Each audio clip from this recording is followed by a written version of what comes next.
what you want to say, baby. When you're alone in the darkest night, maybe you can give your radio back. Open your heart and show your eyes that you can change your destiny. And grow your love, baby. The future is waiting for you. And show your eyes that you can change your destiny.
darkest night. Maybe you can give your radio back.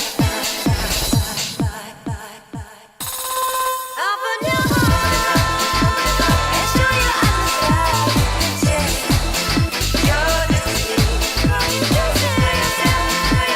And grow your love, baby. The future is waiting for you. And show your eyes that your destiny.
darkest night.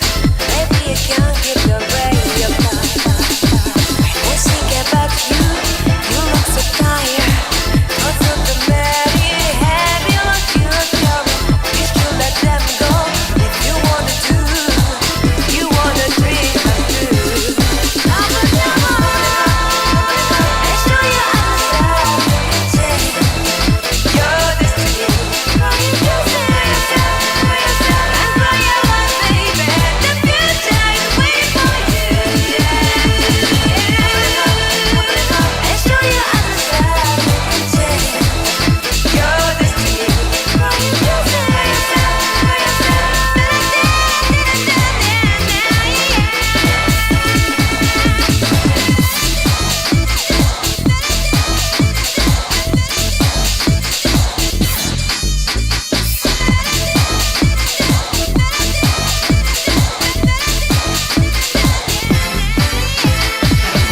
think about life, remember me.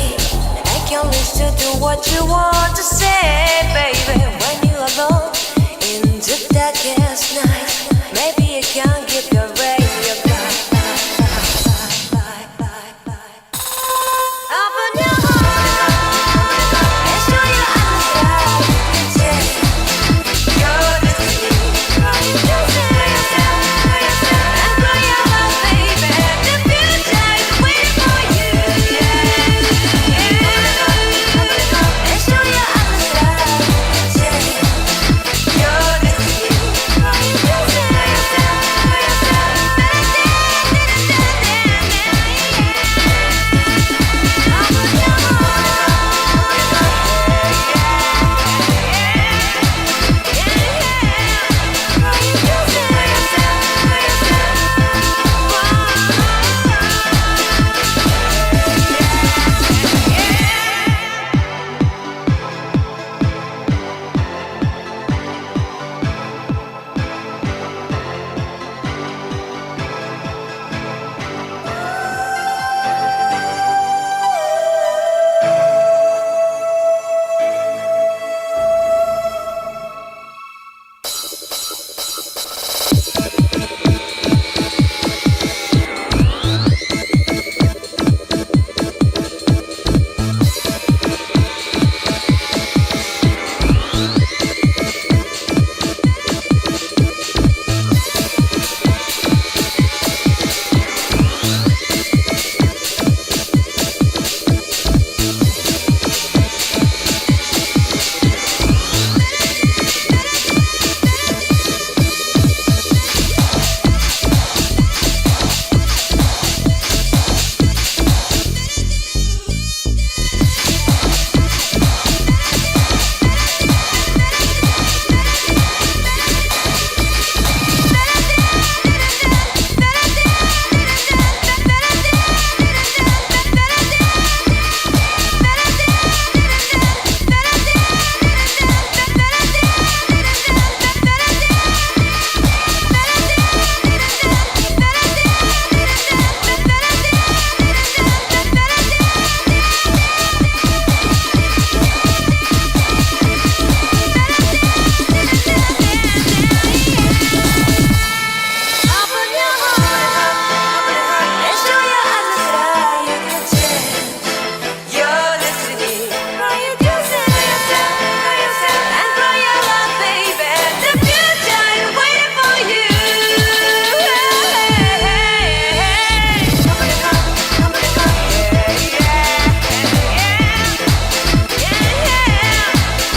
your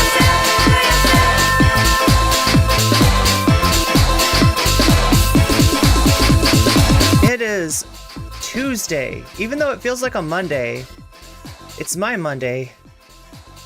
It's probably your Monday too this week. This is one of those times when that collides. When two worlds collide. The world of a streamer, which, you know, it just don't recommend for anyone. It's like living in the back rooms. It's like you could live in the back rooms, sure, possibly, right? There's some good levels on the back rooms, right? If you get really into the back rooms, you're going to know exactly where those levels are at. You're going to know where to get your almond water. You're going to know how to avoid the entities, which entities you can avoid, which entities are actually kind of cool and you might want to hang out with. right? You can join a faction like Meg or whatever, right? But I don't recommend it for everyone. If you go into the back rooms, you will most likely be eaten by some kind of horrible monster or fall through some sort of space-time rift. I mean, there's like a lot of bad shit that can happen to you in the back rooms. But, you know, yeah, live from the back rooms. This is NCC TV. Living a life I would not recommend to anyone. But it is my life nonetheless. Yeah. Asked and answered. All right, that's what I got to say about this, right? You see this poll here? You see this poll here? We have the best polls, chat. Nobody has better polls than... Oh my god. I can't do the Trump voice. I always think I can, but I can't.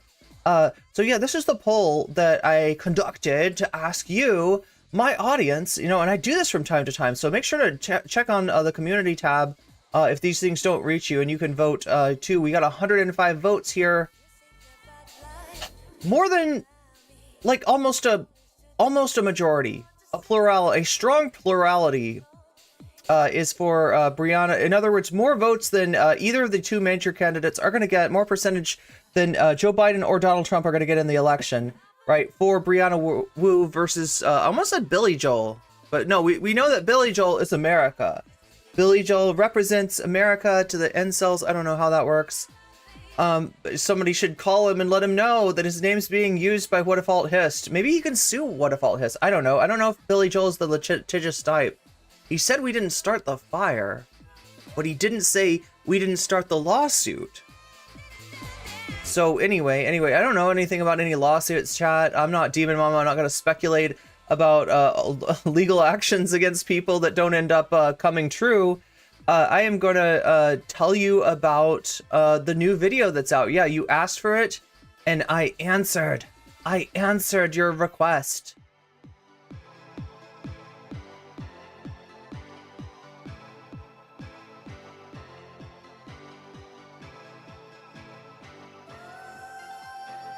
Whoa, why am I on more comment check? What? Oh, that's so bizarre. That is so bizarre. Okay, well, yeah, if you're not following this yet and you like my gameplay stuff, this is where it lives. I should mention that now. I should mention that now that I've been playing Fallout New Vegas. There's other videos on here too, but they're pretty old. But what we mainly have is a playthrough of Fallout Las Vegas. Episodes 1 through, what are we up to? I think we're up to like 15 now. But this is my gaming channel, More Comment Check. Follow it if you like to watch the gaming stuff, right? That's why I put it on a separate channel, because I know not everybody is a gaming frog. Not everybody is a commentary frog, right? The gaming frogs can enjoy their own channel, and if we get to 500, then that channel will be monetized too. Well, no, really, we need to target 1,000, right? But it's entirely possible. I don't know. I think we can do that, chat. Anyway, I was trying to show you something completely different. Completely other. Let's try to show you this. New video premiered today. Right, and look, what is the deal with this video? Oh my gosh, is it the exact video that you requested? Have we asked and answered?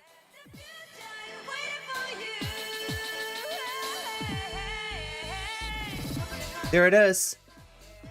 Thumbnail by Vamps. Amazing thumbnail by Vamps. Unbelievable. I was like, Vamps, do you think that we could take like the cartoon of Alice in Wonderland and then cut out Jessie Gender's head and Brianna Wu's head and append them to like Alice and the Queen of Hearts? Do you think that's a possibility? Is that something? Do we have the technology? Right? And it turns out, yeah, Vamps had the technology. Vamps had the technology and then some. We've got a fully immersive world in which Brianna Wu is being a super meanie butt, I would say, to Jessie Gender. So make sure to watch that video when you have a chance. Right now, we're talking about Destiny. Today, we're talking about Destiny. And the other thing we got to talk about is this, oh my god, is the fact that I can't see chat. Oh my god, chat. My world is like, look, when one little app stops working, it wrecks my world. It wrecks my entire world. I'm unable to see chat until I figure out how to get chat back on the screen. You're still here? Well, that's good. That's good to know, Twitch. I just have to... Yeah, chat's still here, even though... Hey, if a chatter chats in the forest and no streamer is there to, like, read it, is it really a chat? Greetings and salutations to you too, Goth Redhead. Good to have you. Good to have you along for the ride. What about the Boner Book Club video? I saw that. I think I watched that. Wait. Is it what? Okay, explain to me the Boner Book Club. Right, this is like an incel thing? Is this incel content that we're dabbling in? Because we do need to add some stuff. We do need to add a couple things to the list, right? To appropriately have a vote. Look at us. I'm looking at you now, Mono.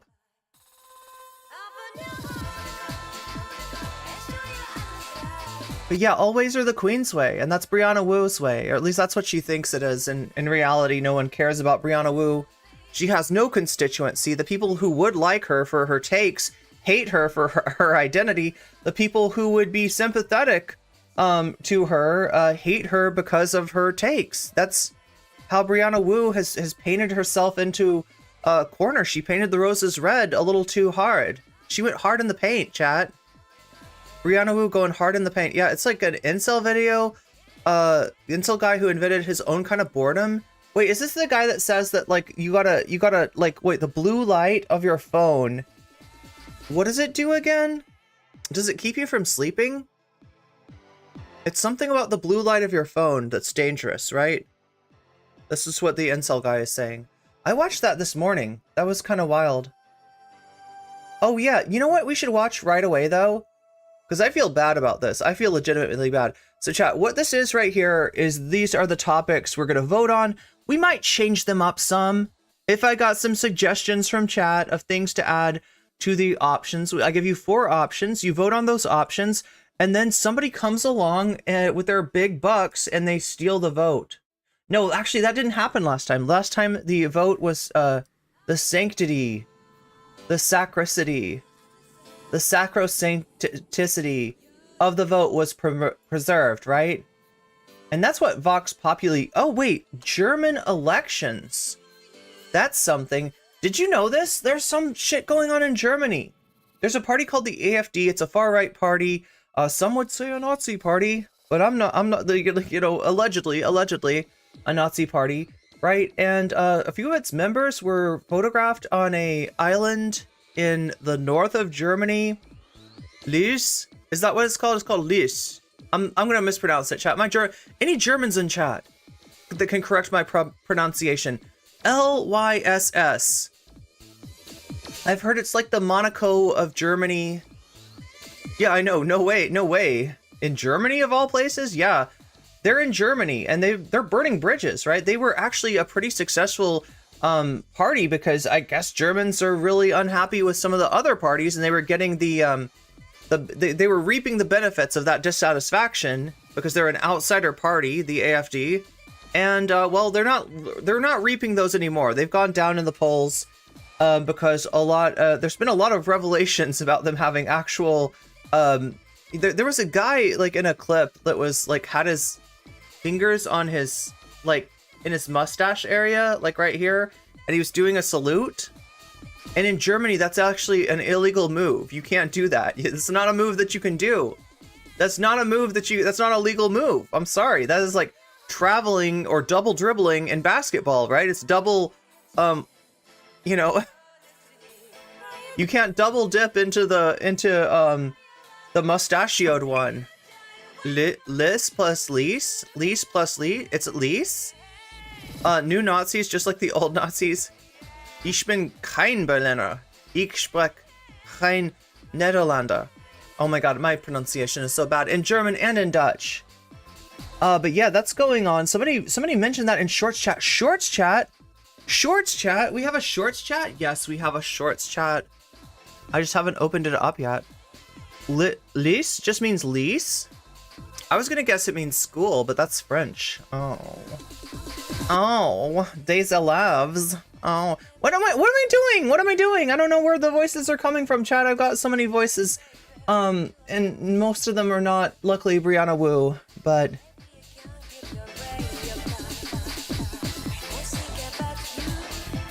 oh, it's just like, really? It's pronounced Lise? It's really pronounced Lise? Because I heard somebody pronounce it like with a, there's no umlaut though. Why am I acting like there's an umlaut? I think I put a mental umlaut over all German words. It's just my mental umlaut. My umlaut. You gotta have the umlaut. Some of them are Brianna Wu? No, I hope not.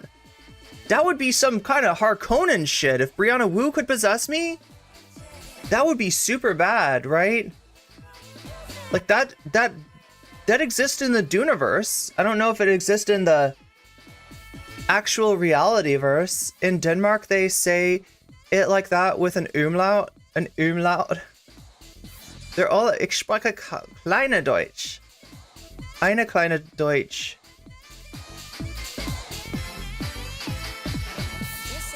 Like the Shetland Posten. Anyway, what is this over here? What are we looking at? We're looking at items that we can vote on for the second bit of content now. So the first bit of content is gonna be this shit. What the fuck? Destiny, your thumbnails. Destiny, your Mr. Bonerelli, your thumbnails. What is going on with your thumbnails? Hassan is actually not the one that's angry in this situation. That's funny. Hassan is actually laughing. Debate with award-winning debate coach. Oh yeah, but the thing that I really wanted to watch was like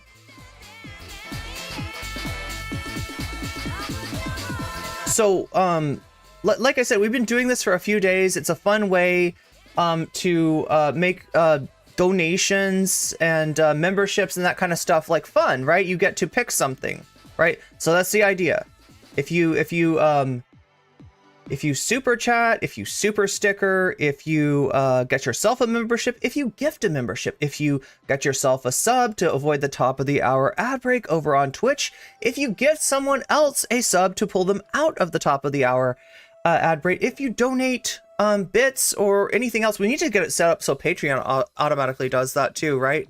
But yeah, if you sign up for Patreon, let's just say, right, you can let me know what you want your money to go to, and I will put it. This will be this is the money in politics poll, right? But yeah, we're gonna probably change some things up because some of these I've had on here for a few days, and I don't know if they're interesting. Yeah, Vox Populi is where what you say if you like. You don't want to rock the boat. Wait, why is my music still going? Some people really don't like it when I have the music going at the same time as I'm talking because I have a really hard like excuse me, I'm so sorry, I sneezed right into the microphone. Oh my god, where's Waluigi? I knocked him off the microphone with my sneezing. Chat, we're almost to the point of crowdfunding a whole new microphone. Oh yeah, let's do this for Throne too. If you donate to Throne, right, we'll count that. You can put the whatever money, because we're like 80 something, 83, 82% of the way towards a whole new microphone for Waluigi to sit on, which will hopefully be more comfortable for him.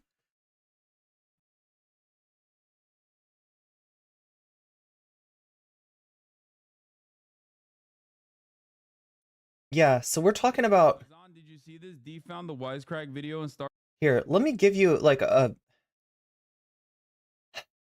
How long ago was it?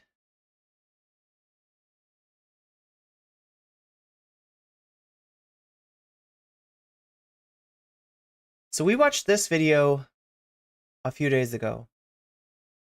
Maybe, yeah. This is Destiny reacting to an interview that Hassan had with Wired magazine. Oh wait, Wired. I always get it mixed up with what's it called for on YouTube? Vice. I always get Wired and Vice mixed up. Like, I don't know why. In my brain, they're like one thing. It's Wired Vice. Whatever.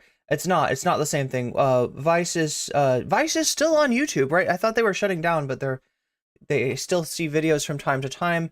Wired is doing an interview with Hassan, and I guess Destiny is kind of jealous here.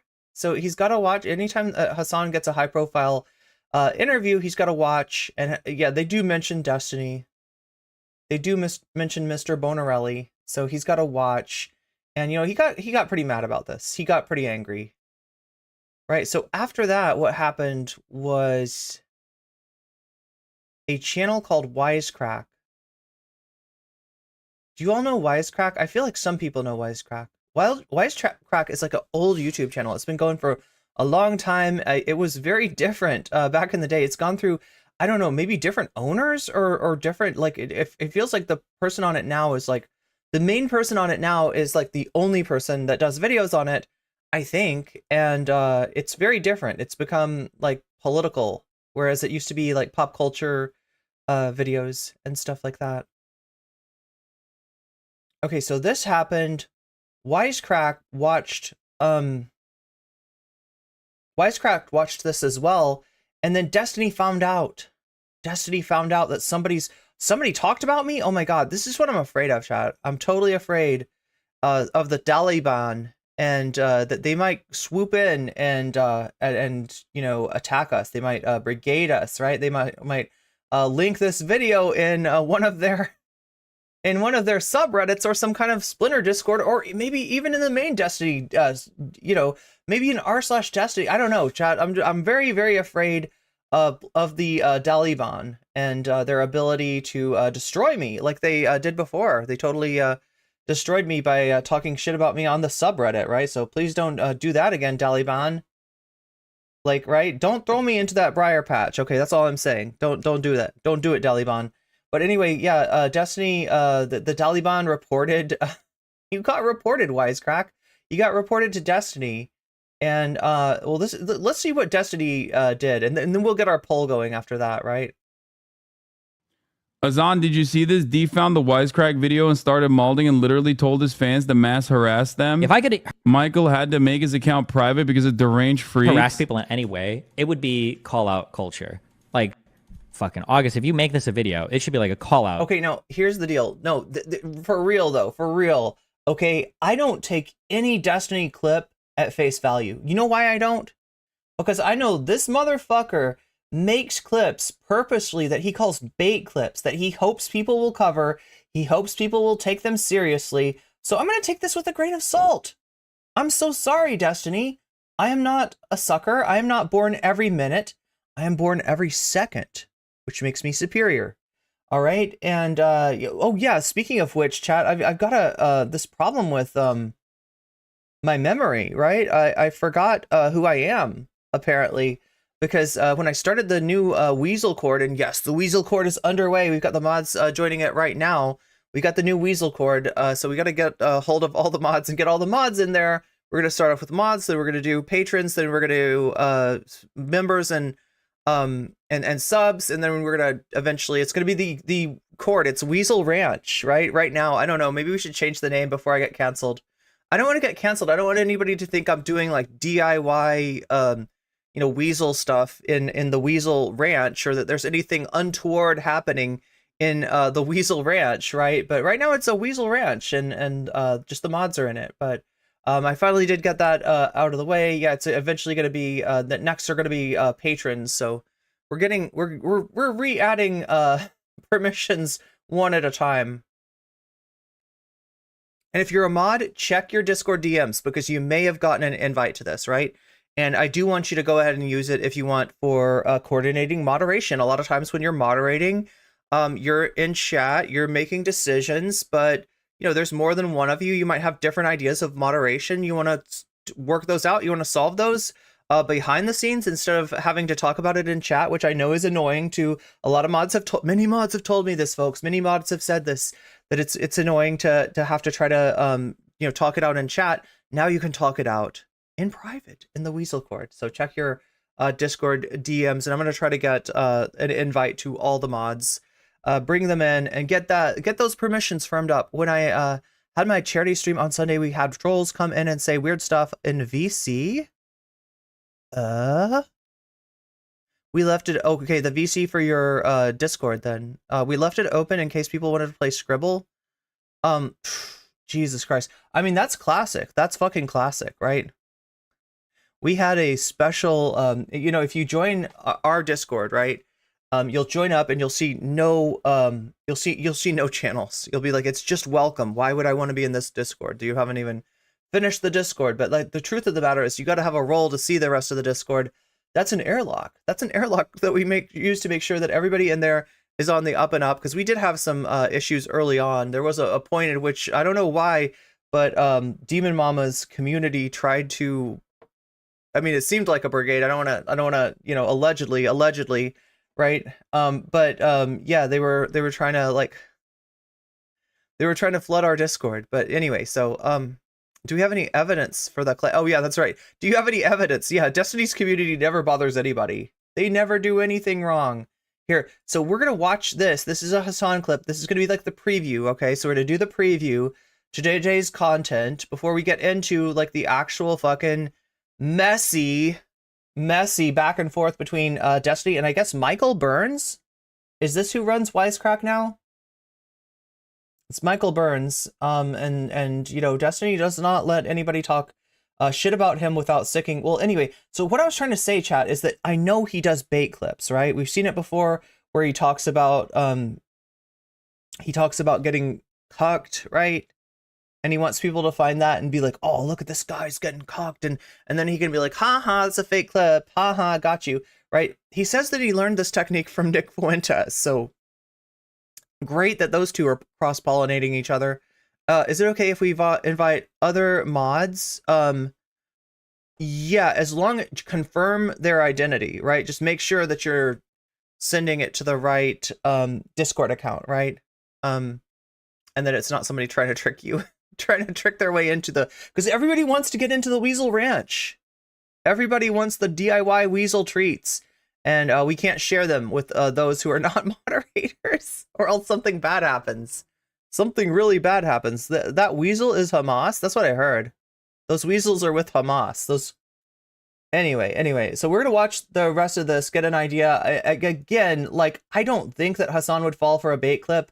But I know that the bait clips are out there, so we're going to take it with a little pinch of salt. We're going to throw that pinch of salt in there with some pepper, a little bit of olive oil, maybe a squeeze of lemon, a little dash of wine, and we're going to make a nice, delicious soup for today.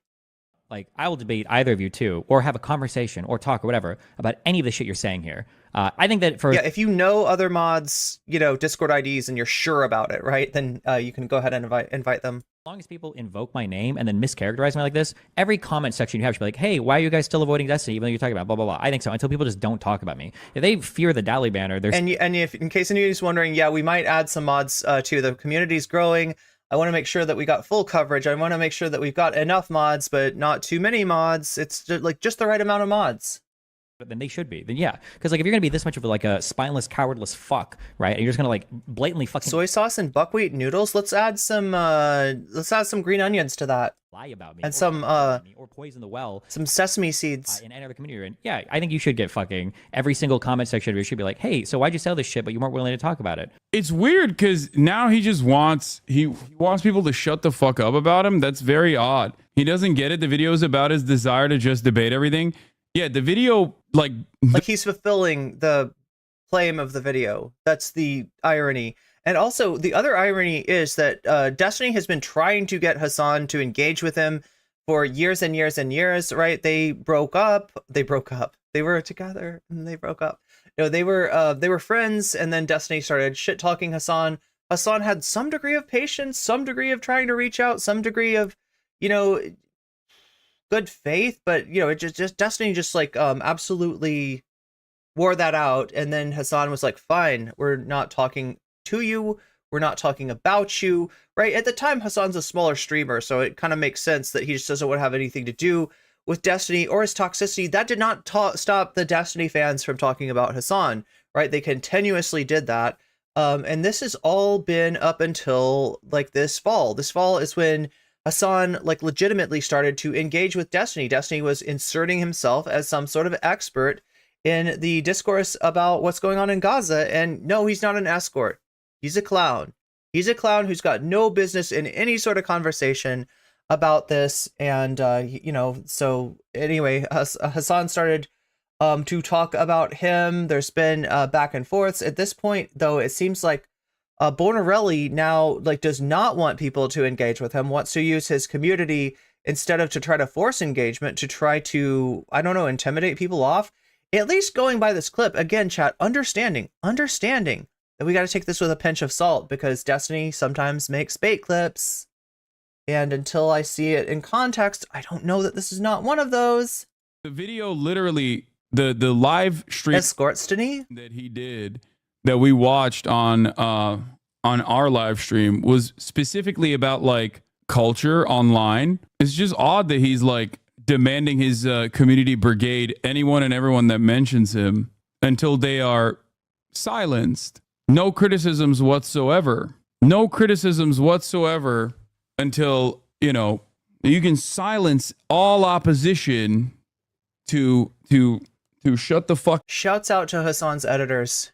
He's just as hard to edit as I am, isn't he? up. Look at this. The only thing Wisecrack said about D is that he's Cutting out the silence. the N-word, which he does. hard. all. Yeah.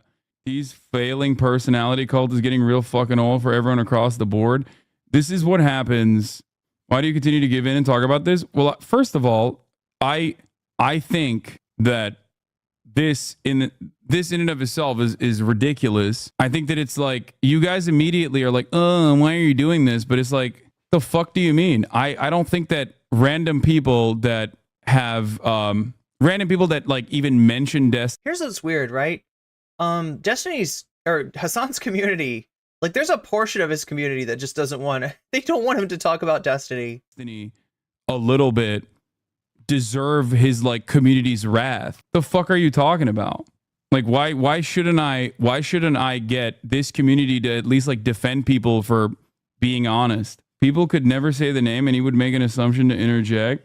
I don't know why you guys chirp this much. Tuned into Hassan the Hun, watching me on Wisecrack stream, and whoa, he was 100% right that the soccer anime I reference was Blue Lock. Shouts out to a real head. Also, he seemed pretty nice and chat seemed cool, so that wasn't as scary as I thought it'd be. Salute to the people online seeming normal as far as I could tell. If we all stop talking about him, he will become irrelevant. Yeah, I know. That's why for the past 5 years, I never actually fucking talked about him, and he literally was able to cultivate an entire fucking fan base specifically designed around having just unimaginable amounts of resentment born out of a shit ton of misinformation. His own fans saying they're scared of the Daliban is so cringe and funny. Yeah. Juicers wants you to talk to. So yeah, I probably should have explained that. The Daliban, I don't entirely understand, but it's what Destiny calls his community. The Daliban, right? It's some kind of version of the Taliban, but the Destiny Taliban, is it as simple as that? Is that all there is to it? Yeah, so yeah, it's DGG essentially, right? DGG is literally his site chat. But when we say DGG, we generally mean Destiny's community, right? It's just like shorthand for say, just like when we say VGG, we generally mean Vosh's community. But yeah, the Daliban is I guess the proper term, for it. Anyway, for drama farming, I think even the juicers are fucking turning on. Even the juicers, even the XQC fans. He is literally a repulsive individual.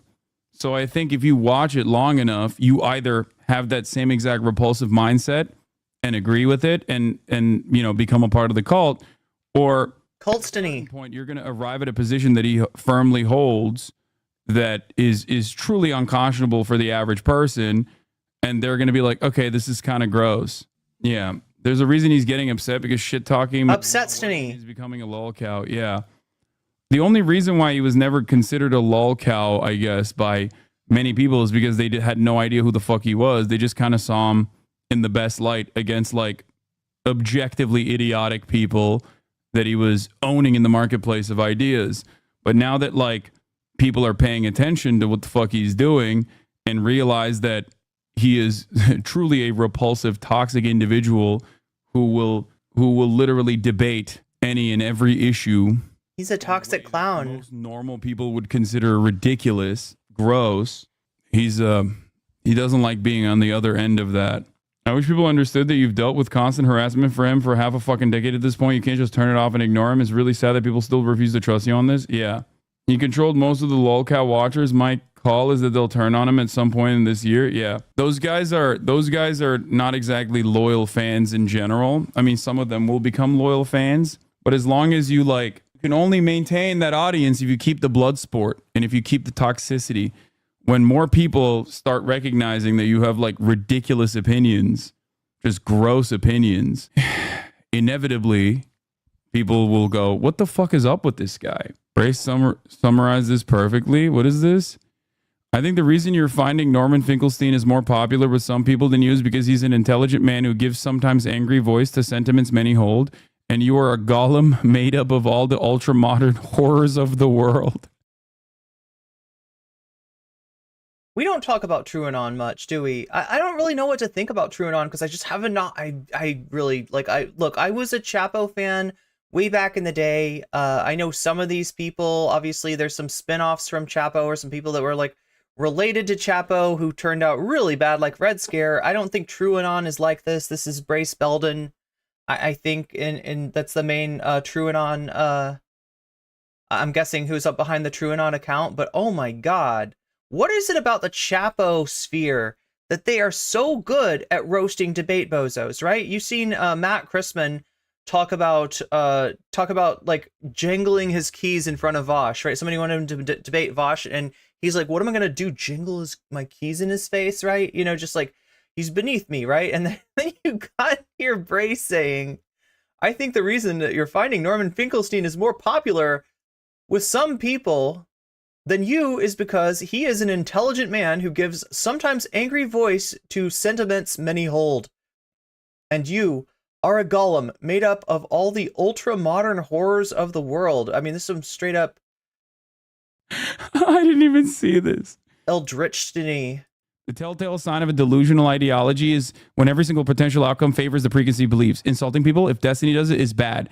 Ad homs. If Norm does it, it's epic and deserved. Personal digs. If Norm and his crowd does it to Destiny, it's because of his poor moral character and it's epic. If Destiny and his crowd does it, it means they're clearly obviously lost the debate.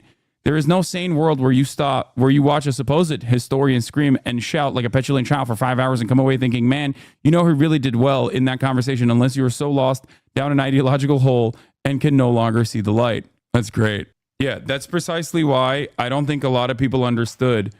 A lot of debate enjoyers didn't understand and originally tried to fucking run with the narrative that I had like looked like a fool on Piers Morgan's talk show when I was getting talked down by both Piers Morgan himself, who was supposed to be the moderator, and the Israel defenders on the panel, when in fact, literally the broadest swaths of the internet looked at it and were like, wow, that's actually phenomenal. Finally, someone is basically repeating our frustrations. Notice how quick that community and density started crumbling under a fraction of the attention and mockery in a few months compared to you dealing with concentrated smear campaigns for years and continuing? Yes. Well, it's because I also have convictions and things that I believe. And like I believe. I have convictions, chat. I have things that I believe. One of these things is that at the top of the hour, there is a 3-minute ad break, I believe, on Twitch, and we're getting dangerously close to that, right? Dangerously close, close enough that I might as well make you aware of the fact that that is impending, and it will take you along and force you to watch ads, possibly even the same ad multiple times in a row. I have no control over that. I have no control what ads it serves you or any of that, right? You just get taken away, you miss 3 minutes, and then you come back, right? If you no longer want to live that life, right, of having your memory erased every hour on the hour, just like I had my memory erased today by the fact that Discord is now redacting my name to make sure that I don't accidentally like reveal it on stream, the streamer mode thing. It just like redacts my name, right? If you don't want to be in that kind of situation, that kind of dilemma, right? That Memento style dilemma, there's some ways out of it. You can get out of it for free or for $5. You can use a Twitch Prime to get yourself a free sub. You will get Weasels with that sub. You will get Void Coffee. You'll get all the animated emotes, the special emotes, they cost a little bit more, but they get you out of the, compared to the Twitch memberships, but they get you out of the ad break, unlike the YouTube memberships. Whoa, let's keep it straight. YouTube has memberships, Twitch has subs, right? The Twitch sub will get you out of the Twitch ad break, right? The YouTube membership is cheaper, but it will not get you out of the ad break. It doesn't do that. It doesn't get you animated emotes, but it does give you emotes, right? So there we go. There's the breakdown of that. You could also possibly be gifted a sub. That occasionally happens if people want to hit the leaderboards, but more likely to happen to you in terms of being the recipient of such generosity if you're active in the chat. Destiny fanatics think that if they can make you stall with their unhinged viewpoints, that they are correct by virtue of you having no immediate rebuttal. Well, sometimes there's like no rebuttal. Like I think I got a question from a Destiny fan in my comments, and it was something to the effect of like, well, yeah, but do you think that if Rogan had said, "What's up, my crap?" Oh my god, I don't even want to say it. I feel like Twitch will punish me for this. I feel like if I say it this way, but like essentially if Rogan had used the word that she used in the way that Destiny said the N-word, that like, do you think that Destiny would be, or anybody would be upset with Rogan that way? Probably so. I mean, maybe not Destiny, right? But yeah, it still is going to cause some ripples. But it's just not a coherent question, right? Because it starts from the assumption of like, okay, so slurs are bad, right? Racially based epithets are bad, and they're equally bad because you got to be morally consistent. It's got to be the same. It's got to be the same. In other words, we refuse to acknowledge a power differential. In a white supremacist society, we are going to pretend that there is no power difference between a marginalized group and a group that is privileged, right? And we're even allergic to that. If you say privilege, we'll throw up. We'll throw up in our mouths. We'll chew it back, but we'll definitely throw up a little bit in our mouths because we can't stand that shit. We can't stand that shit. We gotta imagine a world where Martin Luther King's solved all the problems with racism. Racism existed in the 60s. It existed in the 50s. It exists no more. Everything's equal. And if anybody complains about, racism, it's because they are actually, bad, right? That is the Destiny. That's the assumption that's baked into that question of like, what if Rogan had said it the way that Destiny said it? I don't think that people would be mad then, right? It's just not a coherent question. It's just not it's like you. The problem with debating somebody on something that they're ignorant about is that you need to teach them what they're missing first. And if they're like, debate me, then they're not going to listen. There's just no point. There's no point. So anyway, this is my shortened, bastardized quote from Lenin. Why aren't we going to respond to Kautsky? Because Kautsky would respond back and it would go. Anyway, it's like the same thing, except this one's real. And care about Lenin didn't actually say that shit about Kautsky. More than all of the supposed virtue signaling and criticism, just shit smearing, masquerading as like valid criticism. That's the reason. If you have no convictions, personally, if you have no convictions and all you care about is like functionally winning a debate on the aesthetic side, when in fact the argument that you're presenting is oftentimes insane to the average person, and the things that you're saying are horrifying, blood-curdling shit, then, inevitably people are going to be like, wait, actually, maybe I don't agree with this guy at all. He's making me feel very weird. Yo! I never expect that. No one ever expects the shark to actually eat Hasanabi at the end of the video, but that's what happens on that channel, apparently.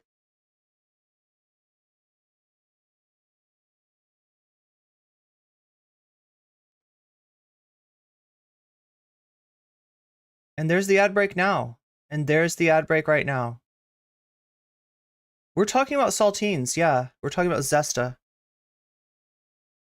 I feel like Destiny would be better if we just called, like, he'd be okay if we called him a Zesta. That would solve everything. Someone explained to me that it fits the definition of a slur. Well, I mean, That's the debate, bros, for you. Just gonna roll all over the objective power relations of a situation. Ignore the most important aspect of what we're talking about and sort of act like we're all on an even playing field. It's all okay now. Martin Luther King solved racism, and you know, just don't talk about it anymore, or else I'll accuse you of being a reverse racist. That's really what we gotta worry about now. The real racism is against white people. They get called salty snacks. Get called crunchy, salty, baked, toasted snacks. Okay, so we gotta get I'm trying to resist the urge to engage with chat too much before we get like our poll set up. We gotta get the poll set up. Okay, so right now we have German elections, we have Abigail Thorne, we have Rumble. These are things that were on the poll for previous days that we didn't watch. There's a Noah Sampson video about Sneeko and his behavior on Omegle. We chose the Daily Wire one last time, so that one's like off the... I need some input, chat. I need some input.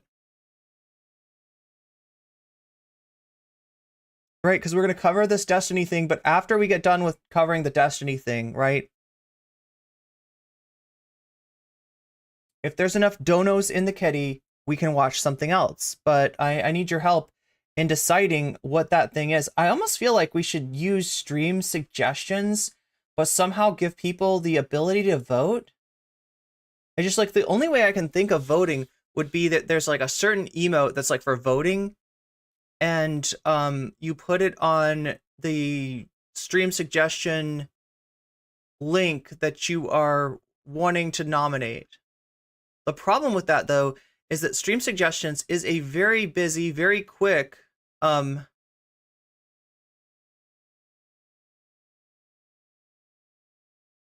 very sometimes even spammed channel. So in other words, there's a lot of turnover. So in other words, people might not see all of the options.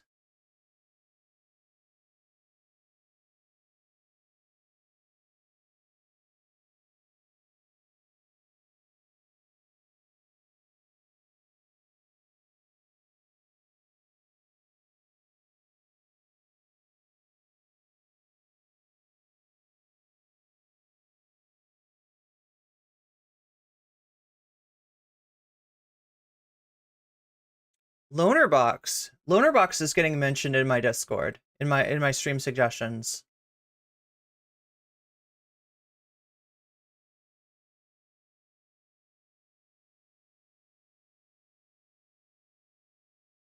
One in chat if you want me to add Lonerbox.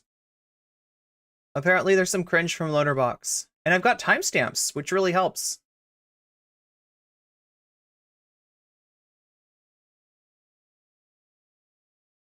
Yeah, if you want me to watch something, your best bet is to put timestamps on it. Especially if it's long. Or to just like put Skibidi Toilet in there and I'll definitely watch it. If you're recommending the new Skibidi Toilet.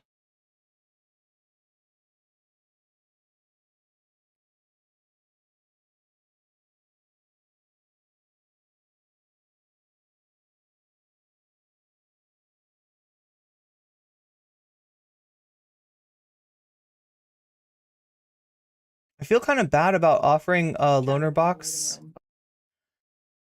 just because we're talking about a Destiny Orbiter here, and it's kind of like more of the same. I know some might say it's more of the same. We got two ones. Two people want to see two votes for Lonerbox so far. Let's see what else is in here.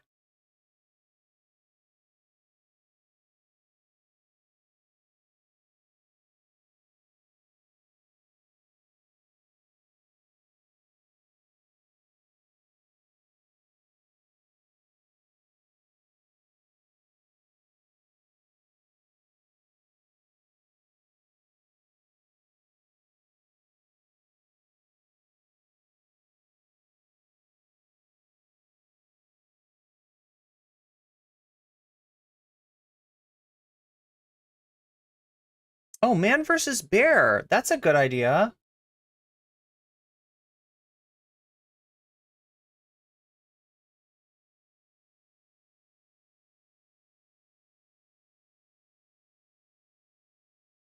Man versus bear. I like that one. We haven't talked about man versus bear, chat. That's like a very interesting subject. Would you rather be trapped in a dark forest alone with a man, random man, or a random bear?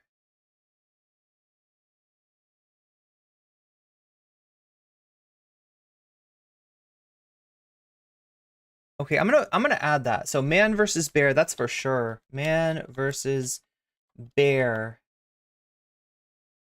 And look, last time I feel like Abigail got the least votes.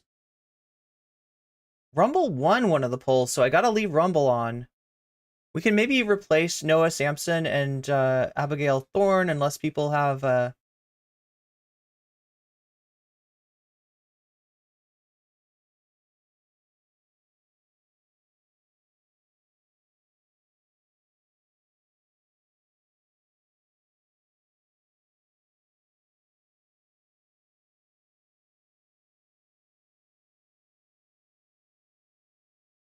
Oh shit, chat, I almost forgot. Okay. Look, here's what I'm gonna do. I'm gonna keep on trying to add to the list that we're gonna vote on, right? So we're gonna watch the Destiny thing. That's happening for sure, right? That's on the thumbnail. You know I got you on that, right? We're gonna watch the Destiny thing. After that, we're gonna watch something else, and I want your help deciding. So I'm gonna make a poll, and you're gonna vote on those things. And well, if you donate, you might even be able to affect that poll. You might even be able to steal the vote, depending on your donation, or you could vote for Vox Populi, in which case you're like, I want the vote to count. I want the vote to stick. I want whatever people are voting for to win. That's what Vox Populi stands for, right? So, let's see. Which is scarier, man versus bear? There's something else I owe you, though. So we watched this last time. Okay, this was what won 2 days ago.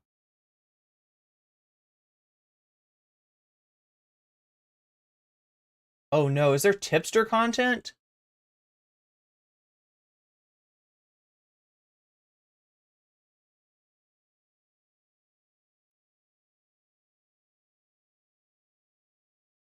Chud Logic just photoshopped Tipster's face with Keffels?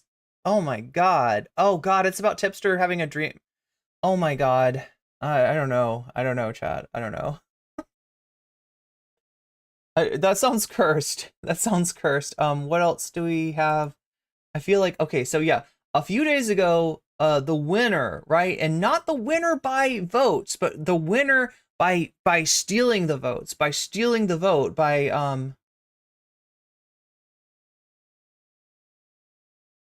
there it is. I got it.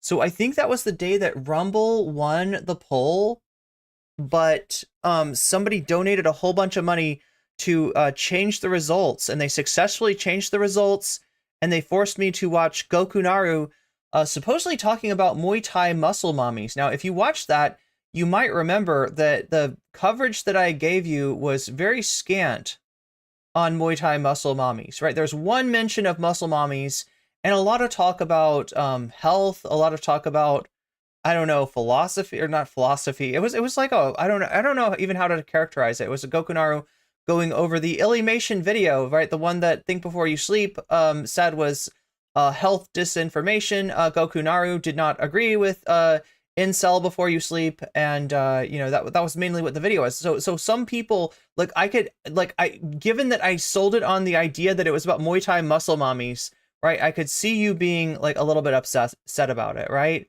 You didn't get what you were supposed to get that time, right? I tried to give it to you last time, but when I brought this up, the video was off screen. So let me go ahead and give it to you now, while I get our poll picture arranged. They drew that Keffel's picture. Facts. Okay, the Marjorie. Yeah, you're right. The hogs. Sorry, the hogs.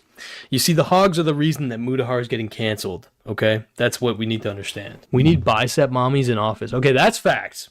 Okay, Sped. You're spitting. That's unironic. We need muscle mommies in that fucking office, bro. 100%. We need to see like physical altercations between women in those fucking chambers, okay? For real. Lean beef patty for president. Okay. I won't complain, bro. Woke mob? Nah, we really gotta be concerned about the woke hog. See, that's facts. Hogs made Mudahar's wife a Nazi. Daisy gets it.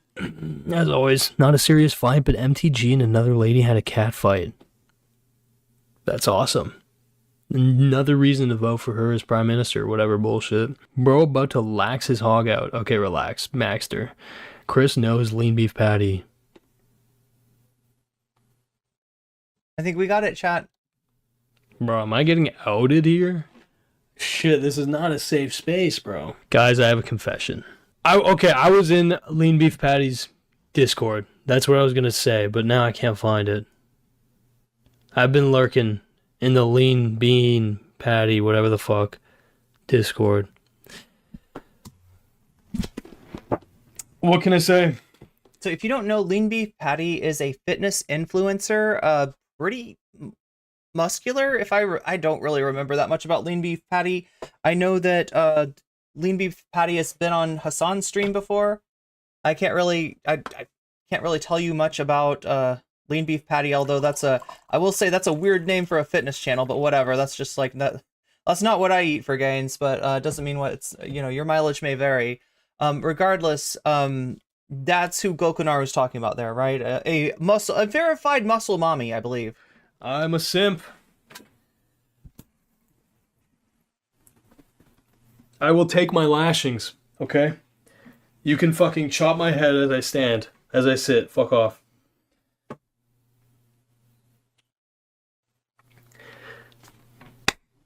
I like muscular women.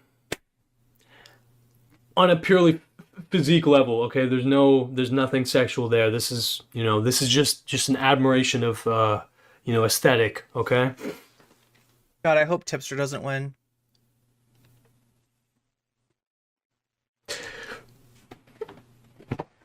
Oh, fuck, what have I done? What have I done? Okay, somebody... Okay, I'm gonna start acting like pyrocynical. I'm gonna start commissioning.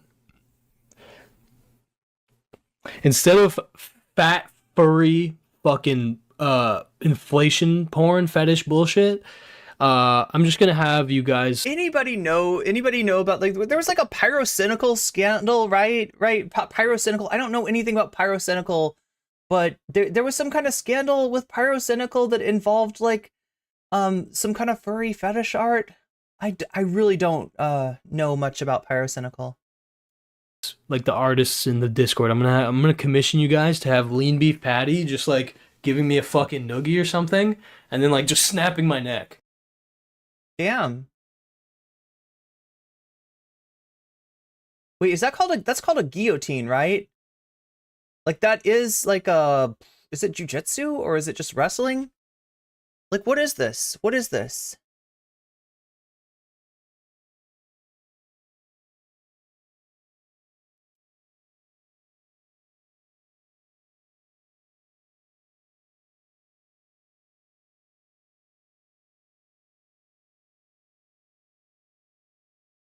Is this a guillotine? Is it a headlock? Is this just a headlock? What am I thinking? The guillotine is like... Yeah, this is like more like a pro wrestling move. This isn't real. This isn't real stuff. It says vote for mommy. I mean, I would. Whoa, that's just great. That's what I need. Nah. You don't want a muscle mommy. You want a girl in good shape who is lean and muscle definition like Lean Beef Patty. She ain't too big. All right. Cheeto, you get it, man. You get it. You get it. I still got to be able to take her. Okay, bro. All right. I got to fuck. Okay, I gotta say there, right? That is, so there's something going on there. There's something going on there with Gokunaru, right? This like idea of like, I want the fantasy of a woman that can beat me up, but not actually a woman that can beat me up. not actually a woman that's like, you know, stronger, but I don't know. Is it a bulldog choke? I'm a boxer. I don't know shit about wrestling, or me neither. I don't know anything about grappling.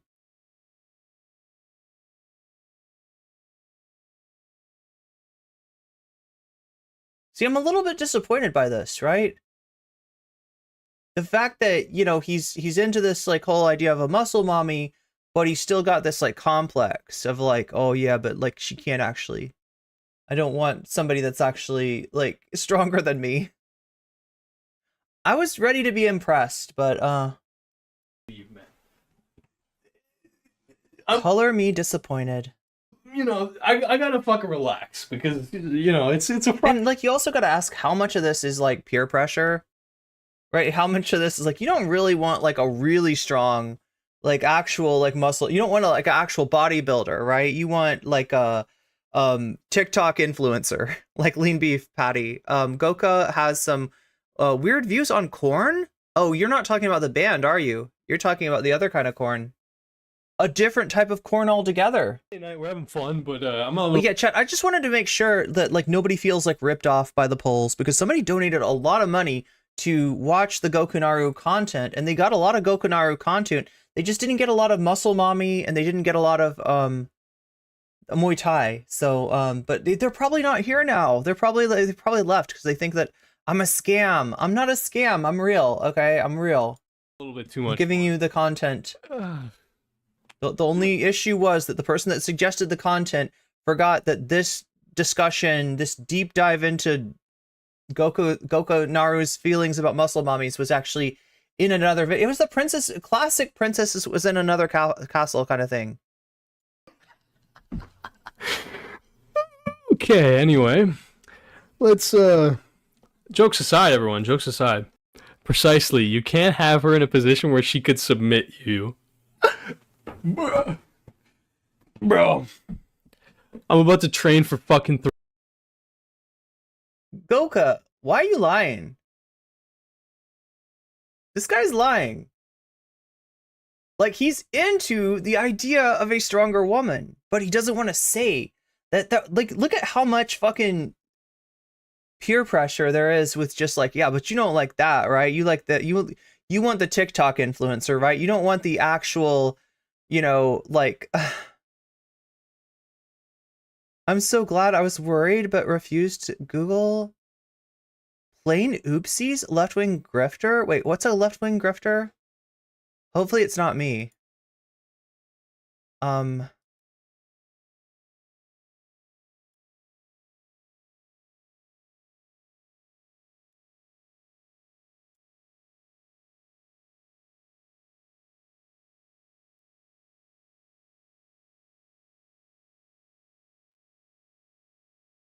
3 years Muay Thai so that I can date. You know what I mean? A strong, muscly woman. Why is it got to be this complicated? Oh, did you hear what he said? He's like, wait. So he's going back and forth, right? I hate that he gets shamed like this. I hate that a Cheeto, like a lesser content creator, a far lesser content creator than Gokunaru, like a Cheeto's never made a video like the absolute annihilation of Sneeko, right? So, but yeah, a Cheeto's like shaming Gokunaru into being like, oh no, I don't really want that. But, well, maybe if I took Muay Thai for 3 years, then I could beat like even the strongest muscle mommy out there. And then I could be with you know, somebody with the physique I'm actually attracted. He's like afraid to say that he's actually attracted to like a fucking yoked physique. Oh God, please execute me for this one, boys. Actually take me out back. They call me Old Yeller with the way I'm operating these days. She gotta be able to toss you around. I should actually angle for that. Please don't clip anything that I've said tonight. Please. Do not endanger my chances of actually collabing. All right, so there you have it. Like, right, I kind of hope that the person that... I don't think Izzy's here, though. Izzy's the one that donated for that Muscle Mommy content.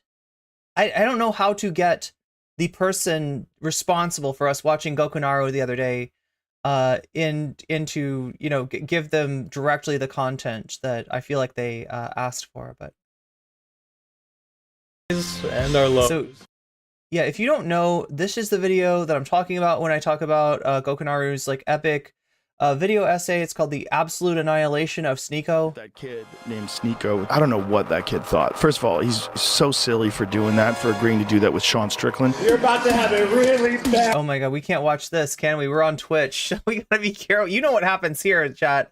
Sneeko does not fare well against Sean Strickland, and that's how the video starts. But yeah, Gokunaru's got this this epic video. This is like almost a 2-hour video, including a song, right? When you dunk on somebody so hard that you put a diss track at the end of your takedown video, then you might be Gokunaru. So I mean, like this is what we like Gokunaru for. Obviously, he's also got a video where he takes on Ethan Klein, but that's neither here nor there. I covered that to make sure that at least some people feel like they're not missing out on Muscle Mommy content, because I promised you Muscle Mommy content, and I don't know if I delivered. And I you know, endeavor to always deliver. So here's what we got, chat. We're ready to get going, all right?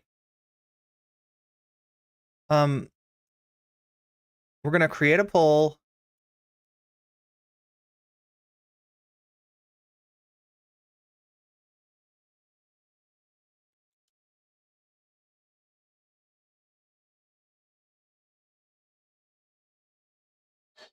And here's what we have. Here's what we have for options. All right. Man versus bear. The epic controversy. The classic question. Would you rather be stuck with a man, or would you rather be stuck with a bear? We'll answer that question if you vote for it, right? Tip tent. Tipster content. Tipster is always making content. Content is always being made about Tipster.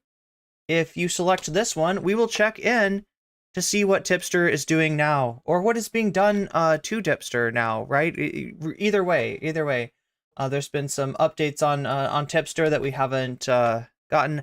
Loserbox, this is an old friend of the channel, Loserbox, who apparently had some choice takes that got mentioned in my stream suggestions. If you want to cover Loserbox, select that one. So I'm gonna make this live. It is now live. For the shorts, chat, let me make it live for the rest of you, and then we'll get going on the actual content, because I've been edging you for long enough already. All right, let's go. Let's go. Next content. Content.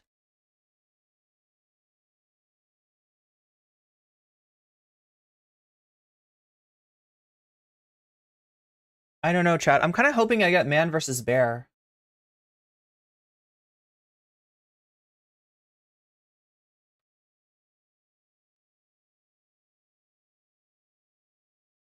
Oh yeah, and I forgot to mention, this one's been kicking around for a few days, right? But it won one of the polls, and then it got cheated unfairly. You know, it was robbed. It got the most votes, but somebody paid for me to watch Gokunaru instead. So that's Rumble, the alt-right YouTube. It's a video essay by the same person that made the video about the alt-right social media platforms so far that have failed, right? Rumble's a little different in that Rumble is around and seems to be doing okay. So he didn't put it into that category of failed social media platforms. It's more like a alt-right success story, I guess, right? So, but he's got a whole video essay on Rumble. So that's up there too. There we go. Man versus Bear, Tip Tent, Rumble, Loserbox. There's also gaming, right? So everything, we're going to put that at 0. Everything's zeroed out, right? Nobody has donated so far, so we're on an even playing field. Vote for the content that you want to see next, right? And remember, if you do donate, to let me know what you want to put that money towards, right? I will keep track of the donations, and the subject matter with the most donations will get a bump, right? And in general, this bump is pretty generous because it's $1 per 1%, right? So you can make up 1% of it being down in the vote with $1, which I feel like is a pretty good exchange rate. You can also vote Vox Populi, and what you're doing there is you're saying, we're not switching up the content. The thing that won, that should win for real. That should be the winner, right? So if you're voting Vox Populi, you're saying the voice of the people should count. If you're voting gaming, then you're really making a move there, right? That this would be the gaming frogs coming in and trying to sweep in and force me to play a unscheduled stream of Fallout New Vegas, right? You know, that's a possibility, but you know, you gotta pay for it, gaming frogs, because most people, I'm guessing, are gonna want something else. But we'll see. We'll see. Simon Pierre Dubé super chatted $2 in Canadian. Anything but loser box? Oh my god, do I divide your donation up? I don't even know how to do that. You gotta pick one. I think I'm gonna make you pick one, because otherwise it's too complicated.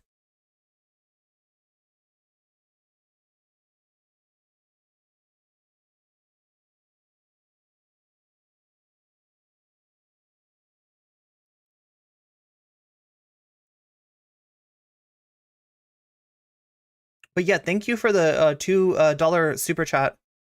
I don't even know how to convert it. Tipster, okay. Voting for Tipster, wow. Okay, and look, we'll just pretend that two Canadian dollars is $2 US dollars, even though I don't think it is, but it's pretty. Do I play Stardew Valley? I thought I had that. I thought somebody had gifted me Stardew Valley on I thought somebody had gifted me Stardew Valley on, oh my god, what is it? On Steam, yeah. But I didn't find it the last time I looked.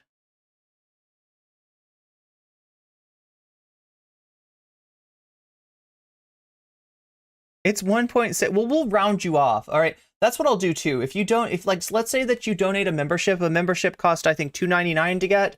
I'm not going to put $2.99 up there. I'm going to put $3, right? That's how we'll do it. If you don't, yeah, we'll round it off. We'll round it off. And hopefully it all works out. Yeah, I didn't realize Canadian dollars were doing so badly. They're at 0.8 of a US dollar. That's depressing, but I do know that I do remember that people, Twitch subs that are Canadian, they have to pay like an extra $1. I remember that being a thing. Sorry for our economy. That's okay. I forgive you. Canada's done so much for the US and so much to the US and vice versa. So anyway, chat, so those are the, okay, wait, let's just make sure everything is visible. So yeah, man versus bear. That is, you know, that's the discourse, right? You know, what's more dangerous? What would you rather be locked up with? What would you rather encounter late at night in the woods, a man or a bear? Right? That's the question that's asked there. Tip tent, tipster content. What's up with tipster? That's what you're saying. If you're saying that, if you're choosing like tip tent, then you're basically saying like, Cheers, my dude. Love ya. No homo. Oh shit! Oh shit! oh shit, right? So yeah, we'll talk about the allegations against tipster if we'll talk about the allegations if you choose that. Oh my god, every time Bobalak says that, I have to like, I feel like it puts wax in my ear. So yeah, we gave you the intro to what's going on with Destiny, and it's Wisecrack, right? I mean, this is about Hassan because Destiny's still jealous of Hassan, but it's Wisecrack that takes the hits this time, right? And I'm not entirely sure why. Let's see. Talking about other creators, there is a lot of drama on Twitch, and yes, I'm curious, you know, do you get stuck in it? Oh my god, I didn't realize this was going to be a meta react. Are we doing a meta react, chat?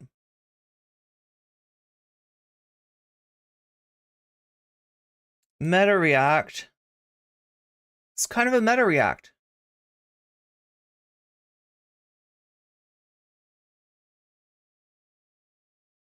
It's often around 0.75. in Mexico, Twitch subs are 48 pesos. It's a pretty standard rate. Well, I'm not doubting your, conversion rate. I just drama from time to time, specifically because What a way to put it. Yeah, I mean, specifically because like I am human after all. I am weak. And also because I think that that's like what a lot of people in the margins, that's what they care about. They care about the drama. So I'll use that as a launching point, as a jump off. So what are we watching? Whenever you're watching meta content, right? Remember that I'm NCC. I'm on the outside. I'm actually controlling this. If I press pause, everything pauses, okay? Next in order, we have Destiny, right? So if Destiny presses pause, then Hassan and Wisecrack stop, right? Next, we have Wisecrack. If Wisecrack presses pause, then Hassan stops. And the original video, the original content that's being reacted to is actually this Hassan interview with what is it again? Wired. Yeah, Wired magazine is interviewing Hassan. Wisecrack is watching that, responding to it. They're going to be talking about Destiny. Destiny responding to Wisecrack, and me responding to Destiny. Wow, it's like 4 layers deep.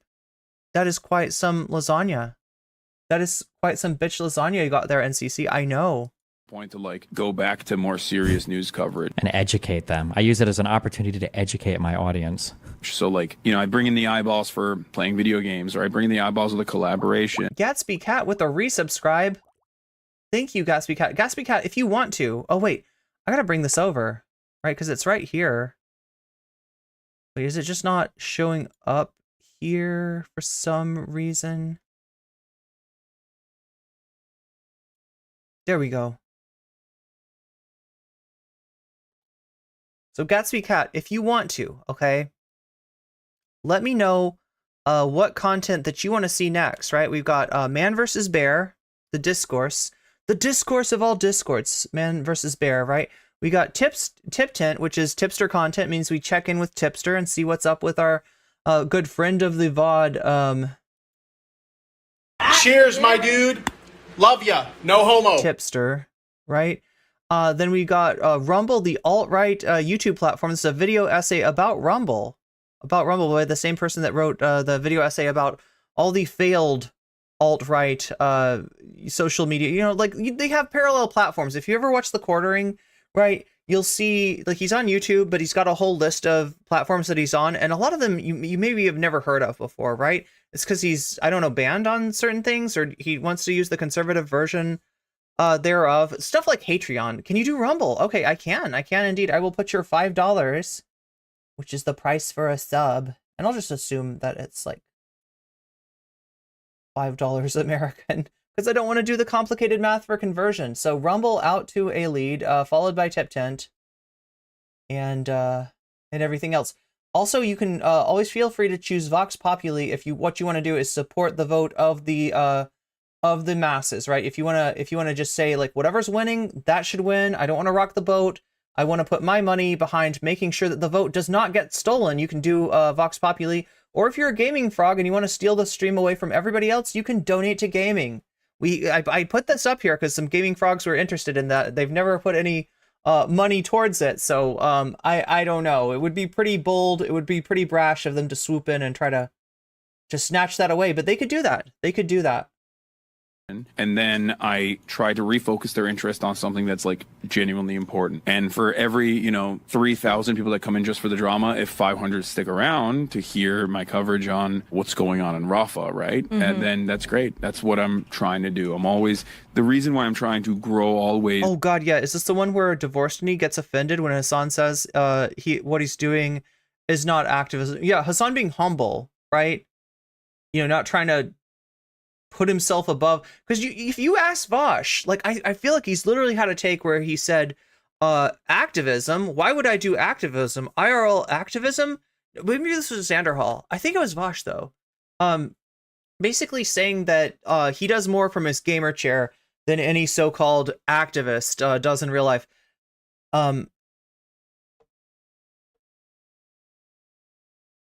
The tornado in Iowa was a literal monster. Yeah, wait, I've heard Tornado Alley is moving. Is that right? Is Tornado Alley actually moving?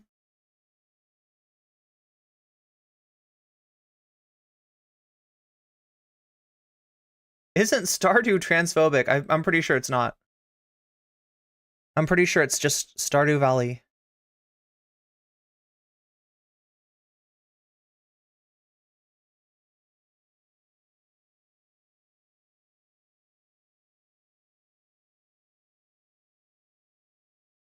Oh my god, why is my shit not working? Anyway. Isn't necessarily because like I'm on my Sigma grind stage. I'm always trying to max out on my revenue. I'm rev maxing. Like no, it's also because like I wanna bring awareness to certain causes and try to instill some charitability in a broader audience. That I mean, that's like an interesting idea there. We'll keep going, but the idea that Hassan Biker is saying that he instrumentalizes both drama and the desire for consuming content around drama to bring people into broader conversations they might not be privy to otherwise. That's okay. So this is kind of a base take. I think I've been doing this for longer than this has been my strategy, right? I mean, this was always a thing on my stream, whether we were doing panels or whether regardless, right? The idea that people are attracted to drama, eyeballs tend to gravitate towards drama. That is kind of just like a fact of the matter, right? And look, that can be a really depressing thing, because if you're wanting to bring attention to something that's important, and instead all the attention is going over towards, Vosh versus whoever, or Hassan versus Destiny, that's kind of frustrating, right? But what's nice is if you got drama that it actually involves, and this is what I think why Hassan is actually engaging with Destiny, right? Because most of the discussions boil down to questions of Gaza.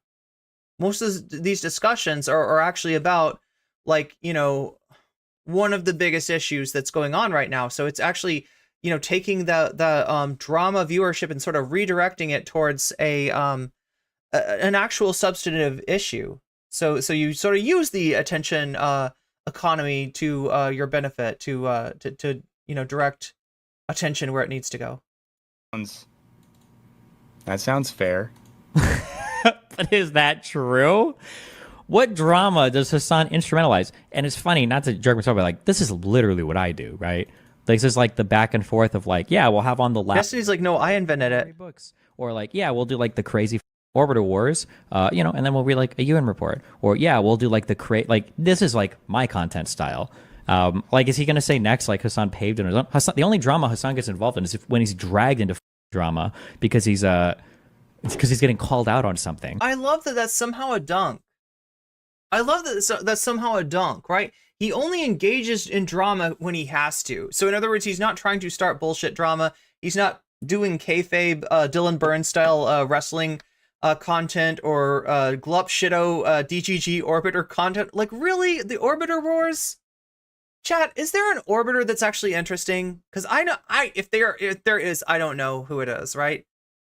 Who's the most interesting Destiny Orbiter? I feel like sorry, oh my god, I'm just going to start a fight with the entirety of the sphere. I probably shouldn't single anyone out. Isn't it so funny how people take Hassan at face value when he's lying, but you get second guessed and have your points misrepresented all the time? Yeah, seriously. Like, I like how Hassan literally could have just said anything here, and the guys would be like, yeah, that's true. Like, yeah, actually, yeah, actually, yeah, actually, that's really instrumentalized. What? That sounds fair. I'm not mad. So he's talking about Wisecrack, right? Not the Vice interviewers. At that, we'll keep watching. Like it if you're here. We'll then listen to what. It's just a weird thing because, like, it is a claim, and yeah, streamers can lie. Often, streamers do lie. Some streamers get associated with dishonesty, with lying, with, I don't know, like, let's say, like, making clips specifically for bait in order to get other people to react to them, and then laughing at people when they react to those bait clips, like, you fell for it, right? That kind of streamer, somebody who does something like that might not be as trusted as much as somebody who just is, like, doing his content, covering issues that he thinks are important, covering this Destiny drama when it is about an issue that he thinks is important, right? I don't know. Destiny is kind of strange how somebody would trust a person like that more than somebody who's literally using a Groyper fucking strategy, because that's what the clip baiting thing is. He literally said that he stole that idea from Slippery Nick. I have to say on certain issues. So yeah, I'm sorry, Slippery Steven. They don't trust you. Instead of going, oh, I hate that guy. That guy's like a socialist with a knife. So much fucking just seething from this guy. That guy. So turning these like God, the cringe voice, dude. If I ever talk like this, hey, I'm Destiny doing the podcast today, guys. Yeah, what are we talking about? Oh my God. So chat, you gotta help me out here, all right? You see what he's saying? He's saying that this is not Hassan's real voice. This is not a real voice for...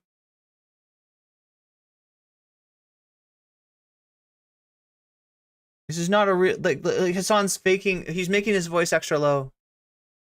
Do you think this is true? And also, wouldn't you expect, like, that sometimes people who... I don't know, chat. Like, I'm not that weirded out by somebody's on-stream voice sounding different than their regular voice. Like, mine doesn't. Mine sounds pretty much the same. I don't talk differently off-stream than on-stream. But, like, what is going on here? What is going on? Like, is this a real thing? dramatic moments and like beefs with other creators into teaching moments for your audience. I try to, yeah. Like the last round of this was like so laughable to have this conversation and like with adults, but are we bringing up Destiny? Is that what yeah, I was about to say like and I just want to note the name Destiny was said by a host of a podcast that we are listening to.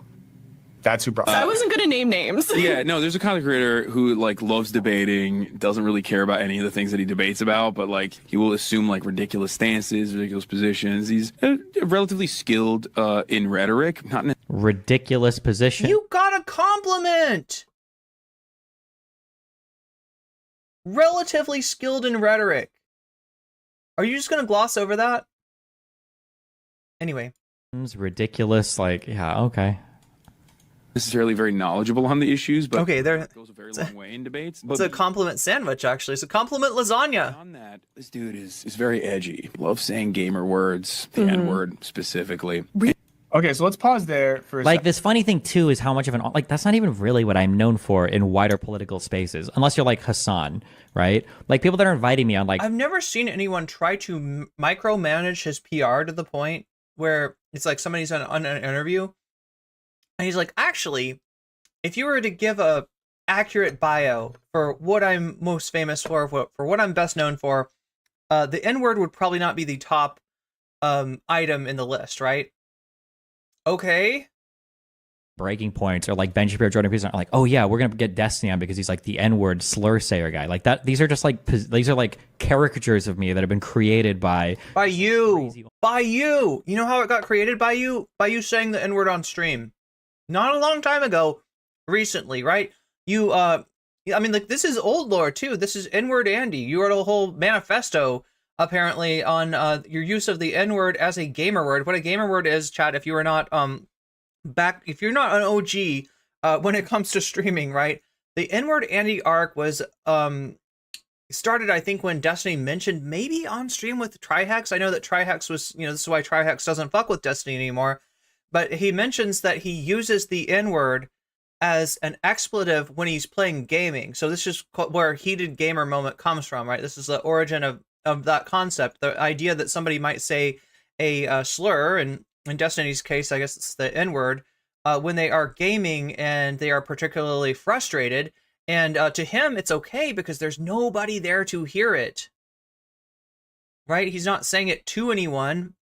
It's if the N-word gets said in the forest, does it really matter? Is it really a bad thing? Destiny would say no, and like a lot of people were just kind of like, yeah, but why? Like, look, if there is an argument to be made in that, like, yeah, if nobody hears it, does it matter? It does matter when you talk about it and you normalize it, and you're like, yeah, don't we all say the N-word when we're frustrated in a game and get killed, and you think it was a cheap shot? You say the N-word, like.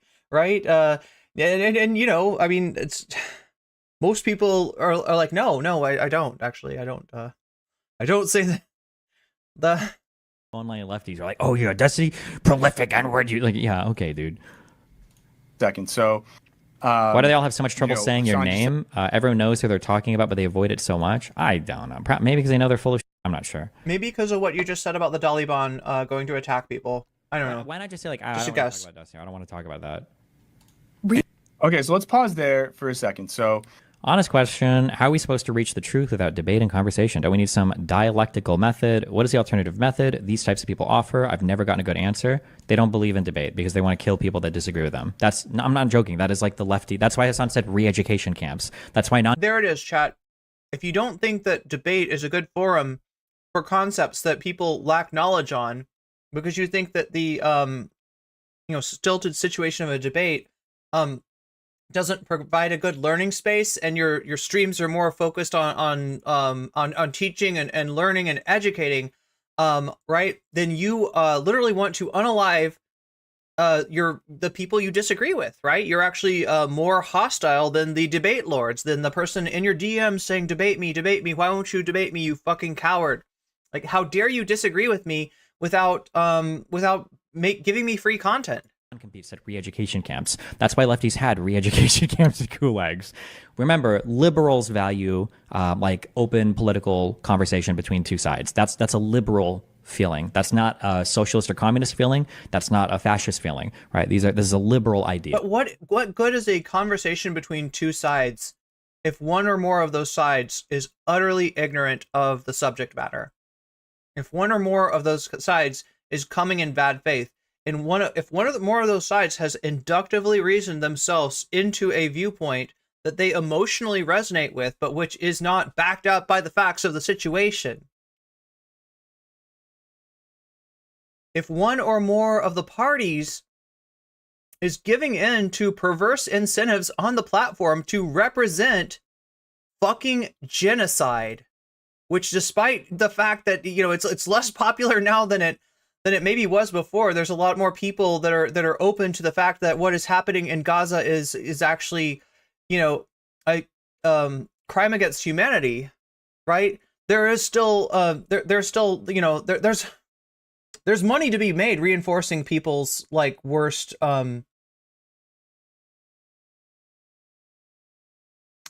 takes. Illiberals and Destiny's here to make it. Tend to not care as much about that debate. They'll point to having these ideas in society, period, are harmful or hurtful. They don't want them there at all.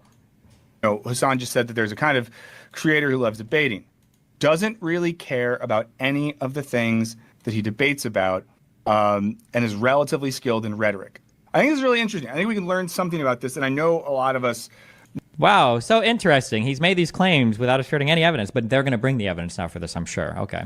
Know this history, but we look back in the history of philosophy, especially Greek philosophy, you see a distinction between, let's say, like a Socratic figure, right?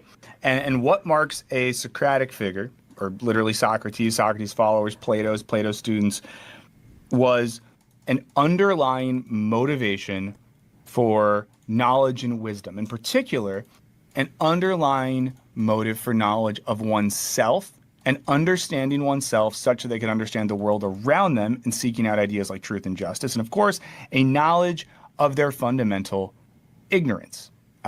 You see this in all those dialogues. Now, there was another type of person operating in that context, the sophist. See, like, there's something that Destiny could learn from the content that he was watching, right? That some would say that wisdom is being aware of the limits of your knowledge, rather than trying to supplant those limits with various like factoids that support your inductively reasoned, predetermined viewpoint. But if you're looking for dunks, if you're looking for W's, if your debate lord antics are actually a content strategy, you've got no interest in that. You know how this works, right? If you get dragged into a area in which you're not knowledgeable about, you can pivot. You can change the subject, right? You can also just spew out facts like ammunition, as if that is the same as an actual understanding of the entire subject that you're talking about. In other words, like knowledge of various facts like relevant to that subject matter often are used to supplant an actual understanding, and by which I mean, chat, an integration, right? An integration of the material reality of whatever the fuck you're talking about, along with the historical context, etc., right? That's what, people that were in search of wisdom would be about. If you want to, like, Wisecrack is talking about debate in the context of like classical knowledge, in the context of like the Greeks, essentially, and the conversations about that they had, and it was always framed as a search for greater wisdom. But that's not what Destiny's doing. You hear like sophistry. And these are people who are skilled in rhetoric as an art, who are good at giving convincing speeches. But these are often people whose... I think one of the most annoying things, remember I say people wield things aesthetically while divorcing the function entirely from it. This is a really good example of that. So an attack that's used over and over against me is that Destiny obsesses over rhetoric, and that's it. But the reality is rhetoric is actually my weakest part. It's funny because if you listen to any of my debates, rhetoric is the thing that I struggle the most with. It's funny that you say that, Destiny, because rhetorically, that claim that you're making is serving the idea that of your cope, of you claiming that whatever the outcomes of my debates, whatever the perceptions people took away from those debates, as far as like whether I was right or wrong, whether I knew what I was talking about or not, it's actually better, right? My actual knowledge and understanding is really great. It's just that my rhetoric is really weak. It's a fucking cope. Like it's a cope. It's like somebody going bowling and saying, "Oh God, if I hadn't hurt my elbow last week, I'd be bowling strikes," right? It's my rhetoric's really weak, right? My rhetoric is really weak because my elbow is still injured. But God damn it, if I could, heal from this injury, then you'd see some real numbers on the board. That's why I have notes on like, okay, well, how can I improve my rhetoric? Or that's why like before a debate, that's why like I'll try to make wait, why can't I not open these? Oh, like I try to make like rhetorical approaches. Like I try to strategize for this ahead of time because rhetoric is my weakest point. Rhetoric is the only thing that people I debate have. It's like Destiny saying, like, look, I know it's only like 3.75 inches right now, but it's actually really cold in this room. If it was warmer in this room, you'd see it for what it actually is, which is more than 3.75 inches, right? It would be... I think I had more notes for rhetoric in this debate than literally anything else, actually. Yeah, like rhetoric is the thing that I struggle with the most. It's the only thing these people have. Like, ironically enough, these people right now are engaged in pure rhetoric. There is no pure ideology, no factual foundation for what they're saying. This is another reason why when I argue about things, I always try to... There's no factual basis for what they're saying. That would be true, Destiny, if you didn't say the N-word. You could make that claim, right? If they were talking about you saying the N-word, and that wasn't a thing that's happened, and you hadn't defended it, and you hadn't written a fucking manifesto on why you should be able to say the N-word, then, like, right, there would be nothing. It would be exactly what you're saying. Aesthetic, I guess. Like, rhetoric without any basis in fact. Out in some example, right? That's why I can show you like, oh, here's my notes for this. Oh, here are my my debate prep for this. Here's an example of what I mean. I'm trying to ground things out at examples so you can see like when I say something, there's like a real world analog to what I'm saying. I'm not just like spewing random, right? Whereas we're like, oh, Destiny, all he does is rhetoric. No, my dream debate is just like autistic quibbling over discrete factual events. That's what I prefer the most. But most people don't do that. They speak in broad strokes and in narratives and in stories, which is the thing that... Oh my God, are you serious? Did you hear what he just said? Quibbling over discrete facts. Does that sound like fun?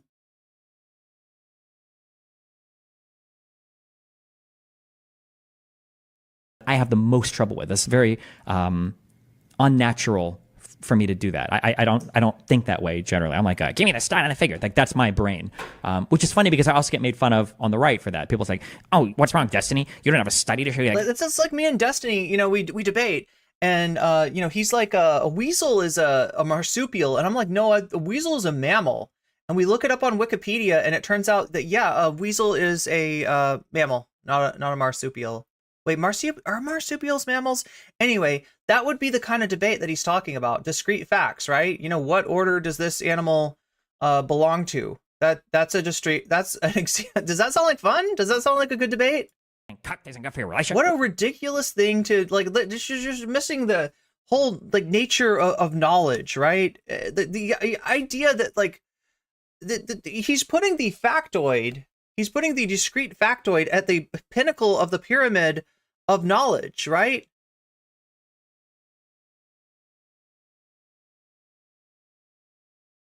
I'm trying to remember, wasn't there a Monty Python thing about the sparrow? And what's the Monty Python sparrow thing? Can somebody remind me? You need to study for that, right? They'll make fun of me for the exact opposite thing. But it's so funny that he's engaging in empty, hollow rhetoric right now while engaging me, whose biggest issue is rhetoric, of engaging in empty, hollow rhetoric. That's a wild turnaround to me. It's this is wielding these attacks as aesthetic over function, right? He just wants to appear intelligent and have these attacks, but they're a marsupial is a kind of mammal. Okay, they're the exact opposite, really. Birds are. Wait, no, birds are not. I was about to say birds are cold-blooded. They're not. Convincing speeches, but these are often people who's is that me? Is that what you think when you think of Destiny? Oh yeah, he gives convincing speeches. And these are people who are skilled in rhetoric as an art, who are good at giving in rhetoric in terms of arming themselves with factoids, in terms of gathering a bunch of ammo, not just from Wikipedia. I'll give him credit. He looks in other sources than Wikipedia, but essentially being so obsessed with these sort of factoids as a way of establishing authority in order to be perceived as winning a debate that you haven't even integrated the knowledge around, right? That you don't even know enough to know what you don't know, right? That's the situation that you ended up with the Israel thing, right? You got good at being able to spew out factoids, but that's a little different than understanding the history and the context of what you're actually talking about, right? You come at this from an inductive perspective, looking for ammo, rather than looking for knowledge, looking for wisdom, right? Which is including integrating the limits of your knowledge, right? This is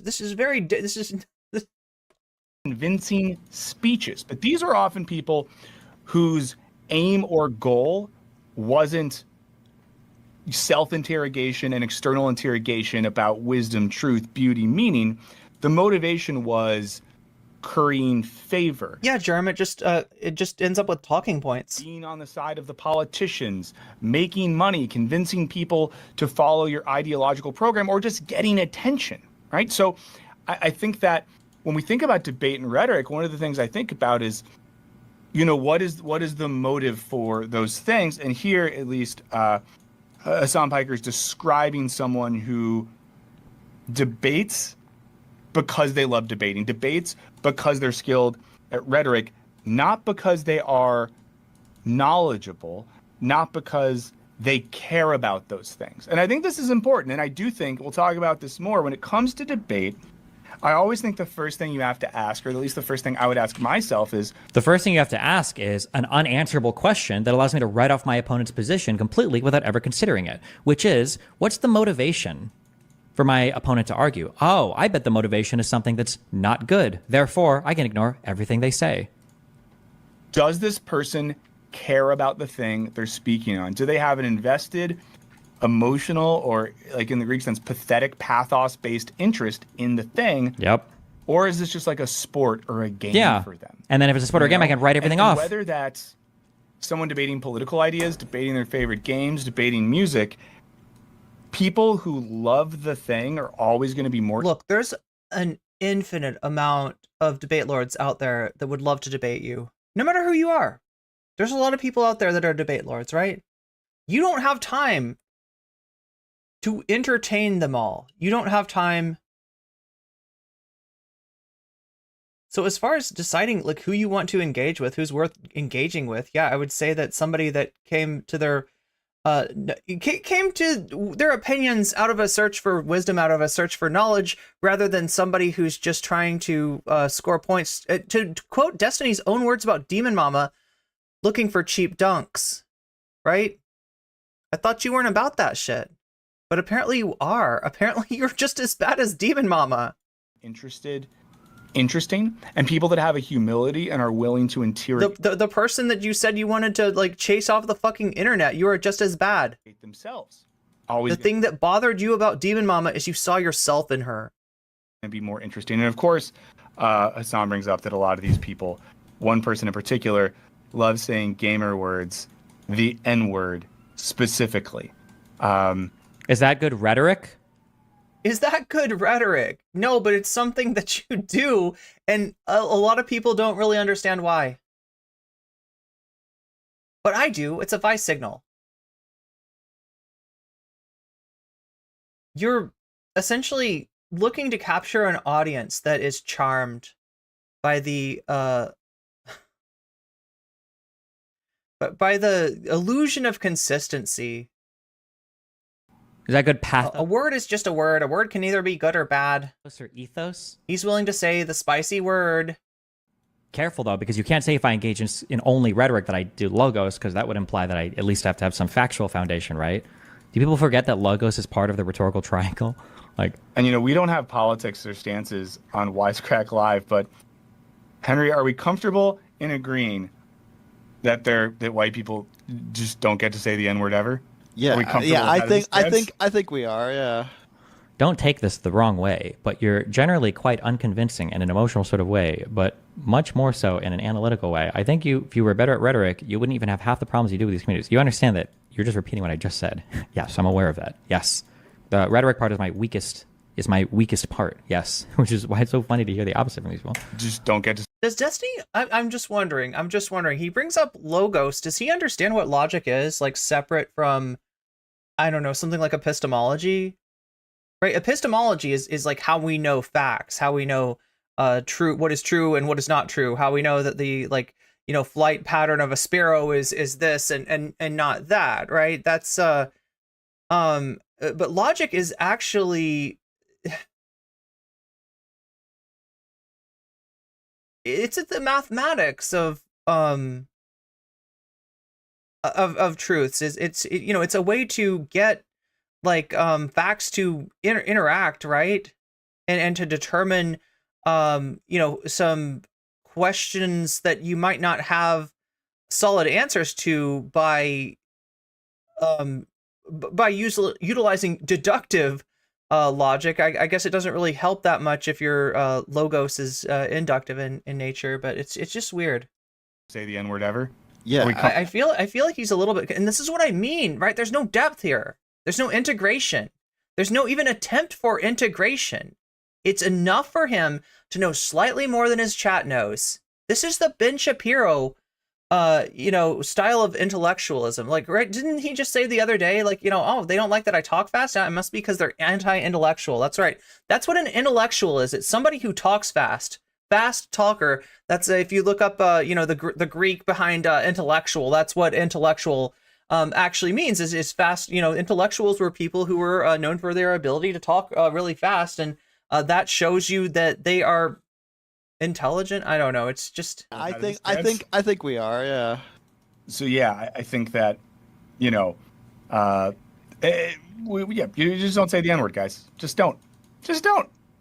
Even if, never mind. Which is so funny because presenting that as a thing with no argument using the N-word as. Okay, I'm sorry, Destiny, but if you really need the argument for why you, as a white dude, should not say the N-word, then that's kind of remedial. There is an argument. It's just a remedial, basic, boring argument that do we really need to go over? Why, 1 + 1 = 2? Do I need to show you an apple? Let's say Destiny's. Let's say that I have an apple and you have an apple, and then I take your apple. My hand starts to reach across the room, and it starts to steal your apple. I steal your apples, right? And then I have 2, right? That's, do we really need to do this? do we really need to talk about like the just like real simple shit about the history of the fucking N-word?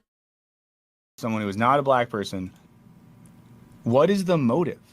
Like can you not see that like this would be the exact type of basically level analysis?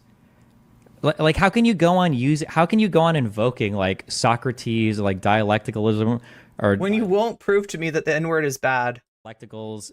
Maybe it's good. The dialectism. How can you invoke dialectics, Socrates, all this? Oh my God, Destiny, your editors are really covering up your nakedness here. They're really throwing a fig leaf on for you. So you know what he just cut out? Here, let me show you. God damn it. I thought I could trust Destiny's clip industrial complex. They cut out the fact that he doesn't, yeah, it's dialectics, right? It took him like 5 minutes to figure that out. And it's been going on. It's been going on for like the past like 5. As someone who is not a black person, what is the rhetoric part is my weakest part, yes, which is why it's so or they can reinvent themselves, although that's really rare. But it looks like these guys tried to pivot to like political commentary, and they're doing okay. I think this channel gets still over like 1 million views per month, yeah, which isn't bad. But like, they must have been popular a long time ago if they have over 3 million subs. You just don't say the N-word, guys. Just don't. Even if, yeah, never mind. Which is so funny because like presenting that as a thing with no argument or no, was this return? Yeah, like dumb, whatever. But it's so okay. Go ahead, Henry. We're about to get deep into like the very big philosophical, like factual foundations that they're going to use. It's just they start off with this, but it gets way better. Trust me, I'm sure. I feel you're about to say something. Oh no, I don't. I was gonna just bring up the same thing. Like even in stuff where people cite it as an excuse to say the N-word, like Blazing Saddles, like okay. Even if you were a sophist and your arguments were valid, would it matter? Were you a sophist anyways? Kind of a baseless argument. I believe that a sophist by definition is somebody that engages in irrational argumentation. Isn't that what sophistry is? You would never say like, well, he's a sophist, but he makes a lot of really good points. A sophist is somebody who utilizes the space in debate between like perceived truth, perceived reality, and logic and logical reasoning, right? So from somebody who's not a sophist, you'd expect kind of a closed chain of logic. From somebody who is a sophist, you'd expect them to kind of skip around and to utilize things like let's say so-called conventional wisdom, right? Let's talk about the debate. Let's talk about trans women in sports, right? This is a famous. It's a famous debate. This is something that Destiny likes to talk about and has really bad takes on, right? And if you were to, now I'm not accusing Destiny of doing this, right? But some people who engage in this debate will use the conventional wisdom that like, look, men are stronger than women, and trans women are so therefore trans women must be much too strong for women's sports, and they'll just completely just yeet the concept of HRT, right? The concept of how these different sporting bodies have determined who's allowed to. So if you don't know the lore about trans participation in sports, it goes back to like the early 2000s, in which organizations like the International Olympic Committee decided that it was that trans people should be able to compete in sports. Now, chat, I want to let you know how much this has shaken up the world of Olympic sports, right? I want to get ready, right? Because it's just completely changed everything, right? Cis women are not able to even compete. They're not even in Olympic sports anymore, right? Riley Gaines got 5th place because there was like 4 trans swimmers that placed in front of. Oh wait, no, that's not right. That's not right, is it? Wait, how many gold medals, right? So trans women been able to compete in sports given certain like limitations, that those limitations being like the length of HRT and things like blood levels of hormones and stuff like that, right? So that this has been open for like 20 years. How many gold medals have been won by trans athletes? 0. Yeah, that's the big surprise. It hasn't affected it at all. But like, see, if you're coming at it from a place of, we call this the view from nowhere, right? The view from nowhere is like, well, you're just like, I'm pretty sure that trans people, you know, are, you don't have any idea that HRT is a thing. You don't have any idea that part of the conditions of participation in a women's sports division is like a certain amount of that HRT having taken place for a certain amount of time is like certain like blood levels of hormones, right? Then you just go with the view from nowhere and you make just a ridiculous argument that doesn't make sense. So that's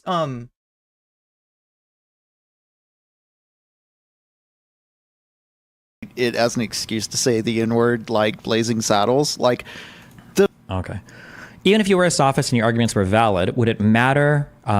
Were you a So a sophist might know that HRT is a thing. A sophist might know the requirements for participation in Olympic sports, but a sophist might also know that the general audience does not know about those things. A sophist might pretend that that's not a thing.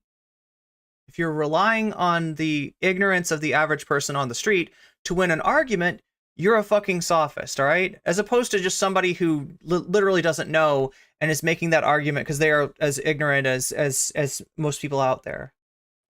sophist anyways? Kind of a baseless argument. I believe that a sophist by definition is somebody that engages in irrational argumentation. Isn't that what sophistry is? You would never say like, well, he's a sophist, but he makes a lot of really good points. You'd say, oh, he's a sophist because he makes what looks like good points, but they're always irrationally founded. I thought that's what sophistry meant. The bad guys are the ones saying the word in Blazing Saddles, and they're portrayed as complete fucking idiots. So, like, even within the context of, like, whenever people try to justify it, just don't. Just don't try. Don't. Yeah, and I think that's the thing, too. Like, if someone who presents themselves as an intellect or a rhetorician or a debater, you just ask yourself, if someone takes the time to try to intellectually justify using the N-word as someone who is not a black person, what is the motive?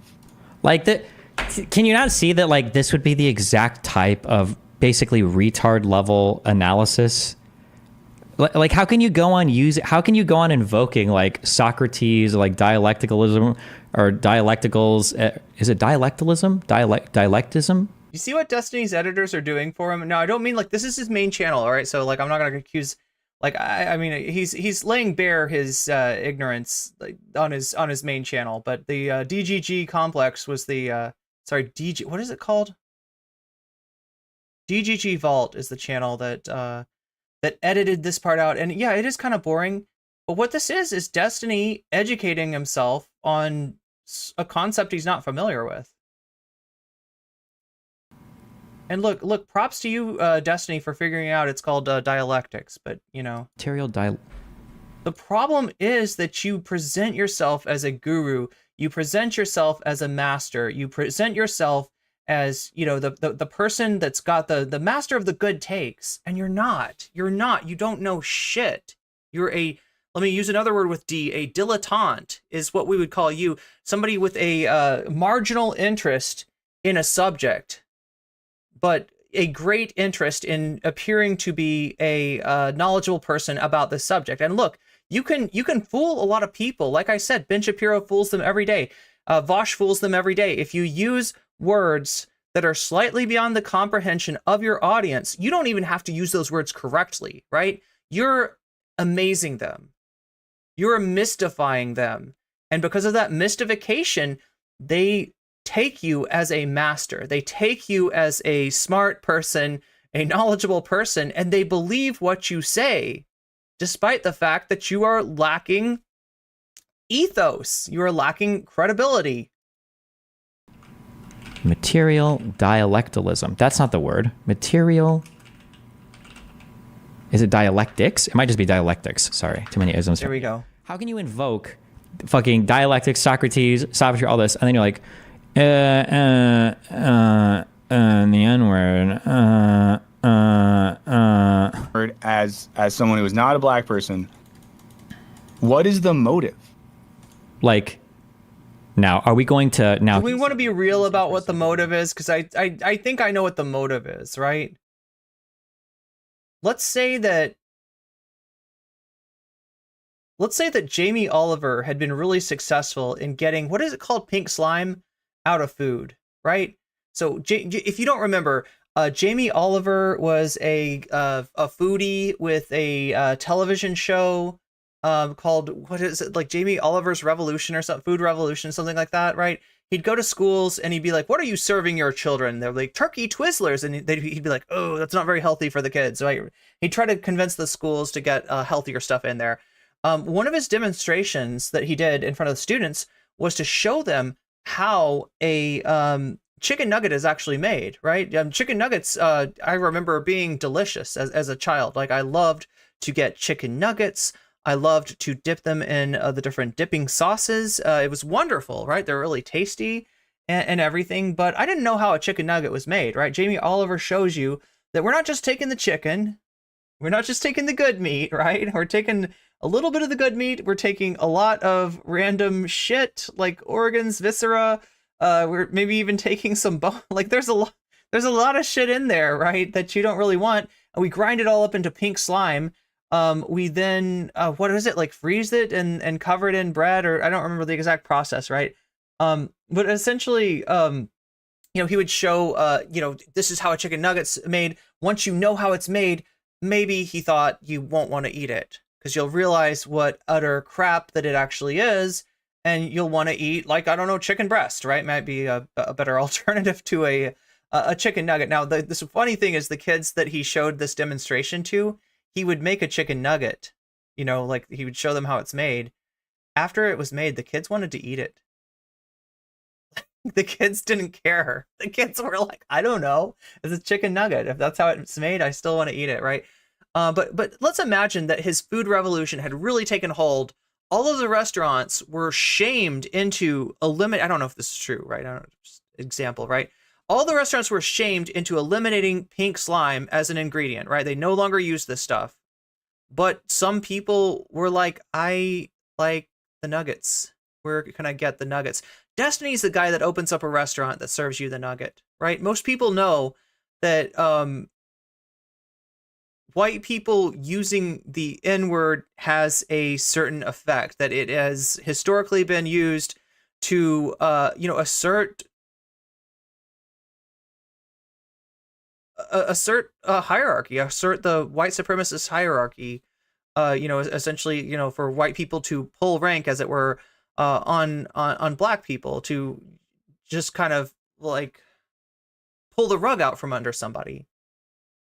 But by pointing out that their identity is a pejorative, because when you have a word like the N-word that is a pejorative for somebody's identity, that's what you do. Same thing, with the R slur. There's a lot of different examples like this, right? This is kind of how slurs work, right? You got a privileged group, you got an oppressed group, and the privileged group, comes up with a definition, comes up with a word, comes up with a shorthand for the oppressed group that is a nasty word, that is a pejorative, right? And they're able to use this at any time to just kind of be like, put people proverbially like in their place. Like, that's why white people saying the N-word is fucked up and cringe and is something that most people wouldn't really need to go back into the remedial argument and talk about the history of anti-black racism, right? It's something that, like, you would think that we've kind of been over this territory enough to just like know this, of like, yeah, no, don't, there's a difference between like the soft A in rap lyrics used by black people and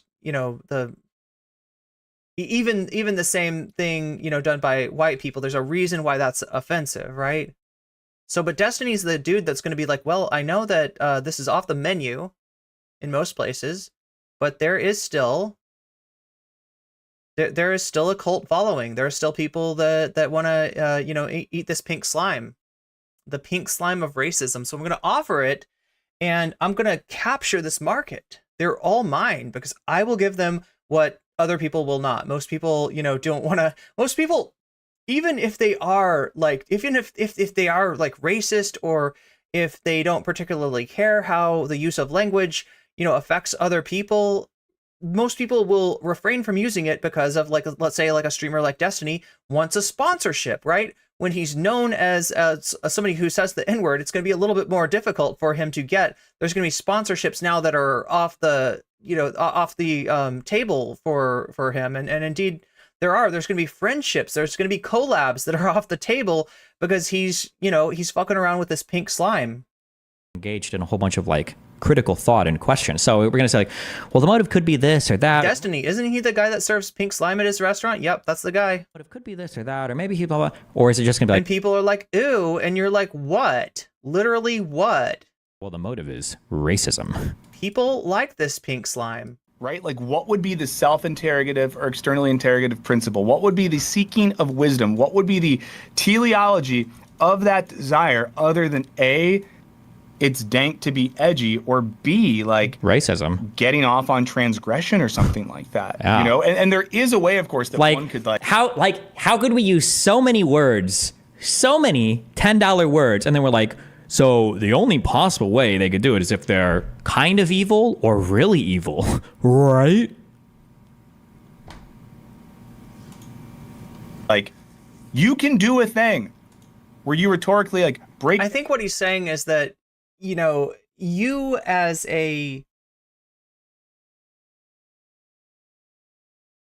you as somebody writing a movie script, right, putting that word in the mouth of a villain is going to be different than you saying that word on stream because you're mad at Dan for not talking towards the mic.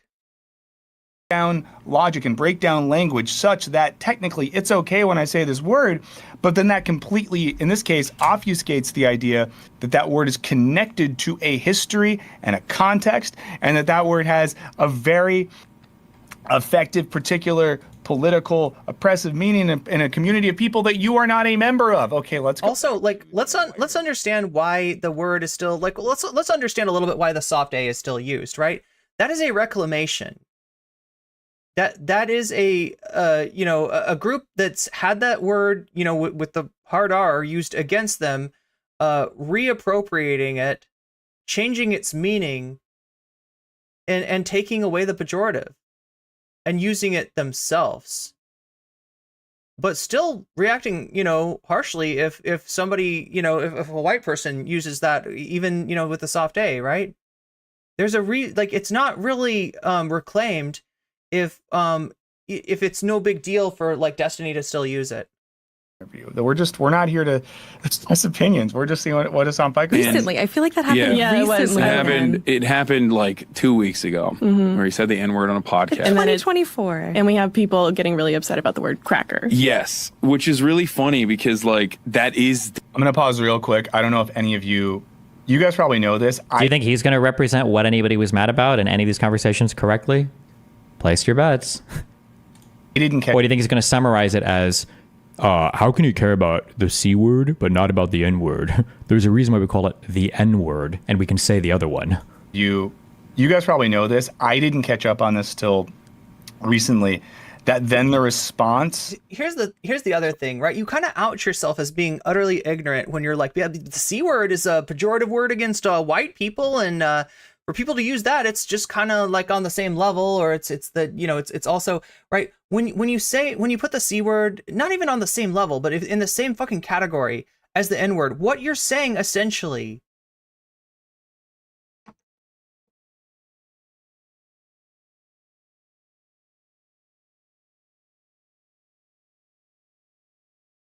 So in this debate, it went from like, it's okay for white people to say the N-word, but then cracker is hate speech.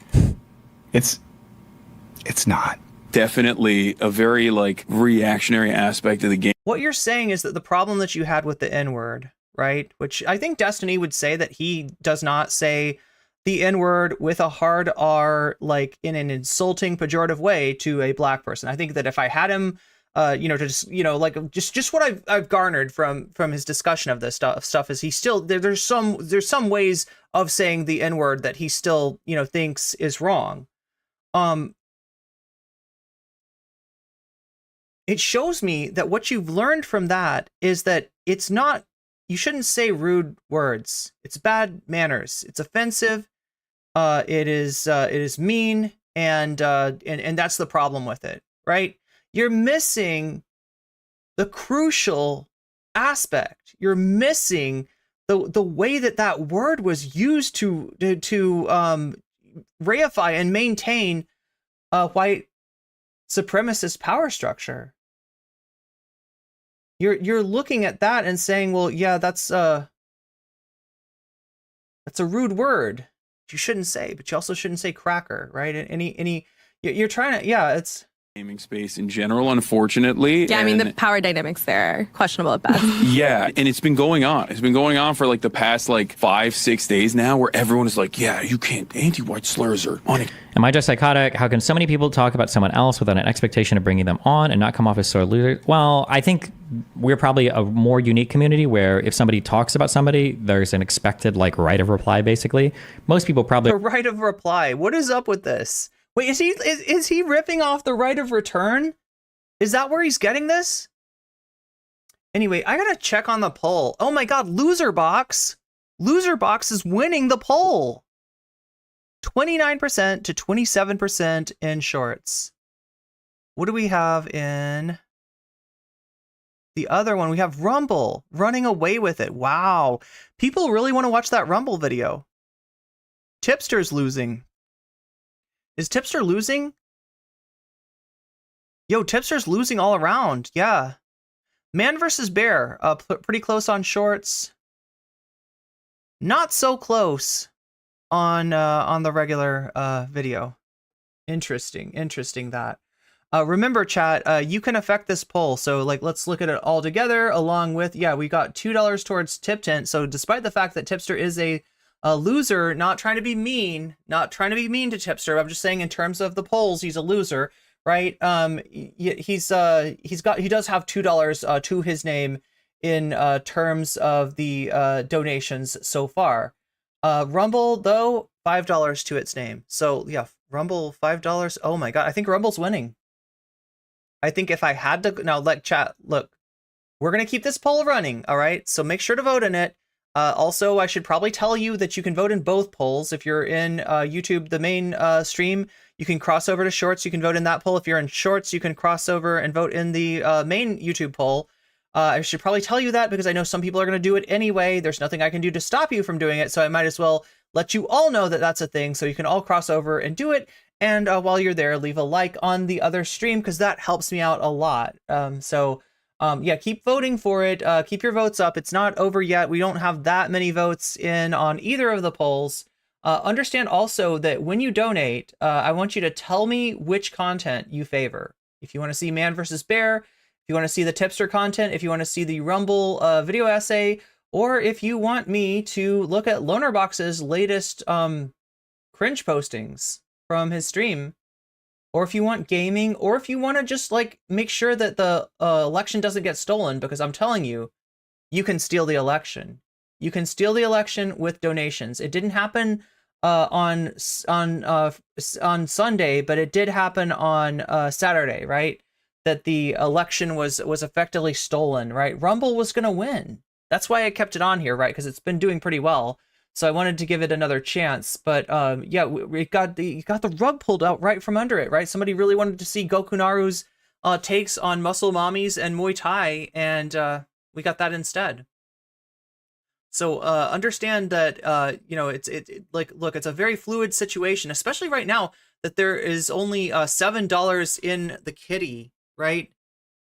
That gives you the possibility to really affect the outcome of this election, or to make sure that others do not affect it if you vote for Vox Populi. We also have this German election thing.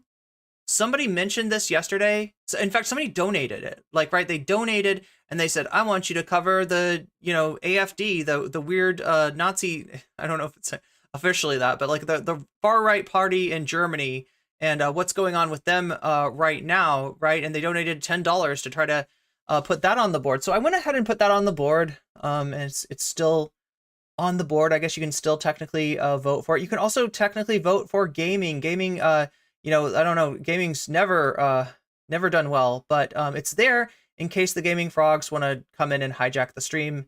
That's a possibility too. So just remember, if you donate, whether it's through a super chat, whether it's through a super sticker, whether you are getting a membership for yourself or gifting the gift of weasels to other people, whether it's on Twitch through a sub, a resub, a Twitch Prime sub, or gifting subs to other people, or through bits or Patreon or anything else, any of the other ways that you can donate to me.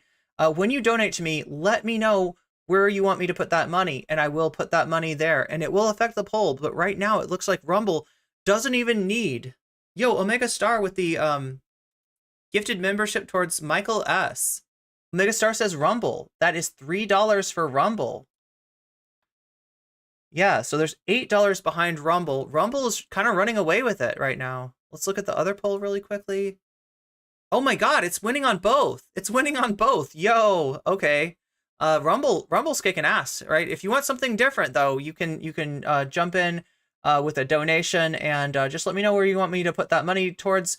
Essentially what now this is some weird math that I've been forced to do, right? But it basically boils down to like a 1 point in the average of the two polls per dollar that's donated in excess of Vox Populi, right? Because Vox Populi is kind of like a barrier. If anybody donates to Vox Populi, it's like they're putting that much money in there saying, don't affect the election. Keep the election sacred. Keep the vote sacred. Like whatever the people choose, that's what I want to go on. So you can do that as well. But yeah, right now Rumble is kicking ass and taking names, I guess. Used to talking about others without them coming on to chat about it. I think maybe. What are they? I'm not sure if that's true. Oh, that's because I feel like even in mainstream media, people will invite people on talk shows to have an argument and stuff. I don't know. Maybe I'm making too many excuses. I mean, it is bitch made behavior. It is, right? How do people watch this predictable garbage? These guys are so boring. Wait, I missed what's bitch made behavior. Most people probably are used to talking about others without them coming on to chat about it. I think maybe. Oh, okay. So you're saying talking about other people without giving them the right of reply is bitch made behavior. Are they? Actually, I'm not sure if that's true. Because I feel like even in mainstream media, people will invite people on talk shows to have an argument and stuff. I don't know. Maybe I'm making too many excuses. I mean, it is bitch made behavior. It is, right? How do people watch this predictable garbage? These guys are so boring. Because most people watch stuff to feel comfortable. A lot of you people watch me to feel comfortable, even though you fuckers shouldn't be, okay? So Destiny, if you really want this like right of a reply, you know, if you're really, I don't know how seriously to take him on it, because like, you know, this guy's a content-brained content king, right? That's what he's about. He's doing content, like more than anything, right? You know, you'll have to really debate me hard to convince me otherwise. But if you really want people to give you that right of return, you gotta stop this tendency that you have to create wrestling heels out of your detractors, right? Like I've got a friend who oftentimes disagrees with Destiny, oftentimes disagrees with Vosh, has debated them both, but whenever she debates Destiny, like his entire community comes down on her. And it's just like it's not a very good incentive to want to debate you.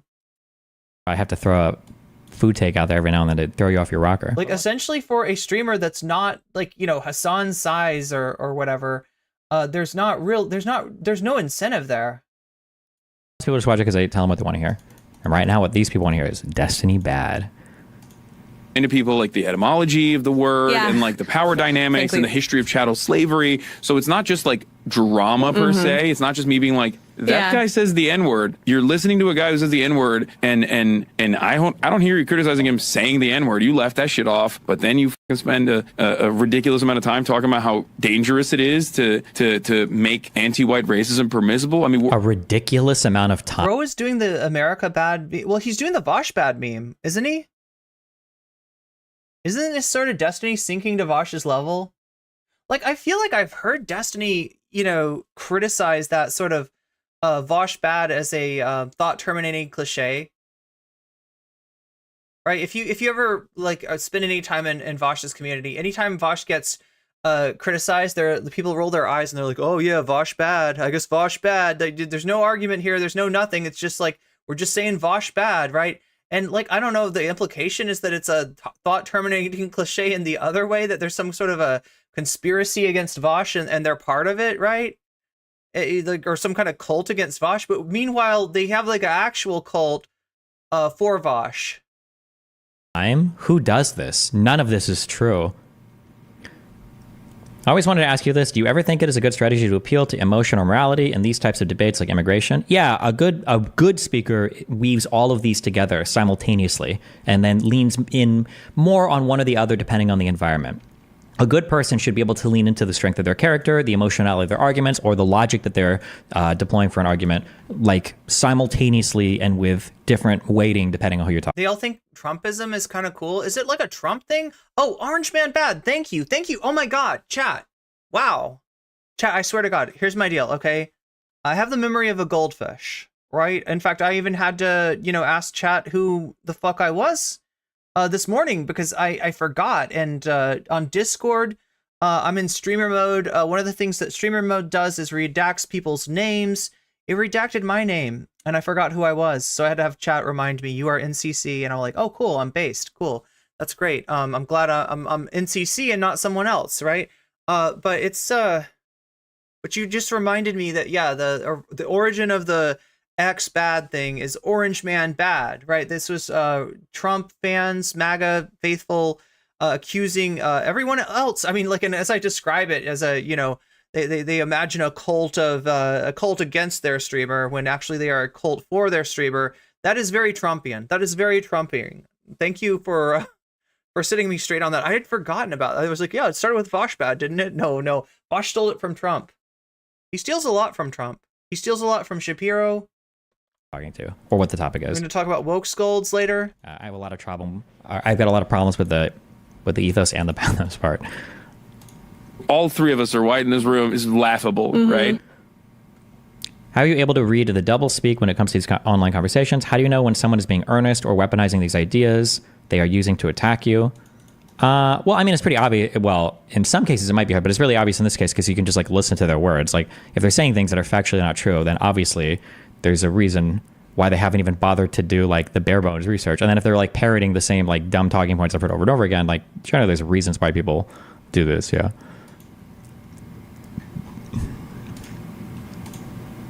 It's a laughable thing to be like, someone called me a cracker. Oh no. I've been called so many worse things. I am curious in the chat, or if anyone listening has opinions on being called cracker. As someone's from Florida, there was, the Florida cracker thing was a thing. So someone in the chat, Psycoms, good afternoon. It's incredibly coincidental you're talking about this, as I'll be in a debate with the D character tomorrow about why debates matter. Send us the link to that. Psycom. Oh, that guy's gonna be on my debate panel tonight. Nice. Interesting. That is interesting. I'm trying to remember. This is I don't know. It's boring, but this was a WIC debate, right? This was a WIC debate. We're gonna get babysat by Vriska? No. I needed a second. I just need I can't take this Destiny completely 100% on the sob. Let's get ready to rumble. We got $10 towards rumble. Thanks to Grey Knight. Grey Knight, thank you for the super chat.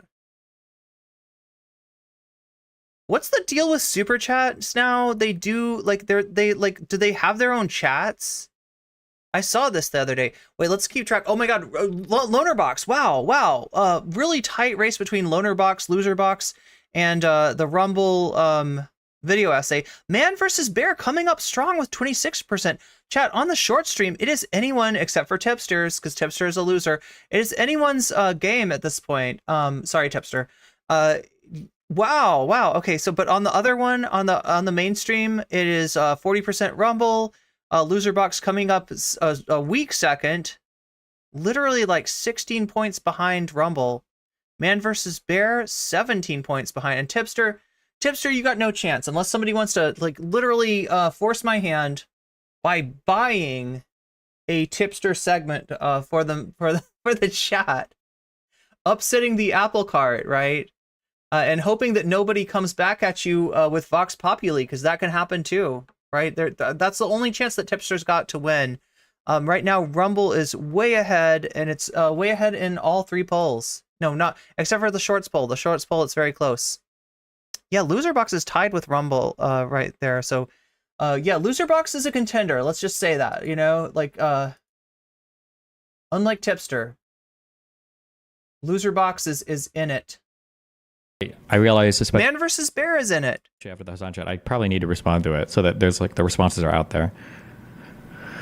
Yeah, the Florida Don't Say Cracker bill. I remember that M85. Bingo Bear says, I don't think anyone white feels bad if someone uses anti-white slurs. No, they do. They do, though. That's the sad thing. This is the community where they feel it the strongest, right? This is I do not feel bad. If you see me in the streets, please use an anti-white slur. When I say this is the community, I mean Destiny's community, not my community. Okay.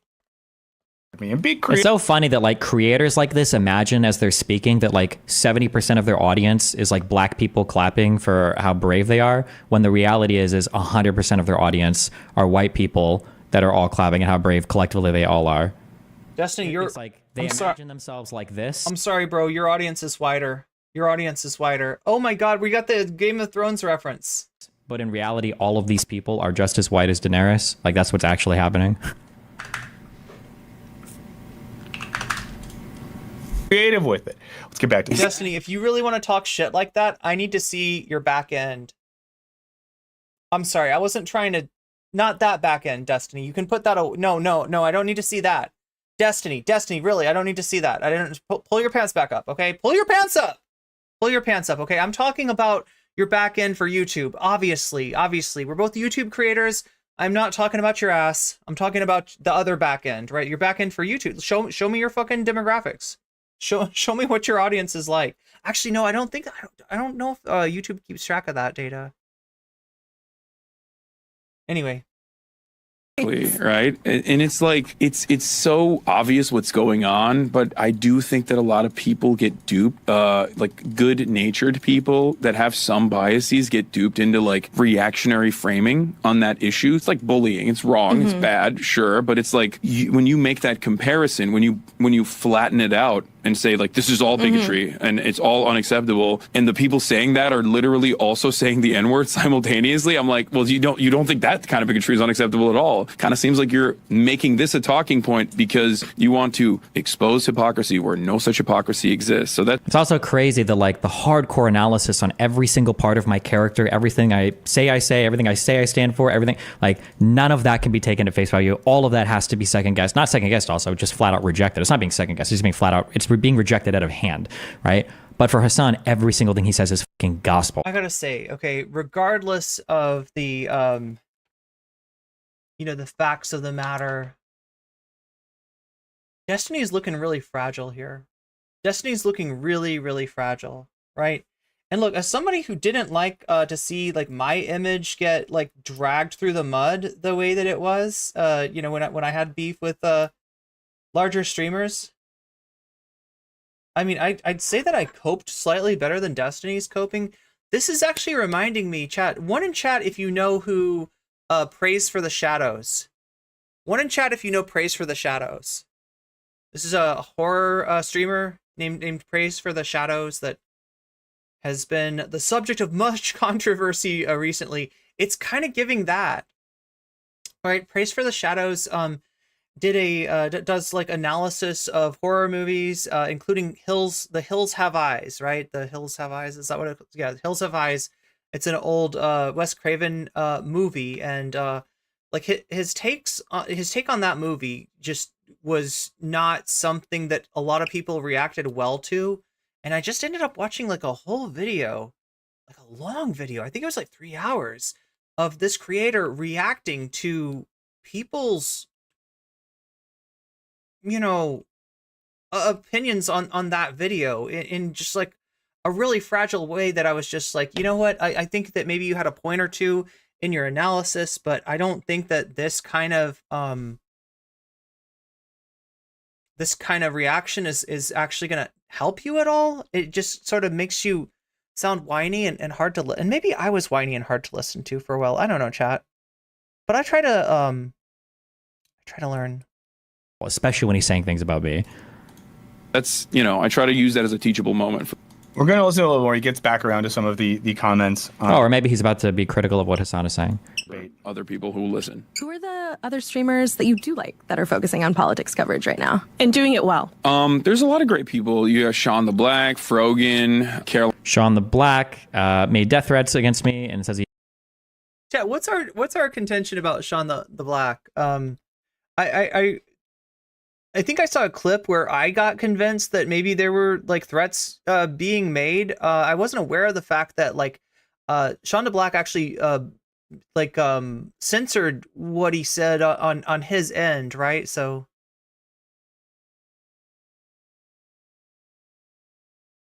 what's our take on that? Did Sean the Black make like threats on Destiny? Because I haven't paid enough attention to it to know. What do we think?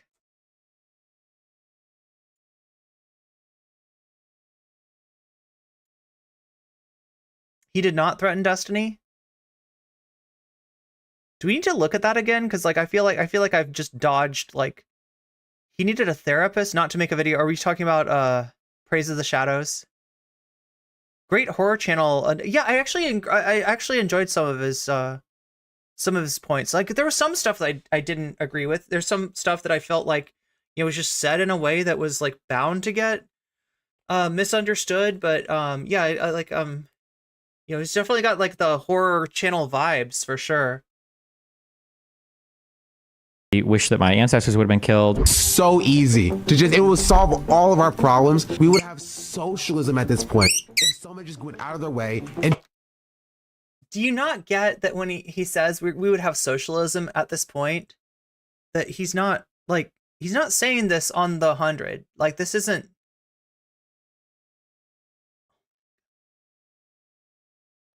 He said we would have socialism at this point, right?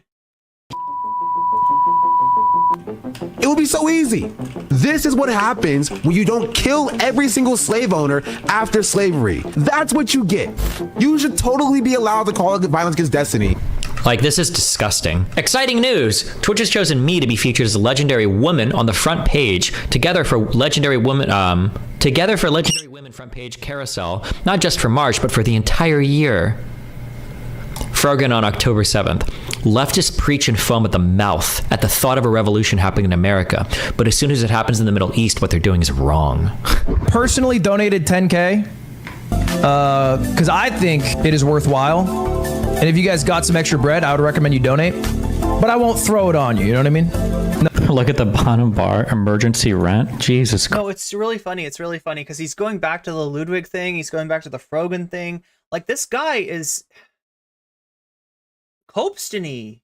Look, I said that as a joke, right? We got to have a joke about Destiny's name. If I mention him, it's going to be Divorcelli or Divorcestiny or something. Like this time it was Copestiny, but like, chat, I must have been slightly psychic. Like Copestiny was the right name to give him for this particular stream. Yeah, he's still mad that, like, you know, I can't. I need to cancel Frogan. I need to cancel Sean the Black. Like, did you hear what Frogan said? Frogan said that Ludwig's take was a cracker take. That's what Frogan said, right? You're not even making your own point. Like, you yourself said that you thought it was okay for you to say the N-word if you're saying it in a way where you're not, you know, you're not saying it like to a black person to be racist. Therefore, it's okay. It's okay if you say it to Dan, your co-host, as a punishment for him not talking towards the microphone. And here we have Frogan not calling Ludwig the C slur, right? Not even calling Ludwig that, just, you know, commenting on the take. Christ. This is a cracker take. Yeah, Christ on a cracker, that's right. That's right, Destiny. Christ on a cracker. Rogan uses racial slurs celebrated October 7th. Is pro-Israeli rape, pro-Hamas. We got to get, like, this is what he does to everyone. This is what he does to Mike. This is, like, right, he's building a portfolio. He's building a dossier. He's building a dossier on Frogan that whenever anybody brings Frogan up, we can just be like, oh, yeah, Frogan, big Hamas fan, said the C slur. No. And we're just going to roll out a list of Frogan's sins, but, like, look, if anybody ever does it for Destiny, it's cancel culture. It's cancel culture. This is the same way that he treated Demon Mama. He's just got a huge double standard when it comes to him versus, like, other people doing similar things. Wow. Or even, like, demonstrably, like, less bad things. There's a lot of great people. You have Sean the Black, Frogan, Caroline Kwan. Caroline Kwan said it would be good if I had never existed. Called me a worm. I called President Sunday a worm. Should I apologize to President Sunday? Chat, one in chat if you think I should apologize. I don't remember why I called President Sunday a worm. I don't think it was, like, out of, like, malice. I think it was, like, a cute worm. Did I call him a cute worm, or did I... Should I apologize to President Sunday? I don't even remember. I probably should, because I don't remember why I called him a worm. And that just seems like a weird thing to say. 5-minute video. I don't think we've watched on screen before. Also spreads misinformation. She believes that Palestinians, Christians. I feel like it must have been like a Dune reference or something. I'm sure he's really upset. Yeah, President Sunday definitely can't take. I'm sure he's coping and seething about it right now. Oh my god. Palestinians, Christians, and Jews all lived together in peace before Christianity even existed. Jesus Christ. What about Jesus Christ? That's where he's from. Nazareth. Yeah. What was the demographics back then? Please say Palestinians. I'm just kidding. She wouldn't do that. That would be pretty funny though. That would have been year zero. Just about BC. It would have been a mix of Palestinian.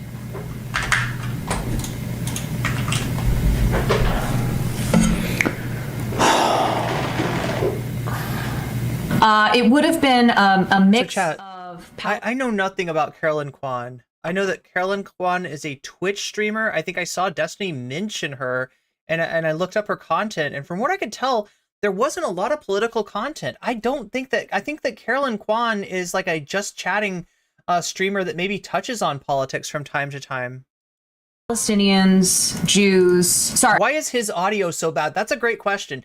Destiny, if you ever want to debate me, okay, the first thing you got to do out of the gate is explain why you don't have a noise gate, why you don't have an expander or anything similar, right? Most people, we've got a computer. We don't want you to, I'm not trying to broadcast the sounds of my computer's processing to chat, and therefore I have a noise gate, right? I don't want to hear every little, there's probably a reason. I'm literally just curious. There must be a reason, right? And you're not the only person who does that. I've seen other big streamers that have noise. In fact, you know what I heard the other day?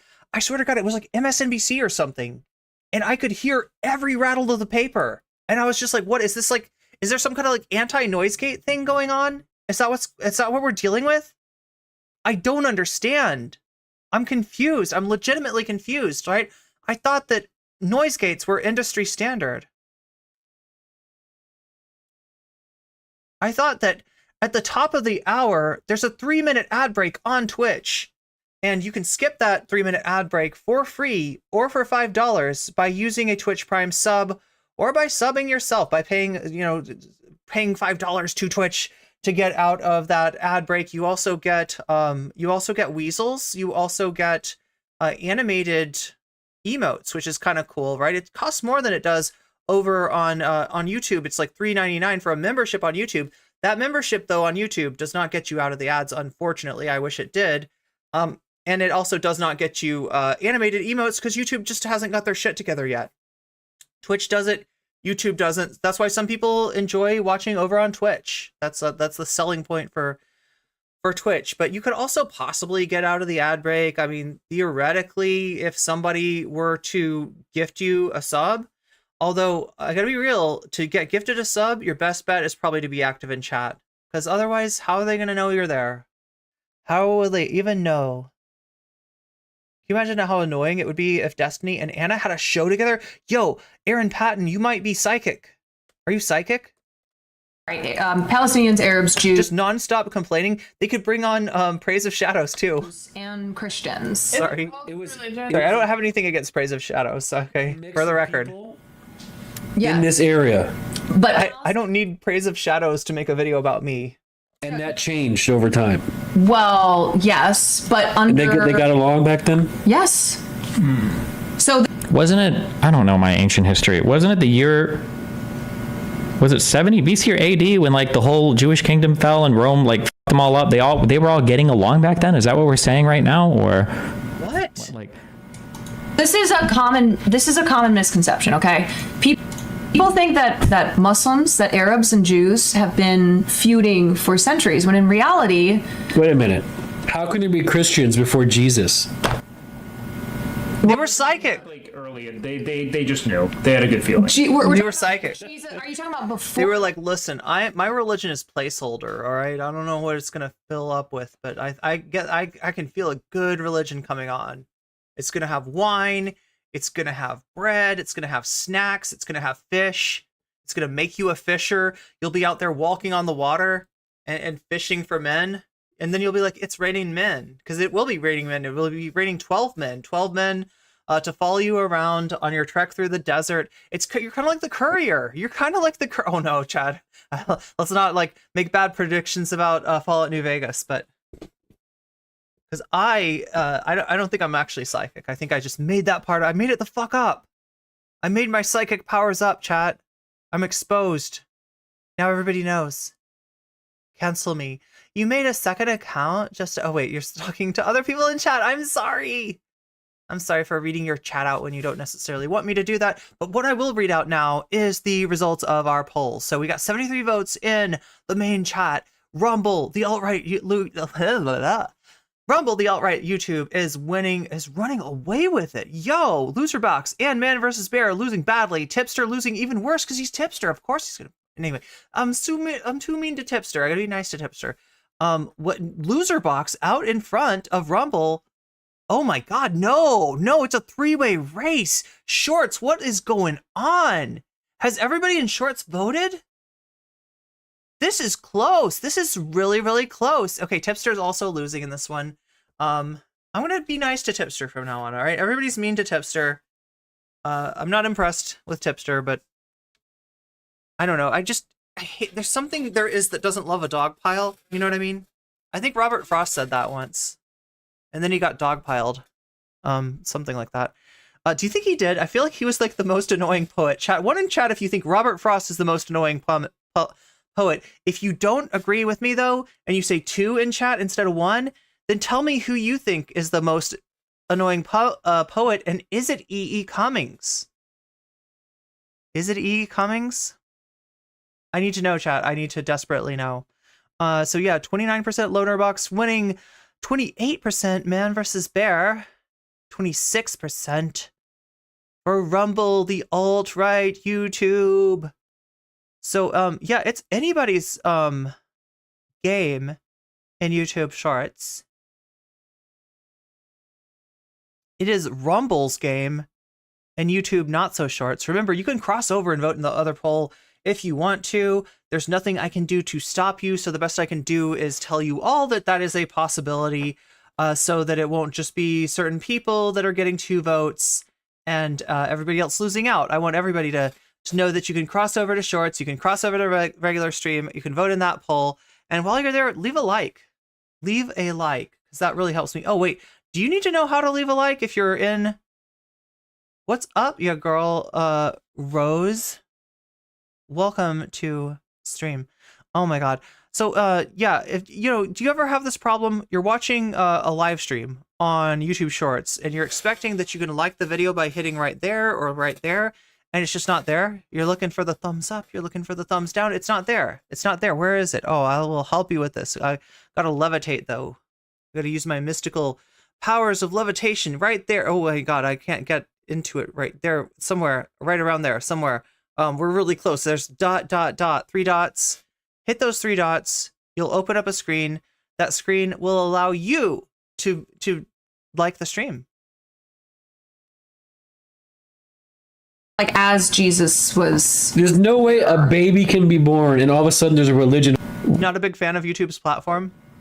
Oh my god, I'm talking shit about one of my platforms. Bro, there's so much weird. Here's the ad break now. I don't even know what the fuck I'm listening to. I don't even know what the fuck I'm listening to right now. Central Committee. There are a lot of Central Committee said that when he sees me at TwitchCon, it's gonna. That's so sad. We had somebody just come into Twitch chat and immediately run into the top of the hour ad break. That is truly sad. Especially if it's somebody who likes Twitch as a platform better than YouTube. It's like that's the one drawback. That's one of the drawbacks. No, is it the what drawback? Drawbackstiny. To be on site. You know. Cummings. Anybody vote for Cummings? Wait, 3? Somebody put 3? Wait, what is 3?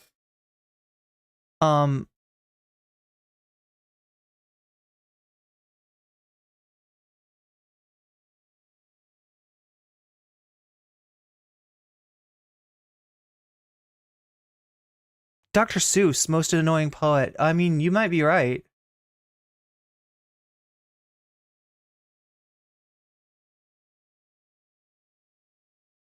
The irony.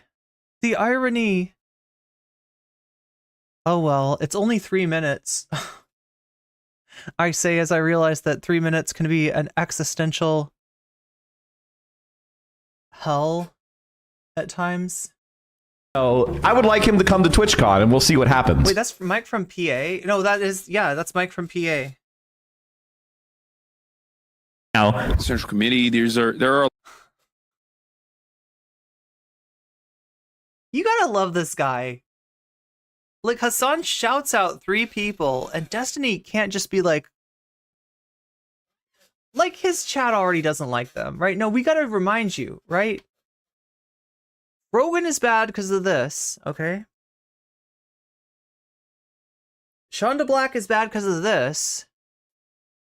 Carolyn Kwan is bad because of this. And Mike from PA, like, even Mike from PA, you really have to convince your audience that Redacted from Redacted is bad. Isn't that why you started calling him Redacted?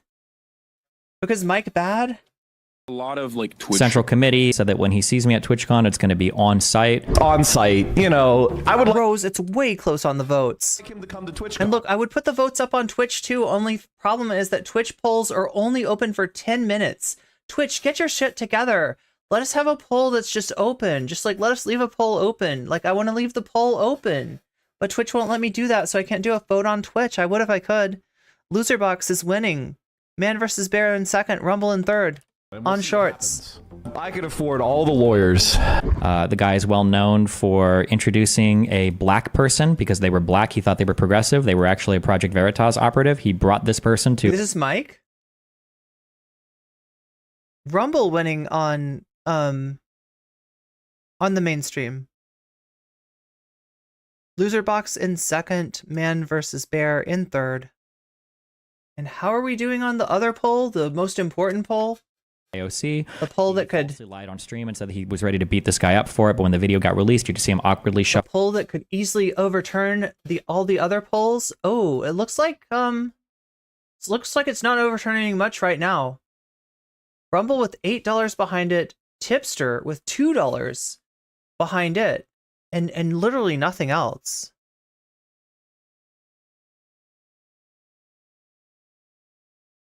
Fling around fatly in the background. Streamers specifically that also do political coverage. Carter's another one. Gremlo. I don't know. Are we gonna? No, he's not gonna look up Carter and Gremlo. These 2 people. So there are definitely content creators that are doing this sort of thing, but beyond that, I would say, you know, in the YouTube space, there's a lot of essayists that are great. They write a lot of YouTube essays. They do a lot of YouTube commentary. YouTube. They're great. There's a lot of great people overall. None of them engage in debates, which is great. I hate people. Only like, for you. Yeah. No, I mean, I actually do spoke debates to you in from- 2021 about the Sam Cedar Steven Crowder debate. Oh. And like how. And I'm so curious, like, what the cognitive dissonance is here. So you're listening, so you just want to know this whole thing about how stupid and lame debates are and how pointless they are and dumb. But now we're about to do Wait, do the Beastie Boys count as white rappers? epic Sam Cedar. By the way, Sam Cedar is known as like a debater type person. That's like one of his He loves debates. big things that he'll go on and debate people. Well, this is the thing, right? It's not, I don't actually have like a problem with like the idea, the concept of debate. But when look, just like I don't have a problem with the concept of commentary. Commentary is what I do. Commentary is very interesting. I like commentary, but you know, you could probably show me some commentary content that I would not like, because commentary means a very specific thing on YouTube, just like debate means a very specific thing on YouTube. And unfortunately, it means this guy. It's not just debate. It's a whole ass thing. You are signing up, chat. You are don't you want to sign up to have your name in a hopper? In a hopper that will, one of the names will come out and the subreddit will go wild and cancel this person. Don't you want your name in that kind of hopper? That if you have somebody on as a guest, you will be assumed to agree with every single opinion that she holds, and some opinions that she doesn't say that she's held, but you assume that she does? Does that not sound exciting to you? The life of a Destiny Orbiter, chat. It could be yours. All you got to do is let this guy come on your stream. Let him debate you. Do you think there's like any? So yeah, to the degree to which the what are you talking about? Like the video SAS do not do debates, right? That is. It's because of what debates entail in this space, right? It's because of who runs the game when it comes to debates. It's not like the act of disagreeing with somebody on fucking stream, right? Which is a pretty normal act, actually. It's a strange thing that the fucking debate community has made it, has imbued it with all these weird little extras. All these wonderful fringe benefits, most of which are no benefit at all, but just like a huge pain in the ass. And you wonder why nobody wants to fucking come on and debate you. You wonder. Whiplash from this, or were you? Look at that, they've got it, chat. He doesn't even need to show them on Sam Cedar. The chat automatically spits out Sam, buckets of cum, Cedar. Got him. Got him. Buckets of cum. Down for the Sam Cedar Steven Crowder debate, Henry? I vaguely remember, didn't like Ethan Klein surprise Steven Crowder with Sam Cedar, and then like he ran off. YouTube won't let you say the C word? Yeah. It was not great. It was not great.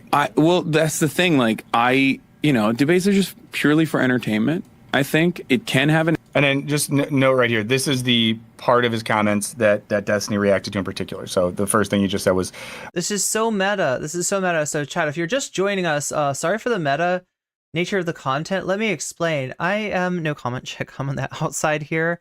And if I point over here on the main stream, or if I point over here on the short stream, I will be pointing at Destiny, watching Wisecrack watch Hassan get interviewed by Vice.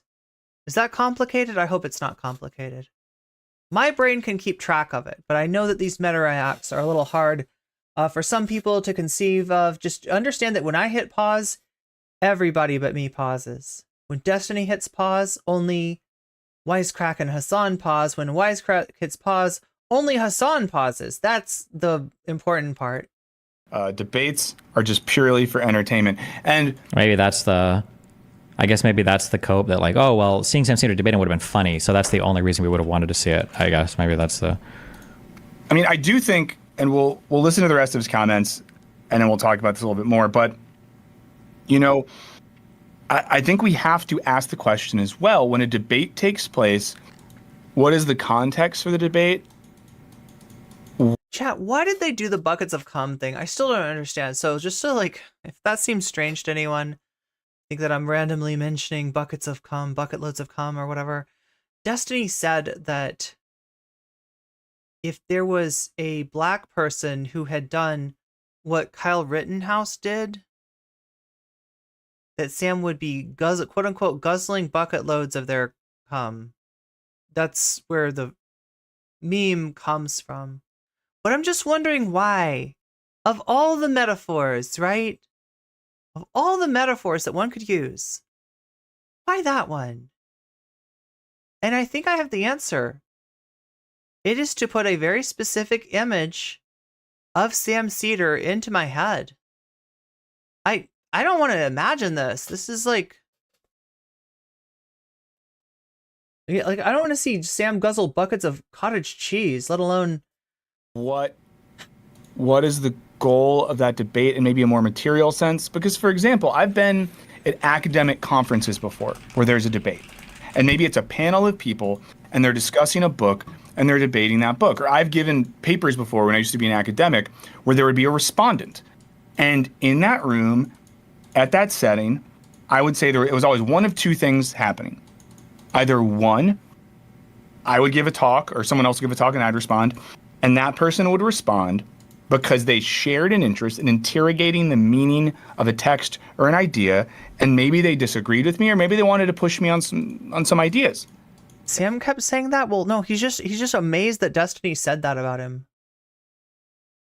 Like, yeah, he did kind of put it he did kind of shove it in his face. If anybody was going to get the bucket loads of comment, it was going to be Destiny. That's what happens most of the time. Occasionally, you would have that person in the academic context who wanted to use that as an opportunity to say, look at me, I'm the biggest boy, I deserve all the treats. But that's, not as common. But some of these... Yo, man versus bear tying loser box. What is this? Is this a comeback? Don't call it a comeback, but it might be a comeback. I'm not sure if it's a comeback. We'll see if it's a comeback. Man versus bear now tying loser box in the shorts poll. We gotta check the horse race here. Rumble's still dominating, absolutely dominating all the other options in not shorts chat and wides chat, whatever you want to call it. And the money is on Rumble. So Rumble's winning. Rumble's still winning. Okay, so not much has changed except for the fact that now we have a challenger. Yo, man versus bear is winning. Yo, I always had faith in you, man versus bear. I always believed in you, even when others discounted you and said you were worse than Tipster. Obviously, you're like twice as good as Tipster, which is a lot. You're 2x Tipster, man versus bear, and I'm so proud. Anyway, yeah, if you want to affect the poll, if you want to put your thumb or your finger or your hand or your toe on the scale, some sort of something on the scale, right? You can do so when you donate, right? If you donate through super chats, super stickers, if you donate through getting yourself a membership or gifting memberships to others, gifting others the gift of weasels. If you donate through subs on YouTube, if you gift subs on YouTube, right? Let me know where you want me to put your money, as in like on what particular content option, because we're going to watch this after we're done with the Destiny. We're going to watch this after we're done with the Destiny. And right now it looks like it's going to be Rumble, the alt-right YouTube. It's a video essay about Rumble. If you don't want to watch that, you can vote. You can still vote. You can still vote in both polls. Even if you want to cross over and vote in the other poll, you can still do that. There's no way I can stop you. As long as you leave a like while you're there, I would greatly appreciate that. But yeah, you could do that. Or you could cheat. How do you cheat? By donating. If you donate, you get to decide. You get to put your thumb on the scale or your toe on the scale. I don't know. Chat, just don't put anything gross, any other body parts on the scale, okay? Just like there's a limit, right? You can put your tongue on the scale. Oh my god, no. No tongues on the scale. Let's just keep it to like toes and fingers, thumbs, and whatever. Maybe a forehead. Put your forehead on the scale. If you want to, towards a certain content option, if you prefer it, if you want to see what Loserbox is up to, if you desperately need to see the man versus bear, the fight of the century, if you're like a huge Tipster stan, or just appreciate how ridiculous Tipster can be, you can put your thumb, you can put your finger on the scale. You can also put your thumb on the scale against others putting thumb on the scale via Vox Populi, which means if money gets put here, it's like against the vote being upturned by the by donations. That's how we do it. These debates that happen now, we have to ask ourselves, like, they're happening on platforms that are designed to grab our attention, to get clicks. They're monetized. They're people trying to sell us things. So I think to act as if a lot of the modern online debates weren't, at least, if not purely, at least in part or large part, Hold on 1 second. Nice. For entertainment seems disingenuous. We'll listen to the rest of Piker's comments. An educational component for sure, but overall it's not about like whose facts are solid. It's more so about who says them in a more solid way, and also it's the theatrics. It's a good way to maybe bring some people over. Ari, previous message about writing articles / posting on Substack. I feel like that would also cut through the muddiness of people talking about rhetoric. No, because these people are never going to read anything I fucking write. That's not going to happen. I'm already posting stuff on Obsidian. Like, look at my Kevil's... On Obsidian? What is Obsidian? I need to know. Manifesto. Nobody in any of these communities read any of that. Buckets of cum are being flung around left and right. That sounds messy. But now they're all hopping on to what was my conclusion from any of that. Also, I like how, like, well, they're just spectacles that can bring some people over to your side. Yeah, isn't that what the point of a debate is? And also, it's the theatrics. It's a good way to maybe bring some people over to your side in the margins. But overall, it's not activism. It's not, doing something meaningful. It's not even like genuinely learning about an issue. It's more... It's not activism. Well, I mean, it could be a type of activism, I guess. Oh, no. Here we go. It's a separate thing. Here we go. Wait a minute. But he's already reacted to this. So if you heard... Oh, my God. This is so complicated, chat. Because we watched some of this content before, right? We watched Destiny react to this video from Hassan. He's also reacting to Wisecrack reacting to it. But yeah, essentially, this is where Destiny flipped out. This is where Destiny got really mad.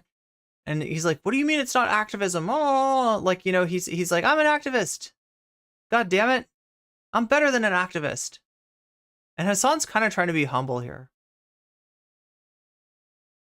Right? He's doing the thing where you minimize, you're like, it doesn't have like that much of an effect on people. Full, I mean, by whose estimate, as opposed to what, going to a single protest? I mean, like, what? I mean, like, anything can be meaningful. Obviously, there's like different room for all sorts of different types of actors in a political in like a political field. Some people are good at being politicians. Some people are good at being activists. Some people are good at raising money. Some people are good at volunteering their time. Yeah. You know what's funny? If you consider Destiny an activist, most activists for the Democratic Party are actually people that are to the left of the politicians in the Democratic Party. Do you know what I'm saying, chat? The energy, the activist energy in the Democratic Party tends to be younger than the leadership in the Democratic Party, which tends to be really old. And the ideology of the activists and the people that are doing some really basic get out the vote stuff or whatever, right? The ideology of those people tends to be to the left. Now, what's funny about Destiny and his community is if you take him seriously that he's an activist, because they do canvassing, so right. I mean, look, it's not exactly what I think of when I say activism. But I mean, of course, he would say that well, yeah, because what you think of as activism is completely useless and doesn't make any difference, and it just pisses people off by getting in their way, and it's a hostile and confrontational, right? Whereas my activism is to, get a bunch of streamers to go down and canvass in different districts across the United States in support of Democratic politicians. And with the streamers, with the orbiters, come the fandoms of those orbiters that want to be close to their parasocial fave. And so that's the real activism, is going to people's doors and saying there's an election. Please vote. Here, would you like me to sign you up for voting?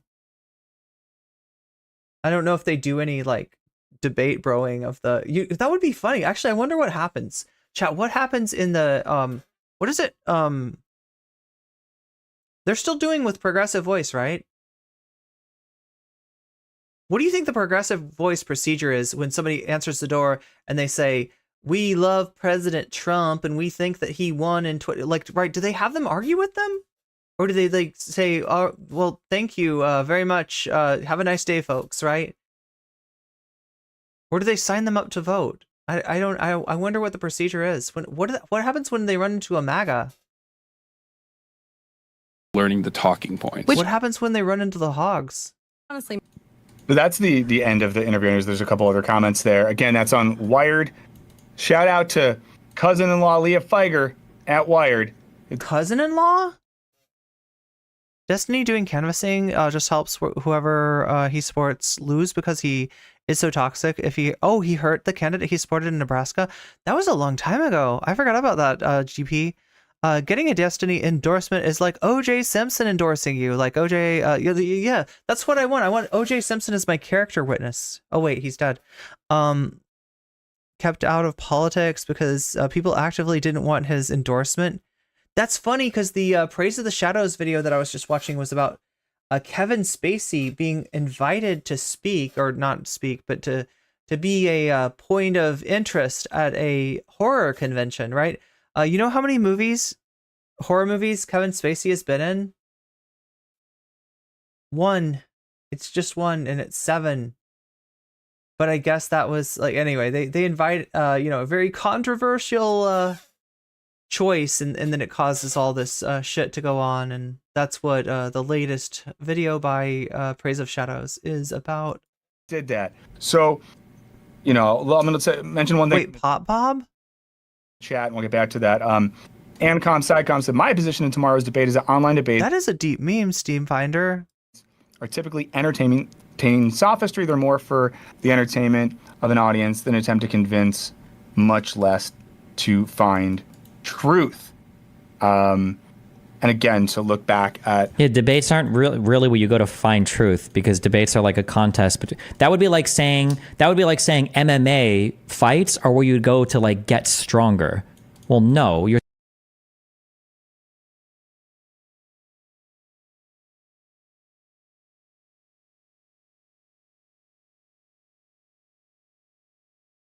No, it's not.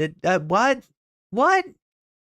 Supposed to do that. Like MMA fights are supposed to be where you see who is the strongest, right? Or the best fighter, right? A debate is supposed to be where you see like, well, what are the best debate points? Or the 7 is more like a thriller. Debating people, right? Yeah, of course. That's not where you Destiny MMA knower. You don't go to find truth in a debate. Hopefully you both have done that before you come together. What's in the box? Yeah. Have the debate, right? That's obviously. Piker's comments. Yeah, he says it's not. Chat, should I have put Praise of Shadows in the hopper? Should I have put that in the in contention for voting?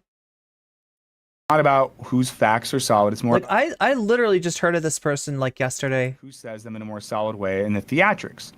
It's a good way to maybe bring some people over to your side in the margins, but overall it's not activism. It's not doing something meaningful. It's not even genuinely learning about an issue. It's more so learning the talking points. Okay. I like it's obviously it's stupid, but how long did they talk about me for? The subject of debate. Oh, okay. Like 10 more minutes? Jesus Christ. Yeah, the reciting the talking points. It's about like, putting on the aesthetic of like how to best make it look cool. Oh my god, Soul Life. Wait, this makes so much more sense, Shakespeare. Destiny does MMA with rhetoric. His brain has abs. Brabs. Like you wouldn't believe. This is why I'm saying I hate all the shit that I like stand for and do, is because like everybody that uses the words that I use, like everybody that uses these words is always the biggest fucking red flags in the world, right? So it's so crazy here that he's wielding my aesthetic argument as an aesthetic. Like that's so meta mindfucky. Like holy shit. Big brain idea. Next time you have a big debate or Pierre Morgan, you should challenge Hassan to debate on his policy. Yeah, Pierre Morgan. Next time you go on Pierre Morgan to debate, let's talk about that. And say it is for charity. Tell him Lex would host it. I bet you he wouldn't do it. Probably not, but talking points. It's about like, you know, putting on the aesthetic of like how to best make it look cool. How do I, within this constraint of conversation, like make my thing look like the most aggressive and boastful? What's the difference between a talking point and an argument? I can tell you the difference, but they have the talking points. The difference between a talking point and an argument is if I give you one line and somebody gives me the level 0 challenge to that line, do I know the next line of the argument? If the answer is no, you just know talking points. That's a good example of like Hassan. That's why Hassan engages in debate pedophilia and exclusively debates people under the age of 18 for that he pulls from his chat room. Did we really need that particular sound? Because I didn't need that sound. Am I alone in that?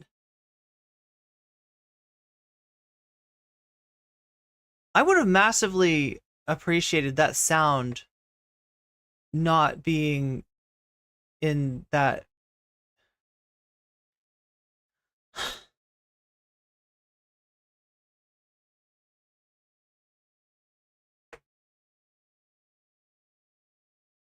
Chat, I just wish that the sound wasn't there. They need to remove the sound. It was weird. It was weird. Remove the sound. I'm thinking back to how he jumped immediately to the founding fathers as his reference for what he's doing. No, it was like you know the sound that it makes when you you like pop your cheek, you know? I'm not gonna do it because like the noise gate, maybe that's why Destiny doesn't have a noise gate. Maybe he wants to be able to make that sound. But no, I'm pretty sure his editor just added it. And I could have done without it. I could have done without that particular sound.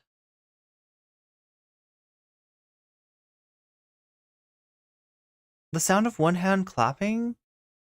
It's like the sound of buckets loads of cum spraying. And it speaks to me of just like where his head is at as far as like where he wants the sound of one edgelord slurring. The performance of being as prestigious as the founding fathers, or like nobody was comparing the prestige part, right? Like this is a 75 IQ. Okay, so this is gonna get him mad. This is gonna get him mad. Grappling with like literally, okay, he did compare himself with the founding fathers. Now it wasn't like saying, he didn't literally say like I am as good as the founding, I am as great as the founding fathers, like, right? I am as like this or that. Which I don't know if it should really be a flex, because like, do we really know that much about? I don't know. Like, if you are the kind of person to be glazing up the founding fathers, then you're like the kind of person that would think that's like a good comparison, that's like a way to brag. I don't know. He was like the founding fathers because his family owned a plantation too. There's a certain level of irony. Wait, what did Crotchy say? Forget about the sound. Oh, what? There's an irony. There's an underappreciated irony in chat. Chat, I must appreciate all irony.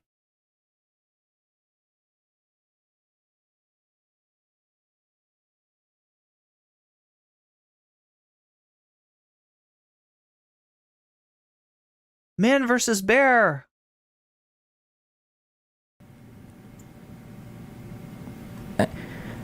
With what a comparison is. Like Marie Le Pen reminds me of Hitler. And it's like, the fact that the first thing that this guy thought about was comparing Le Pen to a guy with a mustache. Fuck, do we need to go back and see what he actually said? Doesn't know what mustaches are? Yeah, that's right. Or, like, what an unbelievably like, we weren't having a conversation about prestige.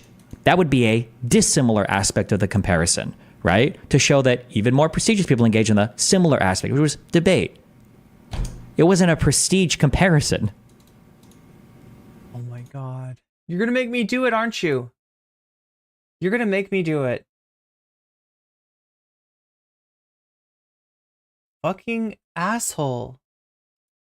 also saying the N-word simultaneously. Simultaneously or in response to saying, like, well, why is it okay to do this but not this? It's not like everybody was saying the N-word and then somebody said the C-word and be like, oh my God, no, that's not okay. It's more like, damn, that's crazy. White people or other people can call white people slurs. Well, what about this word? Oh, now you're saying the N-word? You don't think we should say the word? Like, I think people are probably just like, oh, probably just shouldn't say racial slurs, or at least not at people, right? There we go, because it's rude. There's his answer. Like, well, you don't think that kind of bigotry is unacceptable at all? Kind of seems like really. Who's defending that? God, I hate that. I hate the wired people more than Hassan on this. The fact that they're just sitting here like eating this up. God, they're so lazy and stupid. You're making this a talking point because you want to expose hypocrisy where no such hypocrisy exists. So that's, I try to use that as a teachable moment for other people who listen. Teachable moment. Who are the other streamers that you do like that are focusing on politics coverage right now? So chat, they didn't cover, the Wisecrack did not cover Destiny reacting to this, but Wisecrack did see Destiny reacting to this, and some of what he's talking about is from this. But like, this is where the whole founding fathers things comes up. And doing it well. There's a lot of great people. You have Sean the Black, Frogan. Why does he never get any pushback on these podcasts? Because these people are all bought into the same Zoomer socialist bullshit aesthetic. It's the Zoomer socialism. Right? Like they're on ticky tacky all day. Same like the they're doing clicky clacky on the ticky tacky. Moment for Hassan's and they all love socialism. They all love Karl Marx. It was him, sitting as a coming from. Chat, would I do better with a southern accent as a streamer? Probably. Billionaire family with some poor Venezuelan kid on my Discord crying, and Hassan's trying to tell him why. It's too bad. I don't have one. I don't have a southern accent. My sister does. I could borrow hers. Venezuela's going great, and this poor kid saying like, my family lost our entire life savings and we eat rats on the street, and it sounds like you just don't understand. Like, it's just like this weird, it's unironically, it's like the white I think Destiny's wife divorced him because he screamed Hassan's name in bed. Yo, your trope, but it goes in the other way for progressives. In Caroline Kwan, Central Committee, there's hypocrisy exists. So that's, I try to use that as a teachable moment for other people who listen. Who are the other? See, like, here's what I'm worried about. All right, it's one thing if he's doing this for content. It's one thing if he's like just creating like a pro wrestling world full of heels, and these are heels, right? Mike from PA, Caroline Kwan, Shauna Black. These are people that his chat hates, right? But he looks like he's legitimately mad when their name comes up. I don't know if this is acting or if this is actually Destiny. Is he really getting mad? Because, like, look, I kind of hope he's acting. I kind of hope this is all a ruse, a clever ruse by Destiny, because otherwise his mental framework cannot be that healthy. If he's really mad, whenever somebody brings up Frogan, whenever somebody brings up Sean the Black, whenever somebody brings up Carolyn Kwan, Mike from PA, in a positive sense, it's like, this is real? Streamers that you do like that are focusing on politics coverage right now and doing it well. There's a lot of great people. He's sitting there listening. I mean, I guess Steve Gordon, yeah, you're not wrong. Sean the Black, Sean the Black, who just made the death threat against me. Frogan, who started the whole. You're an NPC. You literally respond. This is a chat bot going on, right? He literally, he can't. He's Pavlov's edgelord. Right, given a certain stimulus, he will output, the same text, the same string. Cracker discourse by using racial slurs against white people. Also celebrated October 7th. Caroline Kwan, who said that Palestinians and Christians and Jews all live together happily in Palestine in the year zero. Who said I shouldn't exist. Central Committee. Mike from PA, the guy who said that he just named like 4 insane people in a row. These are all insane people. Mike, the guy who said that if I show up at an event, he's got enough lawyers to fucking light up, show up. What's the term I'm looking for? On site me. Like, there are a lot of. What does that mean? Like Twitch streamers specifically that also do political coverage. Carter's another one. I don't know who that is. Probably insane. Low. So there are definitely content creators that are doing this sort of thing. But beyond that, I would say, in the YouTube space, there's a lot of essayists that are great. They write a lot of YouTube essays. They do a lot of YouTube commentary. They're great. There's a lot of great people overall. None of them engage in debates. This was 1 day ago. So he knew about all of this. It's so wild that he's worse than any Nazi because he gets. Extrude me? mainstream support doing it. Like, at least the Nazi people, Fuentes and all these guys, have to think so hard about how to hide their shit with irony, and these guys don't even have to think about it. They just openly say like, oh, I support this dude who calls for death threats, but it's okay because that guy's white or Cuban, depending on how I want to insult him. Great. I hate people. Only for you. Yeah. No, I mean, I do. What is on site, Bad Lefty? About the Sam Cedar Steven Crowder debate Oh. and like how stupid it was. Yeah. Well, that's the thing. Like, debates are just purely for entertainment. I think it can have an educational component to it for sure. But overall, it's not about like whose facts are solid. It's more so about who says them in a more solid way. I feel like he just like caught like kind of Carolyn saying something that was like, like the people who would become, the followers of Jesus were there, right? So, in that sense, like Christians were there, but obviously, wait, oh my God, I'm so mixed up, chat. Is Jesus born in the year 0? Or did he die in the year 0? I feel like I just don't know Christianity that well. I thought I did, but there were some, facts that I just did not commit to memory. I would be bad if I was going to go into a debate with a theologian about Christianity, almost as bad as Destiny when he goes in to debate Norm. Almost as bad, but not quite as bad. Not quite as bad. I know a little bit more in comparison to... Anyway. And also, it's the theatrics. He died in 20 AD, so wait, why is it called year 0? What, the dude was like 30... Wait, was the dude 28 years old? Is it like that 28-year-old curse? Like Kurt Cobain died at 28, so Jesus died at... Or was it 30? I think he was 31, right?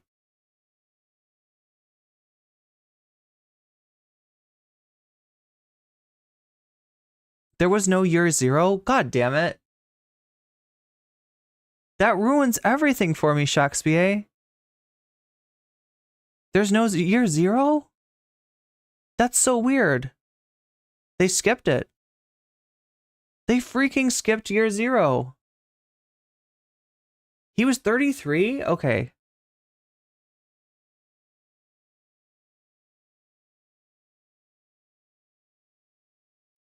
Way to maybe bring some people. BC AD isn't a real thing to Jesus. It's just, oh, wait, it doesn't have to do with Jesus? I thought that, didn't they call it the year of our Lord? I think Carolyn's clip was very defensible. If I was speaking extemporaneously like that, I'm sure it was such a weird conversation too.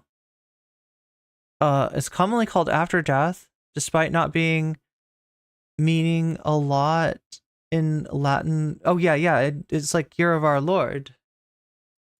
To your side in the margins, but overall it's not activism, it's not doing something meaningful, it's not even like it's not activism or doing something meaningful, like convincing people that you're correct.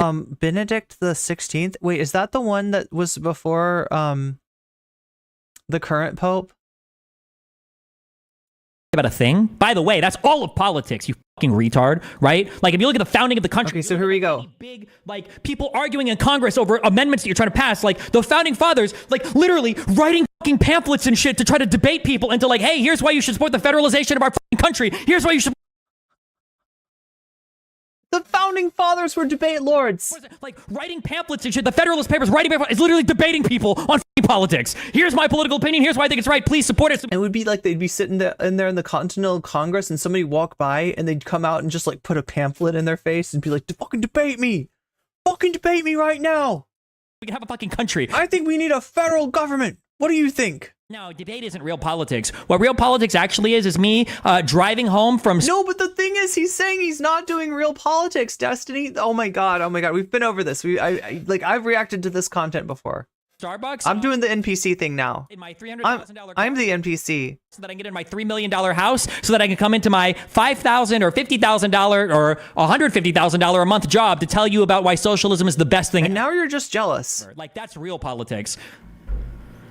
Like genuinely learning about an issue. It's more so learning the talking points. Which honestly makes Twitch so interesting.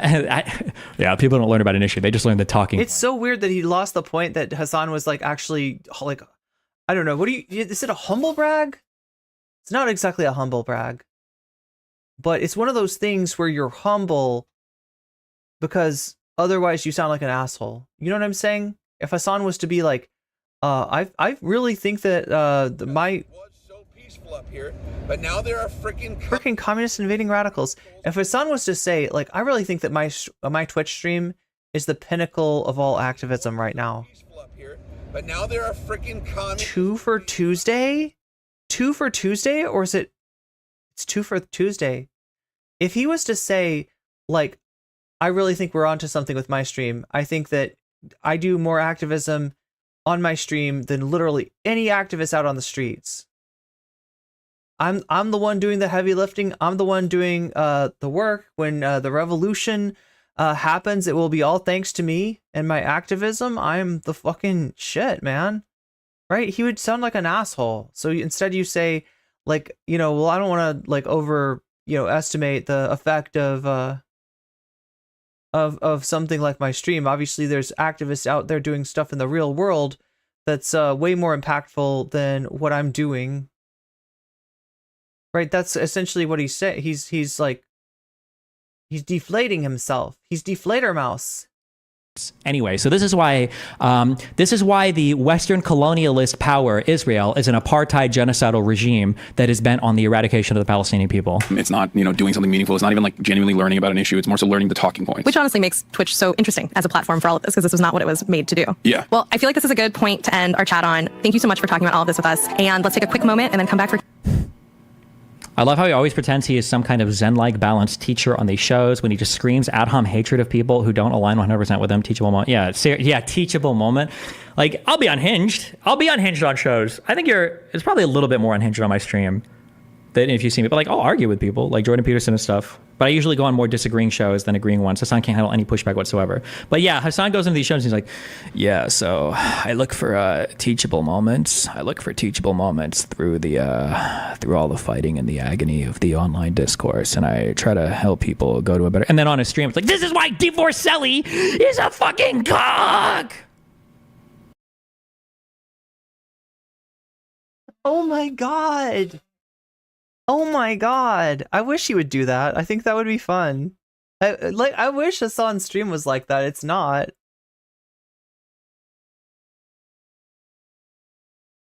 Anyway. Don't always agree with you, but always respect your analytical reasoning, so maybe you can explain. As one of 0.5% of Israeli Jews voted for the Arab parties, and my PhD was on increasing support for a PA state, I can't understand what the protests expect us to do. I don't know. That was 1 out of 2 donos. The protesters have no solution for anything. They have no idea. But Ben Franklin loved freaky, mature women. Did Ben Franklin love muscle mommies? And then that to end it, yeah. What? Wait, what? That was 1 out of 2 donos.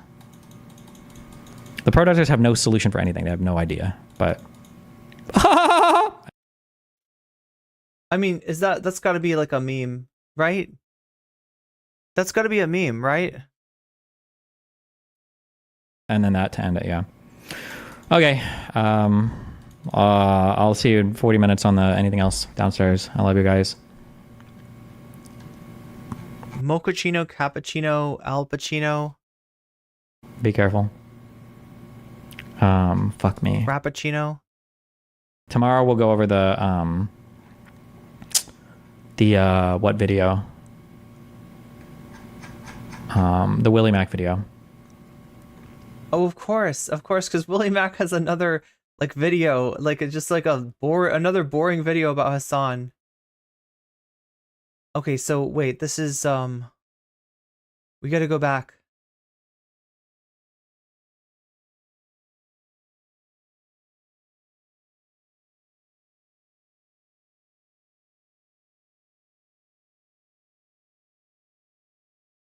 There.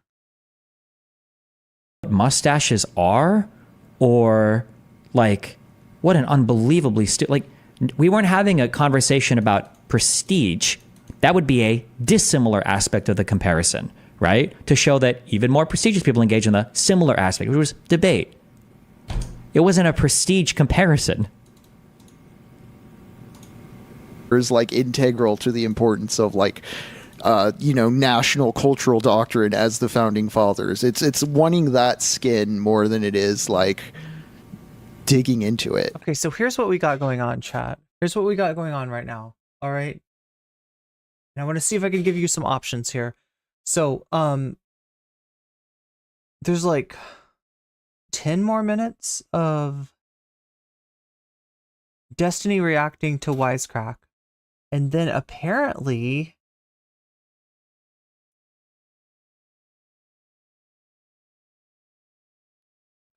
Yeah. Apparently this is the director of Wisecrack. So I don't know how their operation works. They've got a director, and this is the director. And Destiny says debate me, and the Wisecrack director comes on to debate him on a webcam, I guess, that doesn't have its like light levels adjust. Anyway, so that happens. So there's a debate here, is what I'm saying. If you're a fan of debate, if you're a fan of shit show debates, like it looks like that's what we're on board for. Right, we also got our second content, which right now Rumble is winning in the mainstream. What's going on in the short stream? Man versus bear. I'm excited about this. I mean, we're not going to get to watch it, though, unless somebody intercedes. Because right now, man versus bear is winning by 1 point in the shorts chat. Rumble's winning by like 13 points in the main chat. And Rumble's also winning when it comes to donations. The only serious people donating so far are donating and saying, I want to watch that Rumble video. I want to see what the alt-right YouTube is like. I want to slide down that rabbit hole with Xander Hall.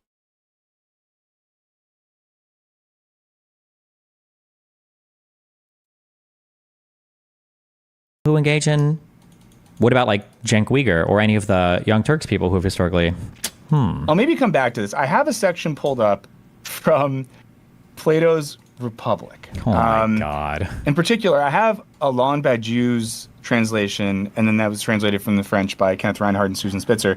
Alain Badiou, a French philosopher I like a lot, rewrote or Norman Finkelstein, Republic in more modern language. And I was reading some of this, and maybe we'll get to this in a little bit. And I was reading it to remind myself, because there are people on YouTube and in the streaming space who will reference Socrates and Socratic method to give a structural justification for their style of debating. But I think that what they miss out on is there's a motive underneath that structure, and the motive... Who wants to slide down Xander Hall's rabbit hole? Wait, why does Xander Hall not have any orbiters? is seeking out of truth. You would think there'd be like a Zen orbiter. And the good. And in reading through Socrates, debating with young people, there's a care and there's a strategy and there's a desire to get someplace that I don't see in a lot of the online debating space. Now, in one sense, is it fair to hold, Twitch and Kick and YouTube streamers to the standards of I actually really like the channel. He usually speaks about philosophy, not politics. It should be a red flag when somebody knows a lot of theory, but they can't do any of the application. I think that should be a Hopestiny. Major red flag, because there's two escapes for this, and lacking both of them is a character deficit.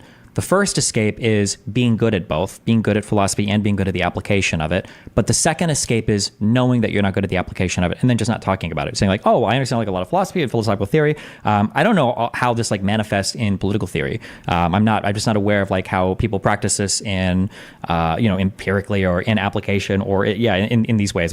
I don't have that experience. But to confidently venture into this area and then make all these statements, especially against people that inhabit the space with so much more time than you, shows a severe deficit of understanding of your own limitations, which ironically being good at theory enough is a good example of what he's criticizing me for, I guess.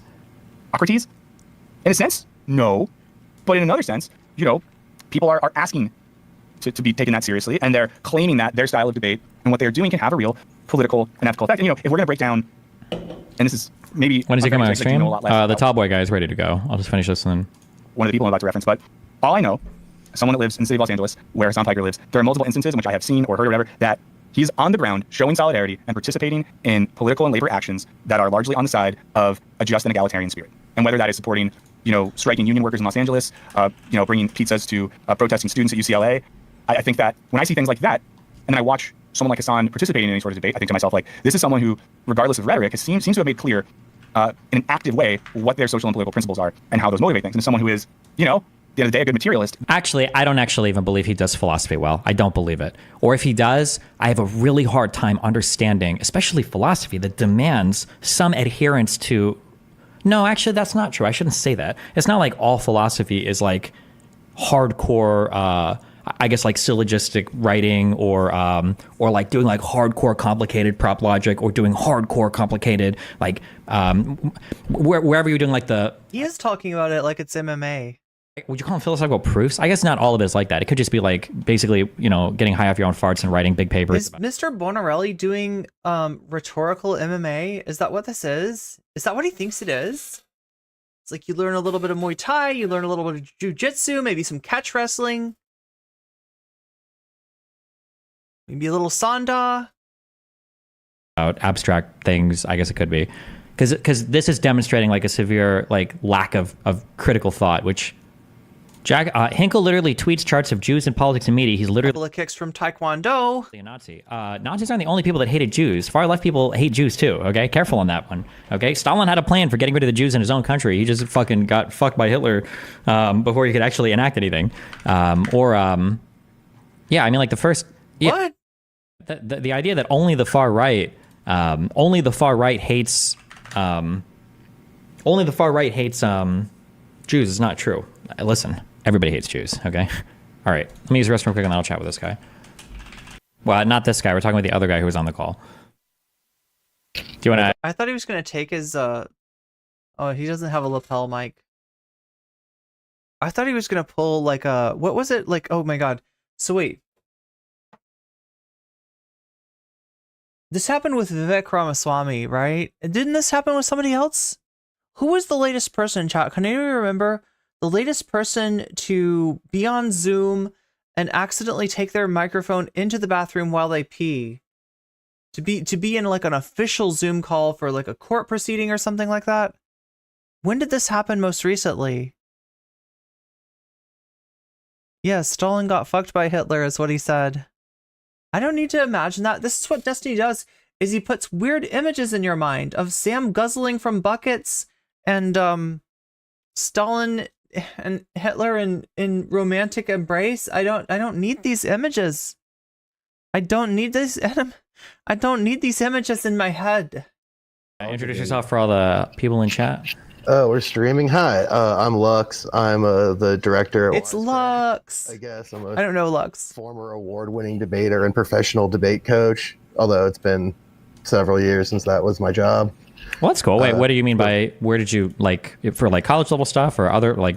Oh no, chat. Like I feel like it's a really bad idea to go and debate somebody. Like and to introduce yourself as a debate coach. Who was the person that did that? It was like Booksmarts or something. Did Booksmarts like advertise himself as a debate coach at some point?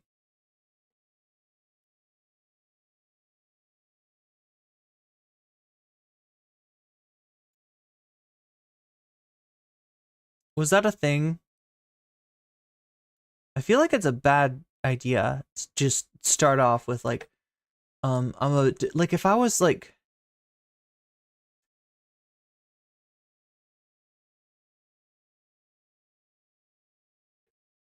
I don't know. I was a top 10 high school debater for my junior and senior years of high school, and then I was the debate coach at Bard College or this debate coach at Bard College my sophomore, junior, and senior years in college. Destiny is going to use this to declare victory over academia. You were a collegiate debate coach and you didn't know your shit. I defeated you. Like you think you know how to debate. Okay. And I did assistant coach work with a couple of teams other teams, including the NDT and CETA winners at Emporia. Gotcha. Okay, cool. All right. Well, do you want me to start or do you want to start? Yeah, I mean, however you want to do this, I guess. I got online. I don't think he's done any debates online. Debate stuff, which I'm sure we'll get into, is not really a thing I hold in especially high esteem as a practice. So I don't actually. So, I'm trying to understand the director. Is this just the person that films and like, I mean, what does that entail in terms of a channel like Wisecrack? Like, what does being a director mean? I know people that have producers. I know people that have editors. I can imagine somebody that has a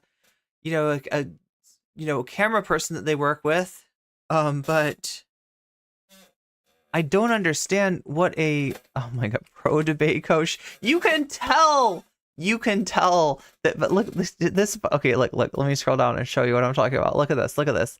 Debate with award-winning pro debate coach. I will predict that this did not go well for our debate coach. This did not go well at all. This was a bit of a debacle. By the fact that Destiny's titled it award-winning debate coast. Coach. The debate coast. There's the East Coast, there's the West Coast chat, and then there's the debate coast in Nebraska. Is this the man? Is this? Yeah, I mean, is he gonna get eaten up by Destiny? It could be. It's very possible.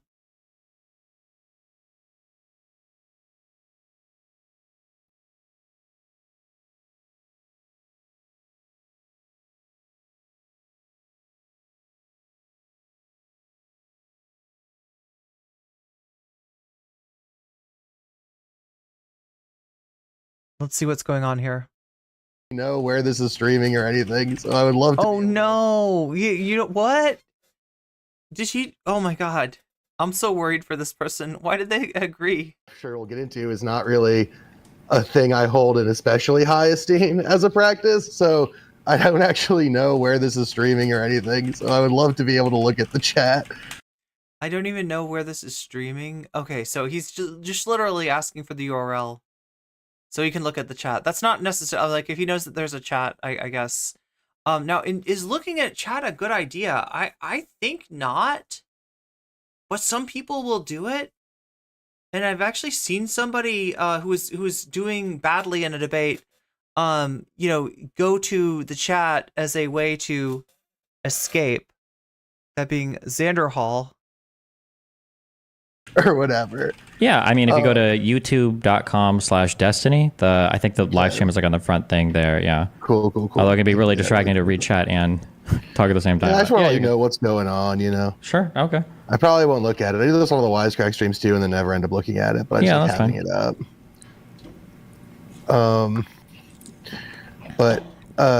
Yeah. So yeah, I mean, I guess. How do you want to? So basically, the disadvantage is like if people like I don't know, making fun of you, hating on you, like right. If negativity gets to you, it's probably a bad thing. If you can kind of just like write it out and you don't care, you're just like, this is DGG. I literally don't care what they think, right? Then it's probably okay. And the potential positive to it is that like if you read chat, you can start responding to a chat like anytime you want to, right?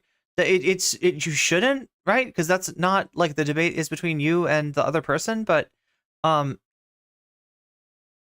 people will, and that's they can pivot if chat is saying something dunkable, which very likely chat will, right? You can use the chat as a target instead of Destiny. Because there's a bunch of shit we talk about, obviously. There's always a bunch of shit to talk about. But I'm happy to talk about me and Burns' stream from yesterday if you want. If you want to talk about what umbrage you took with the stream from yesterday, we can use that as a jumping off point. Yeah. I can jump in from sort of my approach to it, however you'd like to do this. Sure, we can go specific and then broaden it, or broaden it and go specific. Yeah, I guess I'll start specific and then we'll broaden it, I guess.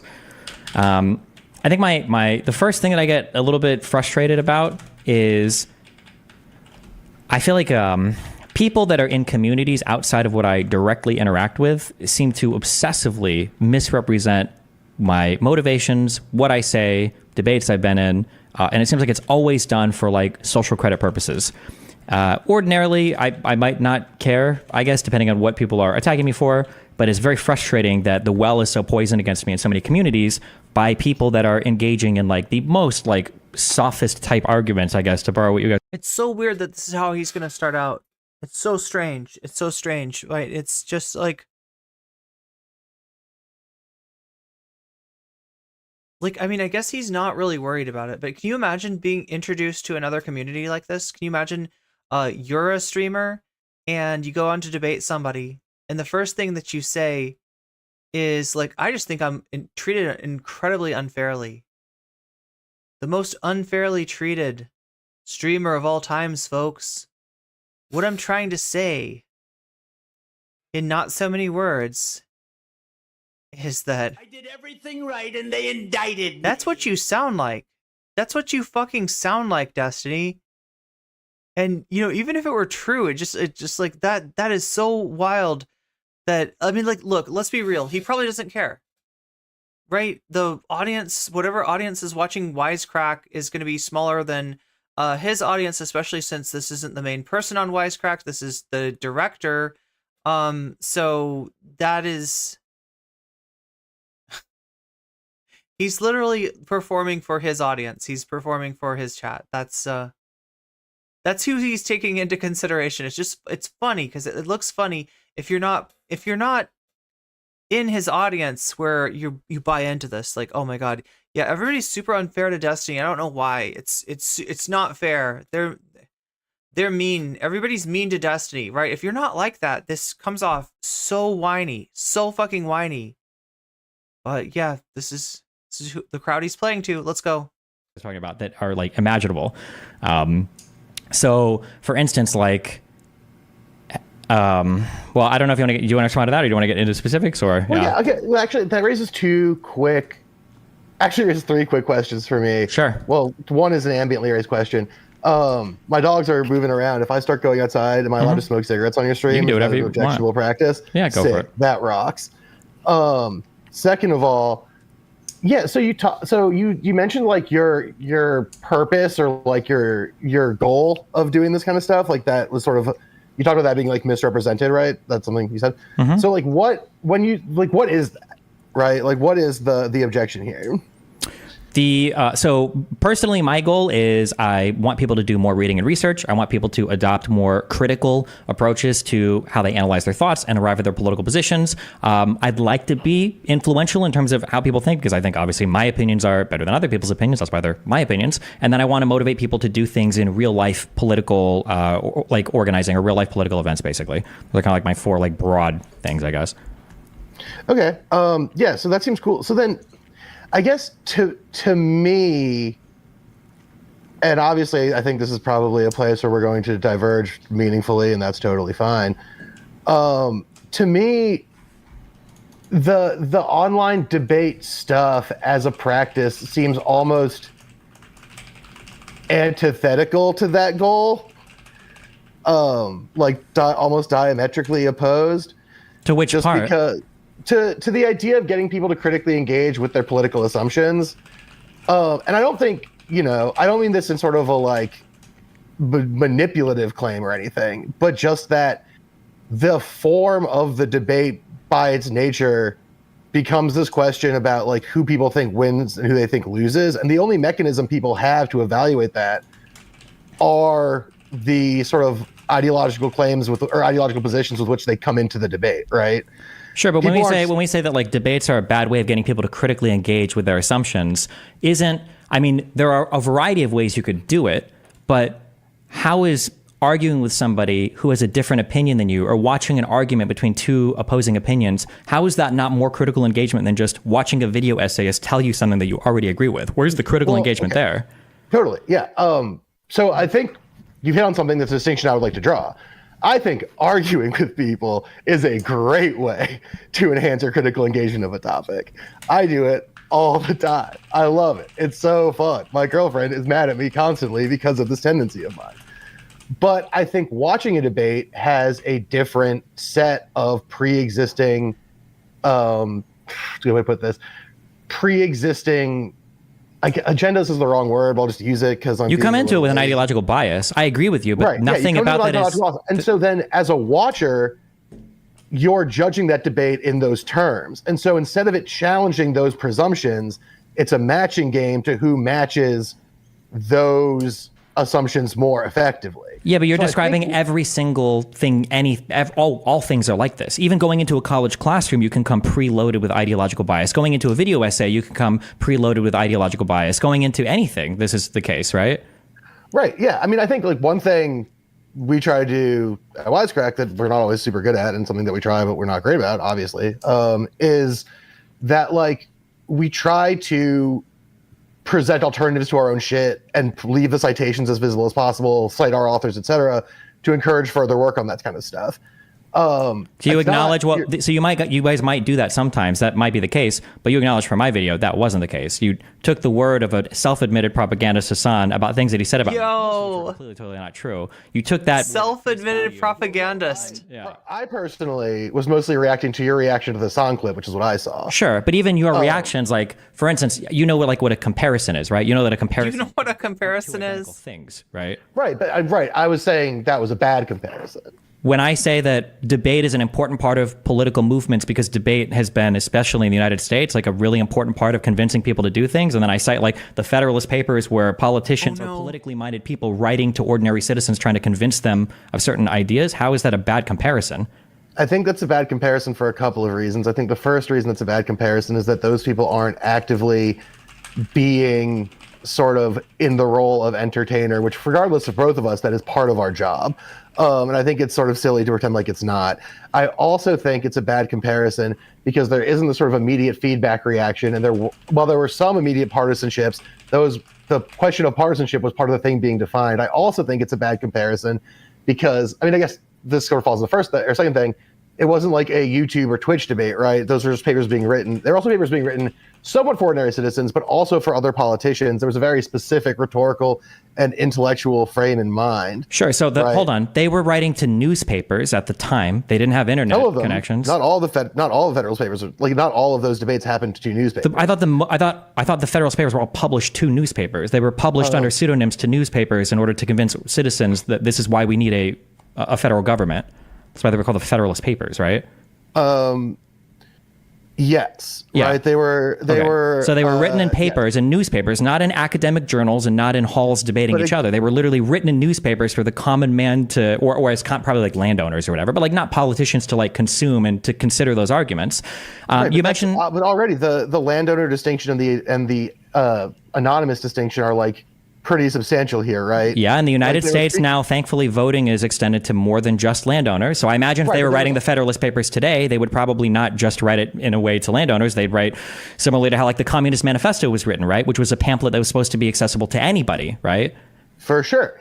But I think that, again, that I'm not going to say they didn't have an economic incentive, because that's silly. Of course they had an economic incentive to create those arguments, because like fucking obviously, right, the whole civil or revolutionary war was effectively a project of economic incentives. But you guys are gonna get to see my kitchen because that's where my cigarettes are, I guess. Oh no, wait.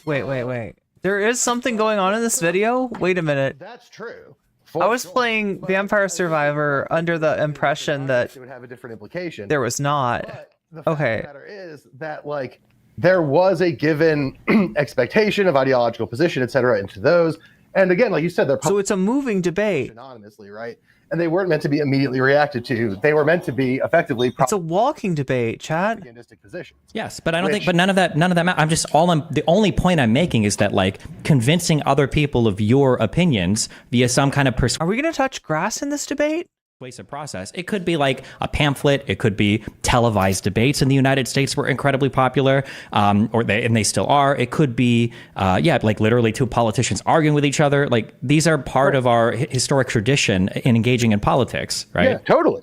I agree. I think that's true. My point is that, God, and my lighter's not working. This is embarrassing. Yo, that's bad. See, the thing is, look at how debate works, right? In real life, if I go to my lighter, I don't think I have it here. Oh, see, it's that. If I go to my lighter and I try to light it up and it doesn't light up and I got to get another lighter, it's not really a big deal, right? But in a debate, when you're making a point, like you're just like, oh, I can't start fire now. Oh, there's the performance of the debate entering into the equation. And now me not having fire becomes my debates not having power, right? It's weird. But no, my point is that. There we go. Now, is that a W? The fact that he popped up with one of those like grill lighters, is that a W or is that an L? Also, well, that's true.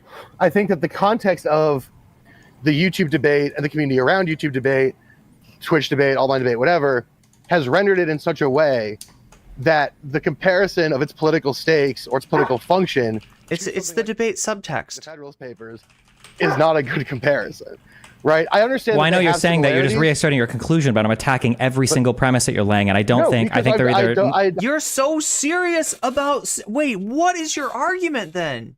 Because I thought he was like really mad about the fact that he was accused of what did he put it like that Wisecrack had said he thought he was as important, or is that kind of the basis of comparison that Destiny assumed Wisecrack was claiming, and so therefore it's bad faith because he didn't actually say he was as good as the founding fathers.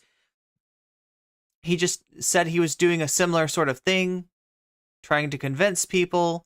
He comes up with the example of the Federalist Papers, designed to convince people to support a certain type of government. I'm not reasserting the conclusion because the fundamental warrant of the claim, he's super fucking serious about this, right, is that the act of it being a YouTube phenomenon, the act of having a chat watching, the need to constantly be doing this to reassert its own value and to justify its own existence. He really does take himself this seriously. Chat, in his own mind, are you starting to see it? Like, if we went into Destiny's Mind Palace, a la Persona 5, it might look like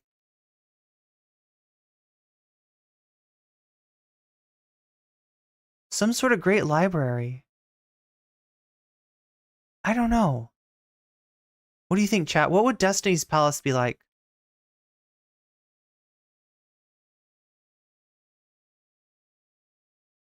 What would his treasure be? By performing it over and over and over again, negates to a certain degree its value as a political tool. So you think that meaningfully, you think that having a chat watching or getting active feedback meaningfully negates debate as a form of like political activism or political exercise? I don't think it negates it entirely. I just don't think it has like give it a percentage from 1 to 100%. Like how much does it negate the meaningfulness of it? I would say that its political efficacy, let's say halved. Oh my god, you don't have to take this seriously, Wisecrack. Why are you taking this seriously? He asked you to put a percentage on this is no, don't fall for it. Let's say half. I don't know. I don't have a lab in front of me. But like, for instance, right? Like, as soon as Burns posted that he was like, I don't even know how this whole thing started. However, Burns posted whatever he posted that led to all this whole thing. Okay, so Michael Burns. Twitter blew up in a way it has never blown up before. You got the Destiny effect. I got it too, right? I disagreed with Destiny's platforming of Jesse Single, and he replied to. Wait, did he reply to one of my videos? Saying shitty stuff to my friend before anyone had said anything. Wait, shitty stuff to your friend. Wait, what are we referring to now? To the tweet, whatever Burns. Oh no, it was just a tweet. It was just a tweet. Tweet it was that led to us having. It was a tweet making fun of Destiny for coping with Jesse Singal, which is what he did. He brought on Jesse Singal to be like, oh yeah, people are unfair to me. And Jesse Singal's like, I know, people are unfair to me too. Oh my god, they're so unfair. They're so unfair. They say that I'm transphobic. They say that I'm transphobic, right? It was that was the interaction, and I was making fun of it on Twitter. And he pops up in my replies, and then so do 100 of his best friends. 100 of his closest friends pop up in the thread out of nowhere. Oh yeah, because I'm watching him and you are like tearing through on this this weird I'm pretty sure he ratioed me. The arguments you're giving right now, by the way, I don't necessarily disagree that there are more effective forms of political debate than others, but like the arguments that you used on the stream were Destiny thinks he has the same prestige as the founding fathers, that's right. The point of the comparison had nothing to do with prestige. Prestige? Is that literally what they said? I don't mean prestige in terms of like whoa, look at this fucking guy. No, you did. But that You was- did. Hold on. You No. did. Yeah, because No. later on you go in to say like, oh, he thinks it's as important as like what these guys were saying than when these guys were real politicians passing legislation. Those are the arguments you were using earlier. Now you're using a whole different set of arguments. You acknowledge that like none of the arguments you've given me here, you didn't say any of these. The argument that I make later in that video is about performativity and the performative function of debate and how Okay, like I just don't get how somebody can take this so seriously. I don't get how somebody can take themselves so seriously. The point that he's defending sounds like braggadocio, okay? That's the fucking point of it. It's not that you were literally comparing your impact or your prestige to, I mean, I don't know if he said prestige, but I don't think it's good. Yeah, but when you say the performativity, but you're saying now that it's just that it's the fact that there's a live audience with feedback. Well, that's what it makes it a performance, is that you're performing to a group. Well, right? if you define performance that way, wait. In your performance, you're inflating yourself, whereas Hassan was deflating himself, right? By saying that he doesn't assume that he has this great impact on the larger political world. That you know, he doesn't consider himself as important, as impactful as an activist, right? And whereas Destiny does the opposite. Destiny puts the bicycle pump, you know, in where the sun doesn't shine, and he starts inflating himself. And then all of a sudden, Pyrocynical gets involved, and I'm not even sure how, because I don't remember the Pyrocynical drama. But like, Destiny inflates himself. That's what I'm saying, Chad. It's inflation. Destiny's doing inflation corn. When you say performativity, the implication isn't that it all comes full circle, just like the top of the hour ad break, which comes to you. Oh my god, I missed it. I should have said this like 20 minutes ago, chat. But at the top of every hour, we have a 3-minute ad break. It's an ad break that you can miss if you get yourself a sub. You can get yourself a sub for free or for $5. By using a Twitch Prime. You could also possibly be gifted a sub. That's a possibility, but more likely to happen if you're active in the chat. performing to the group. The implication is that you're changing the content of what you're saying for that performance, right? Those are both true, but I think if you like look into performance theory, a pretty top end part of it is the idea that it's for a outside viewer. Like that's well, but then in that case, everything is depending on how you go by. If that's the definition for performativity, then everything is a performance. Right, most things are, and I'm saying that the performative aspect in this case is a problem for its political efficacy. But haven't we said before that every type of like online stuff can hold a decent sway over, like when we look at like Charlottesville, a lot of those guys came from literally online fucking forums and shit. Or when we look at, I'm not going to say that like people don't get politicized.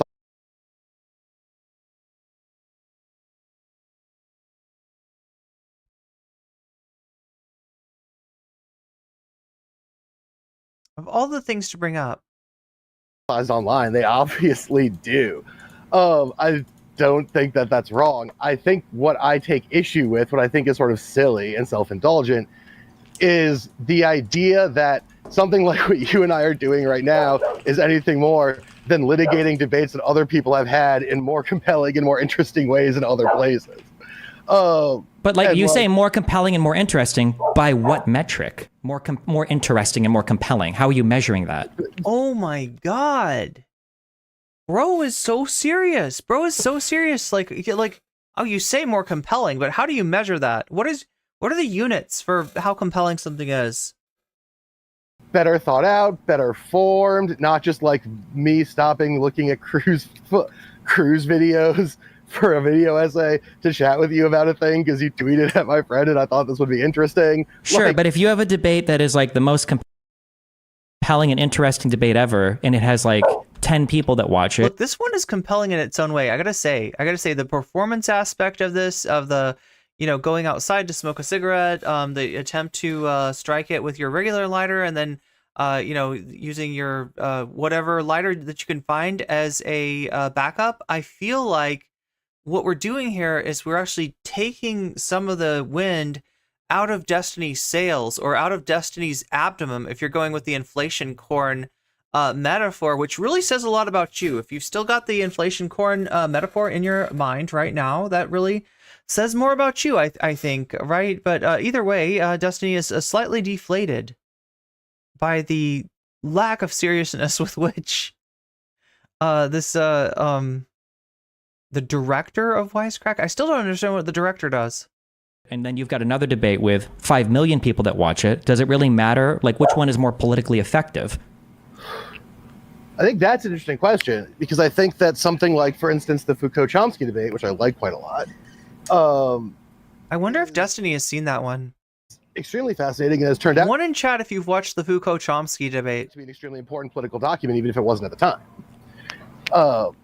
Right? Like, I think that there's a meaningful amount of... We gotta stop to see, like, what's going on in terms of the horse race, or should I say the bear race?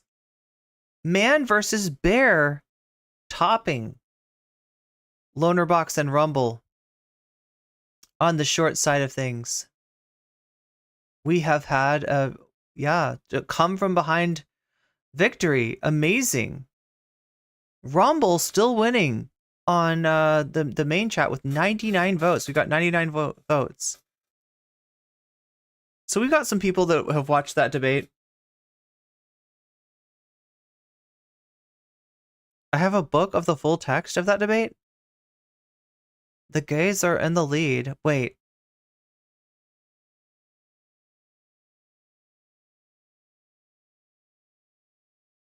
The bear is coming from behind. Rumble is all about coming from behind. No. Okay, so this is a familiar reference. Then let's sort of time span. I think you're probably right that if you and I have this conversation about how much we think online debate is or is not useful today, right?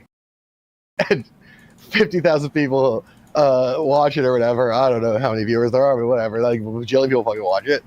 And then some other place somewhere else, like 2 scholars of online performativity have this debate and 50 people watch it. And then in 10 years, people are doing scholarship on these questions and dig up the 2 debates. The one that they dig up from the performance scholars is probably going to end up being more useful and helpful and politically significant. More useful and helpful maybe when they're writing a paper at each other. But what was more... Tipster, yo! Speaking of coming from behind, Tipster's way behind. Is Tipster behind in both polls? I feel like this is, there's... Oh my god, Tipster's way behind in that poll. Tipster is fairly behind. But Tipster, you should know, someone out there cares about you. Edward in with the $4 for Tipster. $4 goes to Tip Tent, which is now at 6, which is the second highest, which is not much of a challenge today. Not a lot of challenge there. Need to credit $3 to Rumble for Omega. Did I not? Wait, I thought I had. The other $3? No, I didn't. It wasn't showing up. Oh my god. Now I have to look at the actual thing. Yo, you're right though. There should be $3 extra for Rumble. There should be $3 extra for Rumble. Tip Tent. Still losing to Rumble. Rumble's kind of... Oh yeah, it would be Rumble. It would be Rumble. Now, the only difference is, like, Man versus Bear is winning in shorts. And it's...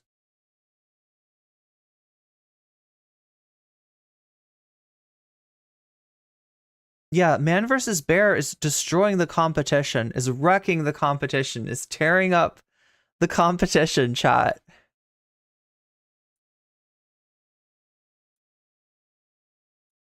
Influential at the time.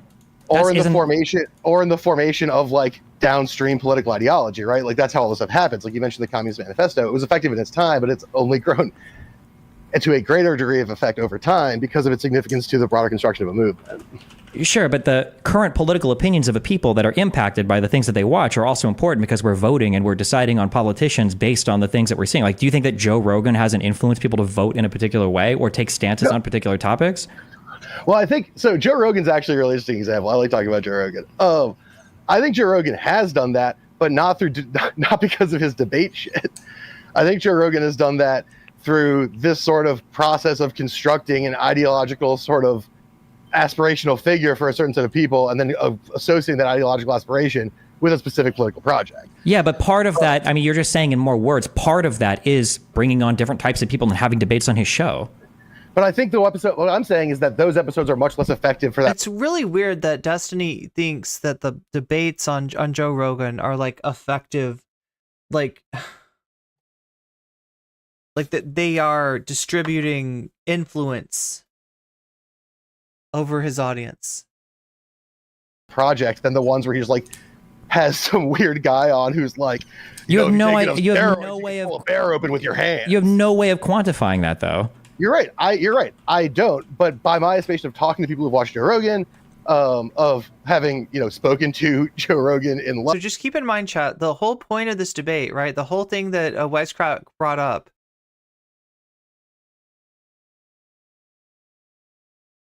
was basically that Destiny wants to debate everything, has gamified the debate, and takes debate way too seriously. And it's in a weird way, the performative aspect of this debate is showing you that Destiny is not beating those allegations by a fucking mile. Life by mistake once. Yo, somebody in chat said that in Destiny's chat said Sneeko stands more with his beliefs than this guy. Because I live in the same town as him, things like this. I have come to that conclusion. You're right. I can't quantify it. I cannot. Wait, so when you talk to Joe Rogan fans in real life, one of the first things I feel like they always bring up is like, oh, I like Joe Rogan because he'll bring on anybody. Yeah, I think that that's something that they like, but I think a lot of people, I talk to them about their politics, how they derive their politics from Joe Rogan, talk about very specific ideological baselines that Joe Rogan reiterates over and over and over again. And those ideological baselines are more often reiterated and more often calcified in the episodes which. So he's saying that if there is a Joe Rogan influence over politics, right? If Joe Rogan exerts an influence, in other words, if the world is politically different because of Joe Rogan's existence, then it is more likely through just the sort of baseline of Joe Rogan's attitudes on things, the guests that he brings on, rather than what Destiny's claiming, which is like the debates, which I guess he does have debates. He hosts debates, he brings people on to debate. I don't know. I don't watch enough Joe Rogan to really know if he's I guess you could say that he sort of debates people. Like there's some kind of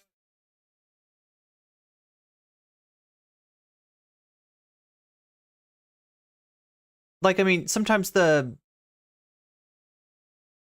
interviews become combative, I guess is what I'm trying to say. Two guys talking about whatever the problem with women is or something. Sure, that's a part of it, but I mean the debate aspect is a part of it as well. It's a whole thing. I'm not saying that the debate aspect doesn't exist or have some implication. I'm saying it is the lesser of the. If we're going to split into two sections, it is the less effective of the two. It might be, but it could also be a necessary element, right? It might be a thing where the other thing weighs more, but if you don't have this other part, it doesn't necessarily work as well. Like if Joe Rogan refused to have people on of contrary views or whatever, then the other parts of him talking about monkey magic and mushrooms, people might not care. Yo, I mean, I'm here for the monkey magic, and the mushrooms actually. I'll take both. That's my favorite part of Rogan's content. To the degree to which, I don't seek it out, right? I'm not saying that that's my favorite. I realize when I say that's my favorite part of his content, it makes me sound no, I really like some Joe Rogan sometimes. No, I don't seek it out. It comes to me. It gets on my timeline. That's when I see Joe Rogan and his effect, the Rogan effect. As much about he doesn't even bring on opposing views. Yeah, I think that's right, but I don't think it's because the debates are so good. I think it's because it gives him a veneer of legitimacy. Sure, that's fine. A debate might give you a veneer of legitimacy. There's an aesthetic versus a function of it. Sure, that's possible. Well, I think that that's sort of getting towards the performativity thing I'm talking about, right? Is that a lot of this is just aesthetics. I think this conversation we were having would be a perfectly fine one to have at a bar over some drinks, and I think that that's great. I love that. But I also, you don't think anybody listening to any of these conversations aren't getting influenced in any way, size, shape, or form? I feel like he should be at a bar. I hope that's his next move, right? Because we're doing a walking debate, right? He's walking around and smoking. I feel like taking the camera to a bar might further deflate the and maybe put in better context, right? The actual value of debate, which is, first and foremost to the two people, having that discussion. And maybe if there's an audience, I guess there's an effect of that, but it's just like Destiny. Everything about Destiny is overblowing, overinflating the importance of debate as this. No, I think they are great arbiter. I think that my claim is that there are more effective, and if not more effective, more intellectually rigorous mechanisms for doing that I think are a better mechanic for that kind of engagement than online debate. You keep saying right? even in the burn stream, right? That we were talking about. I say a bunch of times, if you like this shit, go do it. It's fine. Like, you can have your cool debate TV show that probably has some ideas in it. That's neat. Like, but that's not what you're fine. saying. You're saying that you can do it. It's fine, but it's a total waste of time. And there's like a way better way to engage. Like, just because there's a better way to do something doesn't mean that the other thing is worthless, right? Yeah, I'm not saying it's in the burn stream. If you're gonna cherry pick things I said in the burn stream, you got to do all of it, right? Like, on that stream, I talk about like it's fine if you like it, and I even have at the end there's a part where he's like, "Do you think these things are totally worthless?" And I say no. Right, I say that like there is some value to honing ideas, banging them against each other, and watching that can be fine. If it's fun, you like it, that's good, whatever. I just don't like it. I think it's silly. But like that doesn't mean that it can't conceivably have value for someone. Obviously, like it's wild to presume that. Do you think that part of the reason why it's hard for these debates to have value is because people like you and your co-hosts like constantly like in bad faith? It's your fault that debates suck. Malicious intent and like degrade like any of the. It's your fault. Other people might have. Do you think that hurts people's ability to engage or take anything of value from these things? Like, I think it's funny to call that engagement in bad faith, because I think early in that video I go, look, the way Destiny debates doesn't make him a bad person. Like, no. Hold on. Your claim over and over again was that I'm like rhetorically, or well, your co-host said this, so I'm assuming you co-sign it. Maybe you completely disagreed with him, but it was over and over again that like, oh, Destiny's just rhetorically effective, but doesn't engage in any factual analysis, which is funny because that's what Hassan does, is all rhetoric and no factual analysis. But you're like comfortable parroting that opinion that like, oh, it's just rhetoric. Oh, it's just like bullying each other. When it's like, that's just one aspect of what the debate is. There's like the whole note taking, the researching, the note taking, whole process to this thing. And it's Destiny wants to point out that he does the best note taking, and you're discounting, you're erasing his note taking. Destiny, Irene is such a mood right now that this is what it's making me feel like, right? I want to be at a bar, and I don't go to bars. He's so obsessed with Hassan. Tell me about it. Again, on that stream, you're right. I said, I do not find the amount of rigor on the streams that you do, and I also lumped in Ethan Klein, Hassan, other people in the same group. I said, I do not find the amount of intellectual rigor this more compelling. That's in true. What, with regards to what topic? I mean, the few times I've watched, but as I've said on this stream. Well, no, give me an example. Like, what's the time you've watched where like, oh, there's no intellectual rigor here? I mean, the N-word stuff that popped up today, I found to be very sort of shallow and lacking a sort of structural analysis of power in a meaningful way. Yeah, we didn't engage because it's not a huge topic for that. It was like a 20-minute conversation that somebody wanted to come on and have. It's the thing that I heard about today, so it's on my mind. Right? Well, you had this opinion because you gave a whole thing about me yesterday when you were on the things. You had an opinion before today, so there's the Finkelstein debate, which I also thought was very silly. Okay, what did you? I'm curious. So for the Finkelstein debate, okay, so wait, Destiny says he takes the very best notes, right? These are his notes. I feel like there are several thousand med school students that would beg to differ that you take the best notes. Right? I get how it can be useful to organize stuff, to have a methodology, for doing it, but it just feels like a receipt on a receipt. It feels like a little bit of cope. What was silly about that? What did you? I thought that it really lacked a structural analysis of sort of the historical power dynamics that were at play. I agree with that, but why did it lack that historical structural analysis? I thought that you were not bringing that to the table. I thought that others were trying to, but doing admittedly not a great job at it. Do you think? Do you acknowledge? Will you admit that Finkelstein was by far the worst player in that debate? Oh my god! He just threw coping so hard. Engaged like substantively with any point coping so hard. Time in that 5.5 hour conversation. I think he engaged more than 0%, but I will say I expected better from him in that debate. I really do you acknowledge that he was the most like abstinent, the most like insulting, the most ad hominem throwing, the most belligerent? I think he's missing the point. Might be true. I would have to go back and reread. You're missing the whole point. Okay, wait.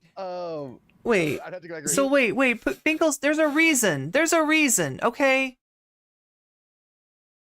There's a reason, and it's that Norm does not take you seriously, and nobody should. And you are a waste of time. So Norm decided that the best use of his time was to mercilessly dunk on you and clown on you, while the real discussion went on with the other two debaters. That's what happened. That was what it was. That was the performance that we watched, okay?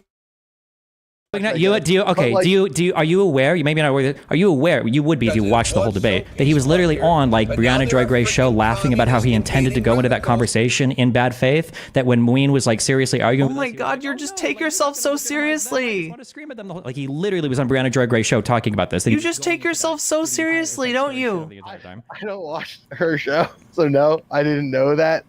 Not a bad faith view, or wait. I mean, it's pretty obvious when you watch the debate, like Finkelstein. Yeah, it was bad faith, right? Big part of what he is doing that is him being like, I've been a scholar in this for a long time, and I do not appreciate the sort of emergence of people. There it is. There it is. And sort of muddying the historical context of it with sort of undercooked stuff. And I get where he's coming from, although I think he handled it a little bit like a baby. I'm here for it, okay? I understand. I'm a big baby too. Okay.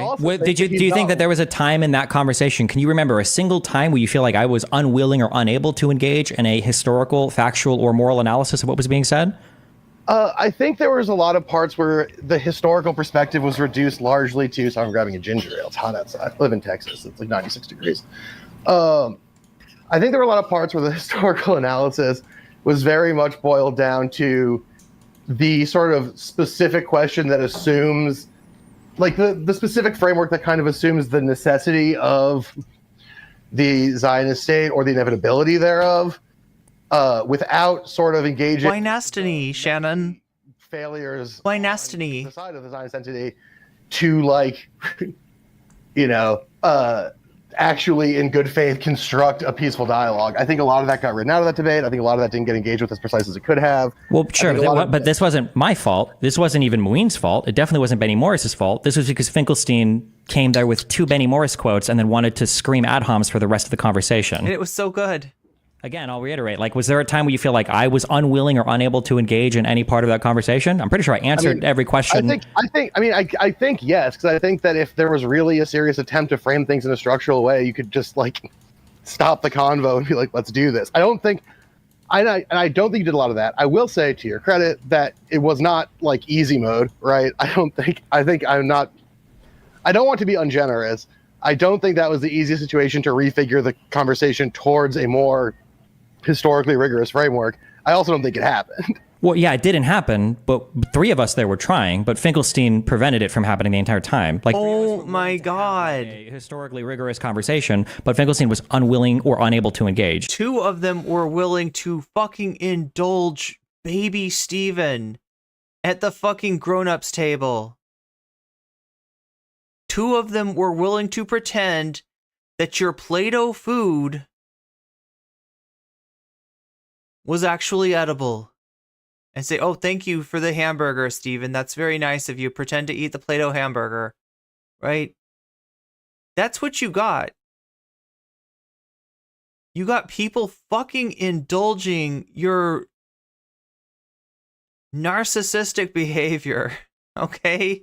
And you got one person who wasn't putting up with shit. Anyway. Like, again, yo, that ghost is evil. Was there a question that I wouldn't answer, or was there like a thing that it seemed like I couldn't like understand? Like, this didn't happen. It seemed like there was a lot of weight put on the question of Hamas at various points in a way that sort of A, undercuts a lot of Hamas's contemporary sort of internal politics, B, doesn't really engage with the historical formation of the organization. Well, sure, but I mean, like, we spent the first, like, 2 hours of that conversation, I think, literally revolving around 48. I don't think Hamas is even a huge part of that conversation. Right, but again, I don't think there was any part. So that hold on. So there was no part that you can think of where I was unable or unwilling to engage in the factual or Destiny literally said Jim Crow wasn't apartheid. Analysis, right? No, I mean, also we can also start with the beginning. I think starting at 48 is also a mistake. And the sort of unwillingness to rewind to sort of the. Why do you keep saying unwillingness? Nobody was the only person unwilling to engage in the conversation there was Finkelstein. Do you admit that he was the only person who was unwilling? Fine. I will. Sorry for unwillingness. The failure to engage. I was, trying to be. I was interpreting myself as being gentler. If you don't like that, that's fine. I could say failure instead. The failure to engage those. Hold on. Wait. Failure and unwillingness are two totally different words, right? You were the master debate coach, right? If unwilling implies that you don't want to. That like you don't have the. No. I'm not letting you get away with this bullshit, Steven. He was being nice to you, right? By saying it was unwillingness. That was manners that you ran into there, right? That was another indulgence. But if you really want to push the point, yeah, failure to engage. He's not on the level, and he doesn't fucking get it, and he won't accept it. He's like, but why don't you engage with my ideas? Why don't you engage with my ideas? Different than like, well, they didn't. They failed to do this. Right, yeah, and I thought that was sort of a nicer characterization, but if you disagree, that's totally fine. You think that's oh my god. To have a conversation is nicer than claiming that somebody failed to have a conversation? No, but I think it is more cringe to get dunked on and not recognize that you're getting dunked on than it is to just get dunked on and be like, nice memes. Wow. He takes. Oh my god. He's too in this. I think most people take that implication there, but I think so. But if you don't, that's totally fine. I'm happy to use failure. That's totally fine. That's okay. Not my bad. Sure. I'll take responsibility. Yeah. For that. I mean, figuring out where we were going to start that conversation was difficult. Obviously, different people like to start at different points for a variety of reasons. But again, like, Finkelstein was the only person in that conversation who was unwilling to have a real talk. Like, I feel like the only person I know that has matching self-awareness would have to be like Tim Pool, right? He's giving me Tim Pool right now. Everybody else was willing to do it. Betty Morris was, I was, and Moeen Rabin was. There was a distinct failure to actually do it. So causes aside, right? This is, again, to go back to our original topic, right? To go back to the online debates thing. If the possibility is one person being a baby means that there's a failure to meaningfully engage something in a way that deserves that degree of rigor, then the project itself probably has some structural problems. Yeah, but I mean, oh my god! Like a couple people can. Is he not getting the subtext? Even the peer review process can be fucked depending upon. Is he really not getting the subtext? Or the people that you're working with, or like. Oh, don't I? Fuck. Oh my god! I'm gonna have to stop playing this game in a second. This is like, this is getting wild. Then. I don't think okay. Well, I do think the peer review process is better, even if it can be totally fucked. But like, my point is more that the claim that online debates provides a sort of intellectual rigor when it has all of these sort of pitfalls and traps built into it, that it's not doing the job that you want it to be doing. Yeah, but it's because of people like you and your co-host. That's the frustrating part. Is that nobody will engage on a so I listened to your guys like talk about all of the criticisms, I guess, that you guys had of me, or mainly your co-host, to be fair, not necessarily just you, although you kind of do it as well. There wasn't a single substantive analysis or disagreement on a single thing in this entire conversation. And even when you just did it now, over the Finkelstein debate, there wasn't a single substantive disagreement ever. It's all based on like feelings and vibes. What? Well, it's because it's been months since I watched the debates. I don't have a key poll for it. Right, like sure, I know, but I mean, like, it's frustrating that every single person that I talk to seems to run to the mouth like, well, I don't remember a single thing you were wrong about. And then when I go and watch any of the critique, there's none. Like, this video was a video that got put up that involved at least like a 30-minute chunk here of like big critique. And I always make this joke before I watch on stream, like, well, okay, guys, maybe today this will be the first one where somebody brings up something of substance, but it's not. It's just this vague allusion to like these like philosophy terms, and like that's it. To characterize the video like correctly, the video wasn't about you, right? The video was about online debate as a project.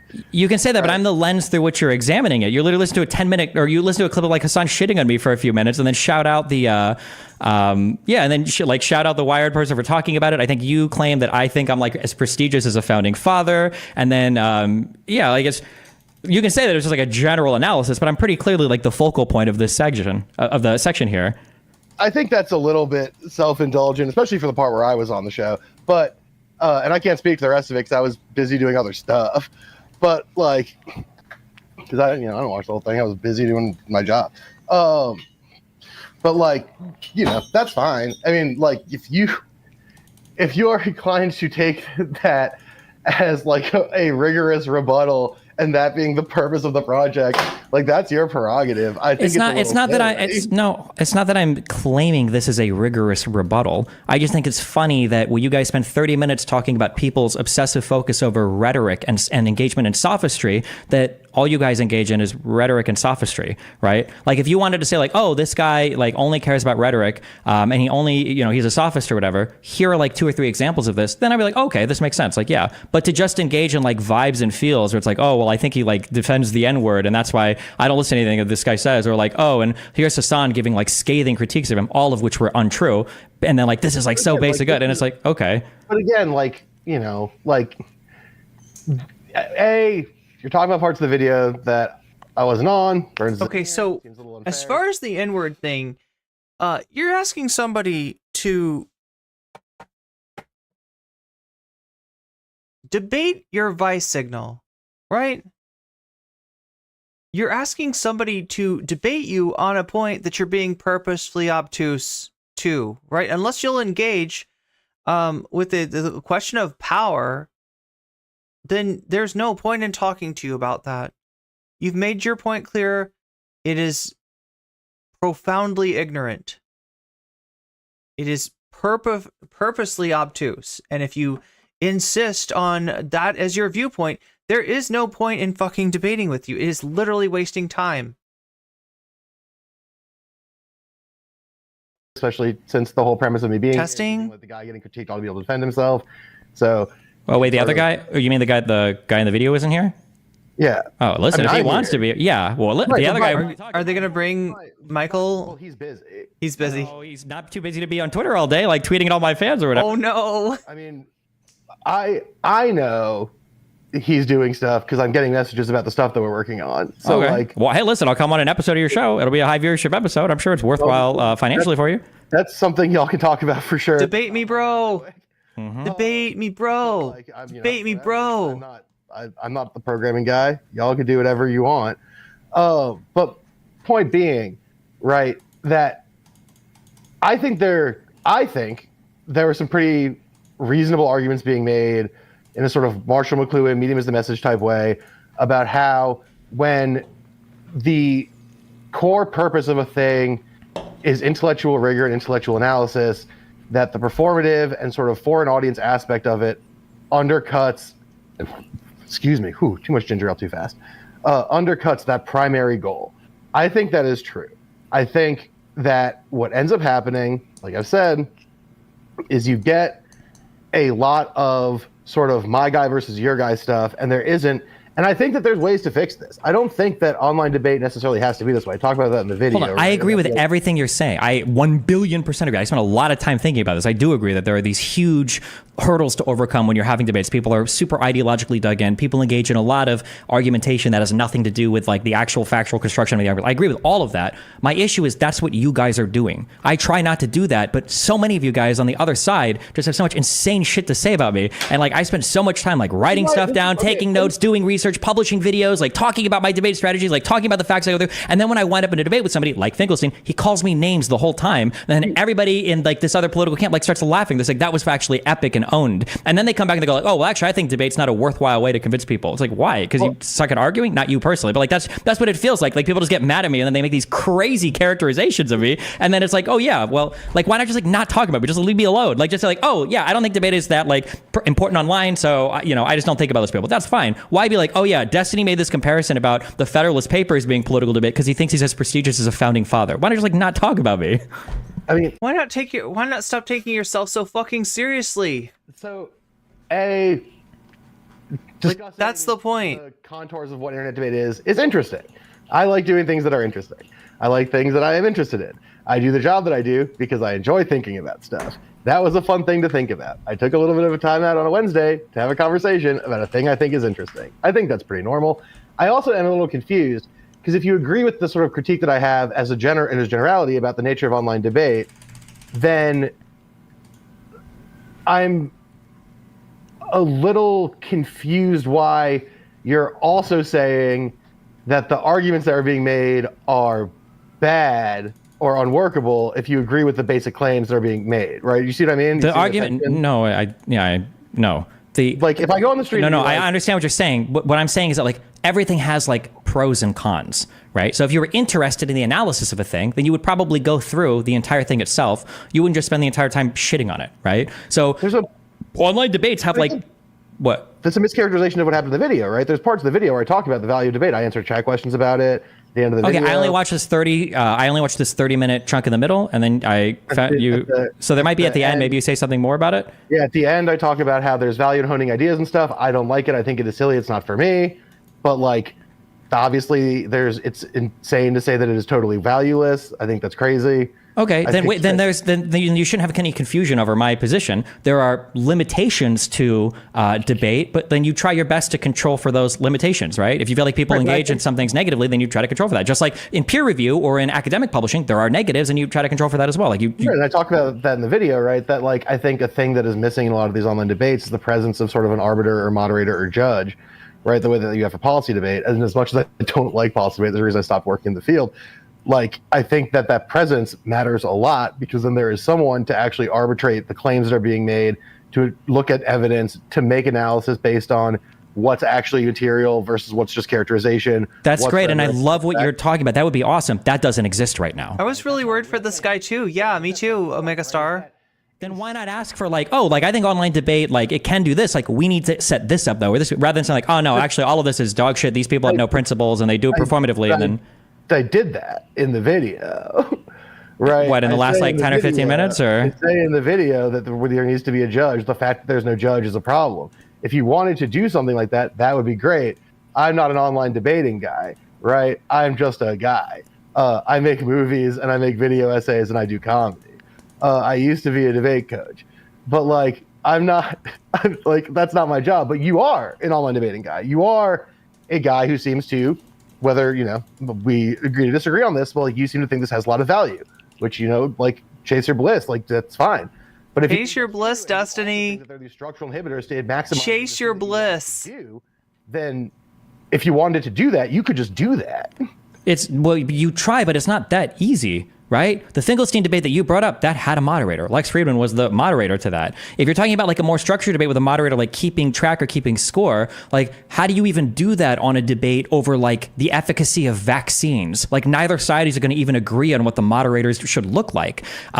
There are shows I've been on where the moderators have like sided against me. I went on Breaking Points and I did a debate against Omar Badar and Ryan Grimm, basically both of them arguing the whole time. I argued against Sebastian Gorka and Constantine, a guy that does the... That is fair. Constantine was kind of in the tank. Sure. So I mean, like these are things that like we're actively looking to try, or at least I like actively try to do this. But you shouldn't have been surprised. Wait. But Destiny, isn't it on you? Isn't it on you if you go on Trigger Points and you'd be like, oh yeah, these people just they're based. They don't like those woke SJWs, so they're trigonometry. They're triggering the SJWs. Yeah, that's pretty cool. Right? You expect that person to be fucking even-handed with you. The show is called Trigonometry, Destiny. Figure it fucking out. Figure it out. And what I'm going to figure out right now is where we are in terms of we're 5 minutes away from the top of the hour ad break. That is the ad break that happens every hour on the hour at Twitch. Sometimes I remember to tell you that it's coming. Sometimes I don't. This time I remembered. So I'm letting you know fully 6-7 minutes ahead of time that we're about to have another ad break. And if you don't want to be a part of that business, you can get out of it with a Prime sub. You can get out of it with a sub. Either way, if you get a little icon next to your name by buying a sub or by using a Prime to get a sub for free, you can avoid that top of the hour ad break. You can also avoid it if you are the lucky recipient of somebody else's generosity, which does happen from time to time in Twitch chat. But your best bet on that is to be active in the chat. Otherwise, How are they gonna see you? How are they gonna know?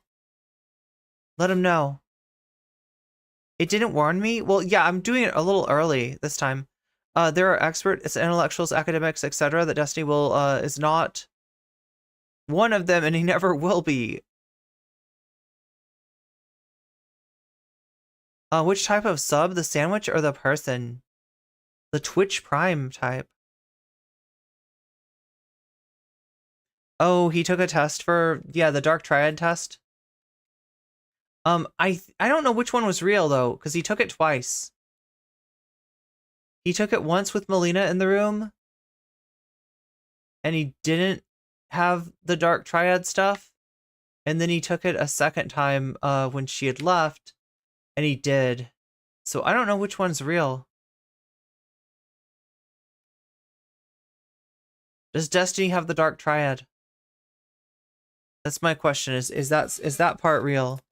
More, but again, the engagement from the other side, and it's always people that seem to disagree with me that are really mad that their particular figures are getting, like smashed up, or can't have a conversation, or can't represent their views outside of like instead of arguing the position that other people who aren't me, who you don't like, have, like, I'm the one who's here, right? I don't. Sure, that's fair. Maybe I'm ascribing too much of what your co-host said to you, I guess. Yeah, well, Burns, but also just like it seems like you're talking about a bunch of people who just like exist on the internet, which is tight. I mean, like, no, I'm talking about what he was saying. These are things that like he was saying in the conversation that like he said I have like no principles, and that like my goal for debating is just to make money. And yeah, I don't know your political principles. I have a strong sense that on some of them we probably disagree fairly strongly. I probably have 20-ish more minutes I can do this. If we want to get into it, we definitely can. I got, whatever. Sure. But that's sort of, I think, what Burns is getting at, and I think there's some truth to this, although I'm not going to ascribe your personal motivations that can't live inside your brain, is that there's... Why do only Twitch people get a bathroom break? I think a lot of times online debates, and I'm not talking about yours specifically, ones I've seen that exist. Well, wait, hold on, wait. Well, since you don't want me to talk about general people and you want to talk to you specifically, then don't talk about general debate. Talk about me specifically. The claim that you made was that I have no principles, right? Right. Well, I'm not. Well, let me get to the end before you get mad at me. You I'm can not get mad getting at me. mad. Okay. No, you're definitely not mad. You're so not mad. That like a lot of times the debates are about a specific thing without a analysis of the first principles of why we want that thing, why the thing is good or bad, etc. And it just becomes a back and forth about the specific policy, right? Or specific topic, without sort of a discussion of why is it good to talk about this thing? Why is this thing important in the first place? What are the first principles here? I think that is often missing. I think that's what Burns is getting at. I don't think. Hold on. That's not what when he says I don't have any principles, he's not saying that the issue is that they don't start with epistemology and meta ethics and work their way down. He's saying that I'm valueless as a person. I'm just arguing for money or grifting. That's the obvious claim. I can't speak to that. I don't think either of well, again, I'm not even trying to speak for Burns because I can't. But like, I think oh my god, chat. I'm looking at the time of this debate. Yeah, it goes on. It goes on for at least another hour, maybe 2 hours. Why do people do this? Like, so far, it's 46 minutes. This seems like a good debate. If you're going to do a debate, 45 minutes, like, depending on what your subject this is a pretty concise subject matter. I feel like 45 minutes should be enough.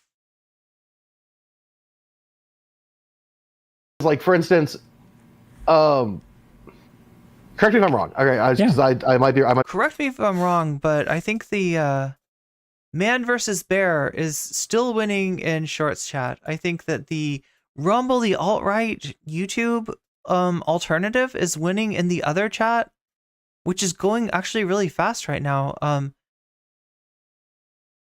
Oh no, it's just catching up. It was just Stephen Grifterelli. Buffering? Wait, are we getting buffering? There should be no buffering. Are we buffering? I see reports of buffering. Is there buffering going on?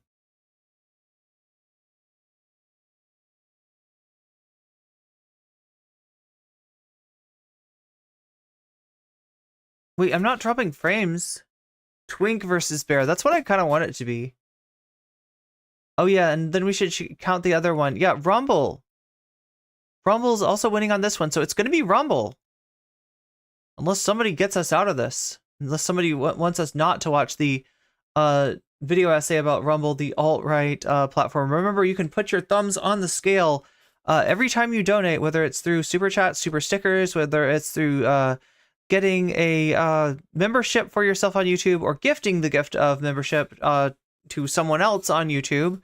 Whether it is through subbing on Twitch or buying subs for others on Twitch, whether it's through bits on Twitch or donations or whatever else. When you donate, let me know what you want that money going to, and I will add it to the total. I will add it to the total, and that total will potentially upset the vote. But right now, Rumble is winning the money poll as well.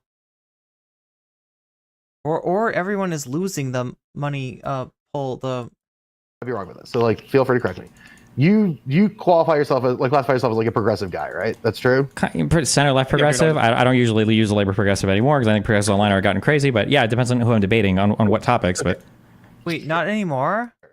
So, but then you've like made a bunch of donations to like police projects, right? I did one time. Okay, so right, this is why I'm double checking everything. So like those those don't feel like aligned. But then okay, so then I guess the third question would be, wait. So is there a strict orthodoxy? I skipped a step. So let me I goofed. Okay. So let me ungoof myself. So then like what is it about center left? Like what are the values that you have that make you feel like center left? Like what are the things you believe in to be true? Like what goals do you pursue in that capacity? Like what does a better society look like to Destiny? Sorry, I don't know your actual name. Sure, Steven.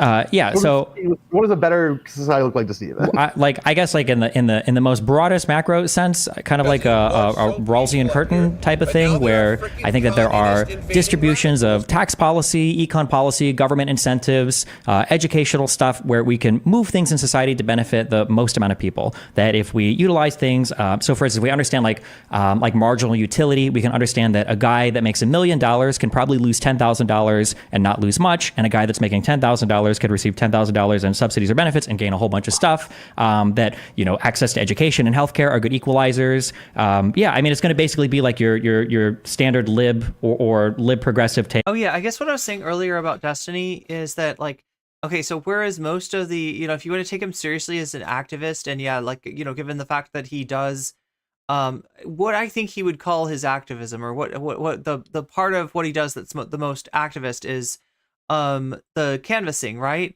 And in terms of that,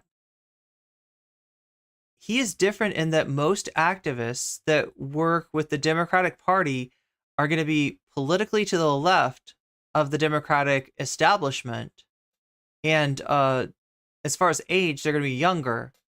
Whereas with Destiny, you've got somebody who is pretty much online, right? Like in terms of like activists, like there's not a lot of distance between Destiny and the mainstream Democratic Party. Like that's the difference. He agrees with the like third way Democratic Party establishment, whereas most activists are trying to push the party to the left. Takes on, in fact, in some ways, like more in common maybe with like a Hillary Clinton than with like a Barack Obama, like in terms of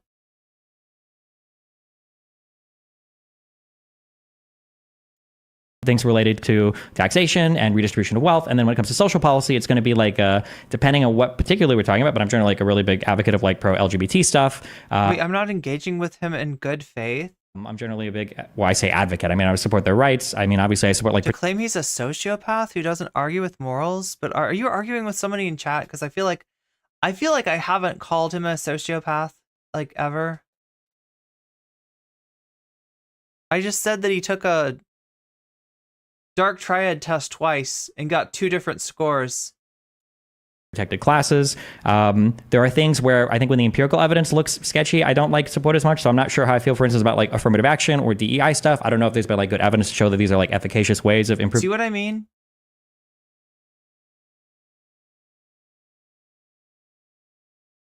The positions of minorities in society, but yeah, these are like broadly speaking my positions. We can go deeper or not on any particular thing. So then, to me, there is and obviously, like you can reconcile this. This is something that I have difficulty with. There's some tension between being like I'm an advocate for protected classes. So like yeah, he's a liberal who wants to strategically surrender certain issues, and you can add immigration to that, right? Remember his debate with Gorka? He strategically surrenders certain issues, partially to let you know that he's not one of those liberals, right? I don't believe in the DEI stuff or the woke stuff, or I'm not real big on the the trans rights craziness, like right, right. He'll let you know up front he's ceding that territory to get on the and this is what I mean about the Hillary Clinton thing, right? This is like a Clinton-esque move, right? That's where his. And it's weird that anybody would look at those politics and be like, "Oh shit, this is fucking innovative. What a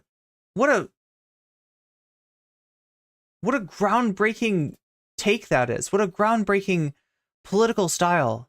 Wow.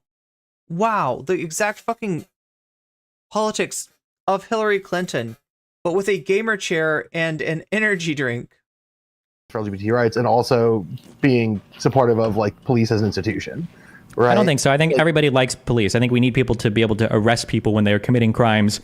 And the only organization that can do that is an organization that can trace its lineage back to slave patrols and to Pinkerton thugs. That's what we need. We need that organization to act as an unofficial gang with monopoly of power, despite the fact that they've shown time after time that they'll abuse their power.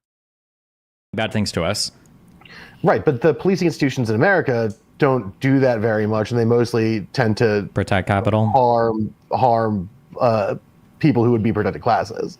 Okay, well, nobody in the United States seems to agree with that on a broad level, and I haven't seen a compelling replacement for the institution of policing. If somebody had like a suggestion of like, oh, well, like here's the thing we could do instead of policing, I'd be like, oh, okay, maybe I would consider this idea. But since I haven't seen that, all I can really advocate for is more transparency. I personally am a big fan of something like community policing stuff. Community organized policing, community centered policing. Really, you're going to trust and give the liability to a person on the block to kill somebody if they have to, if they're breaking into a home or trying to stop a rape, or? I mean, that's effectively what's happening now, right? Except that they're people from like Long Island or whatever, if you live in New York. Yeah, but I mean, like, there's a whole process and institution that we can hold accountable and have some level of. So they never get held. Yeah, that's funny. Oh my God, Destiny, you're just like running into the propellers. Never. Cops have never. He's running straight into the propellers, chat. I've never been arrested. I've never been. Very rarely relative to the number of problems. Okay, can you give me an example? You really are distorting this issue heavily. You really think that you're gonna? Yeah, but police can be held accountable. Can they? There's a discrete set of cases. So it's not an issue where you don't have any evidence of police not being held accountable. That is the default. That is the default. That is most of the time, right? What you have is incidents of police being held accountable. And it's like you can count them on your hand. You can basically count them on your hand. Whereas most of the time, it is a slap on the wrist, if that. Community policing has worked better than like an institution of policing? Yeah, I think I actually can. Hold on, I just saw something about this recently.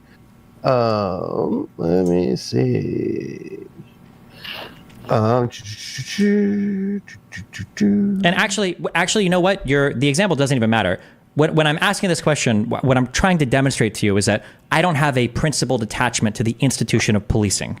Nobody should. I have a principled attachment towards trying to keep people safe in a society where not everybody can obviously defend themselves. And from what I've seen, so then why did you come with the assumption baked in of the idea that this particular institution is the only one that could provide that sort of safety, and also with a bunch of like, assumptions like that they're held accountable?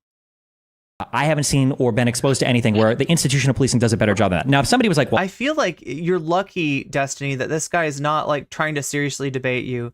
Because if somebody was coming at you as seriously as you're coming at him, right, then they would drill down on these ideas of accountability. You can see Wisecrack dude is not going to turn back to that and make him pay. actually, in this country, you know why? Because he's actually trying to have a conversation, not get an own. On every block, there's like 2 people designated to do whatever thing. And in these, you can actually see the victimization has fallen, or compared to other like areas, it's way lower. I'm like, oh, okay, well, I probably like advocate for that system. What? And that seems like a better way of doing things. I've just never seen that demonstrated before. Okay, so that's fine. But I guess the broader point here being that there's, and this I think to a certain degree is very much not your fault, but I think it is a real thing that exists. I know I deal with it also. There is a gap between what terms of art or labels of political position mean and the sets of beliefs that individual people's politics contain, right? There's distinctions there that people draw somewhat irresponsibly. Wait, can you? Oh my God! Will you say that again? Okay, Jonathan's $2 super chat to Rumble. Yo, I was thinking for a second, Shakespeare, you were saying that we had coming in from Rumble. That is $13 to Rumble. $13 to Rumble. And why didn't I see it though? That's what's bothering me. That's what's concerning me. There it is. Let's get ready to rumble. It's gotten 6 likes and I didn't even see it. Why is it not showing up? Let me check again. I thought I just saw YouTube alerts. They're up. Why is it not sending the alert? It should be making a noise for that. I think that there are assumptions of Jonathan, and sorry you didn't get your. It should have done this for you. Like it should have gone like this. Jonathan super chats $2. Let's get ready to rumble. Something like that. Meaning caked into political positions, political labeling that implies certain policy beliefs that people presume and then are mad about their presence or lack thereof. Yeah, I agree with you 100%. Yeah, and so I think it is fair then to wonder where the Megastar says police get moved around like Catholic priests. Let's be honest, yeah. Where the disconnects are for certain folks. I think that, like, for instance, I am staunchly opposed to police as they are manifested now because I think they do more harm than good. I agree with you on the premise that there Sorry for spam notification. Oh my God. To be some sort of public safety mechanism.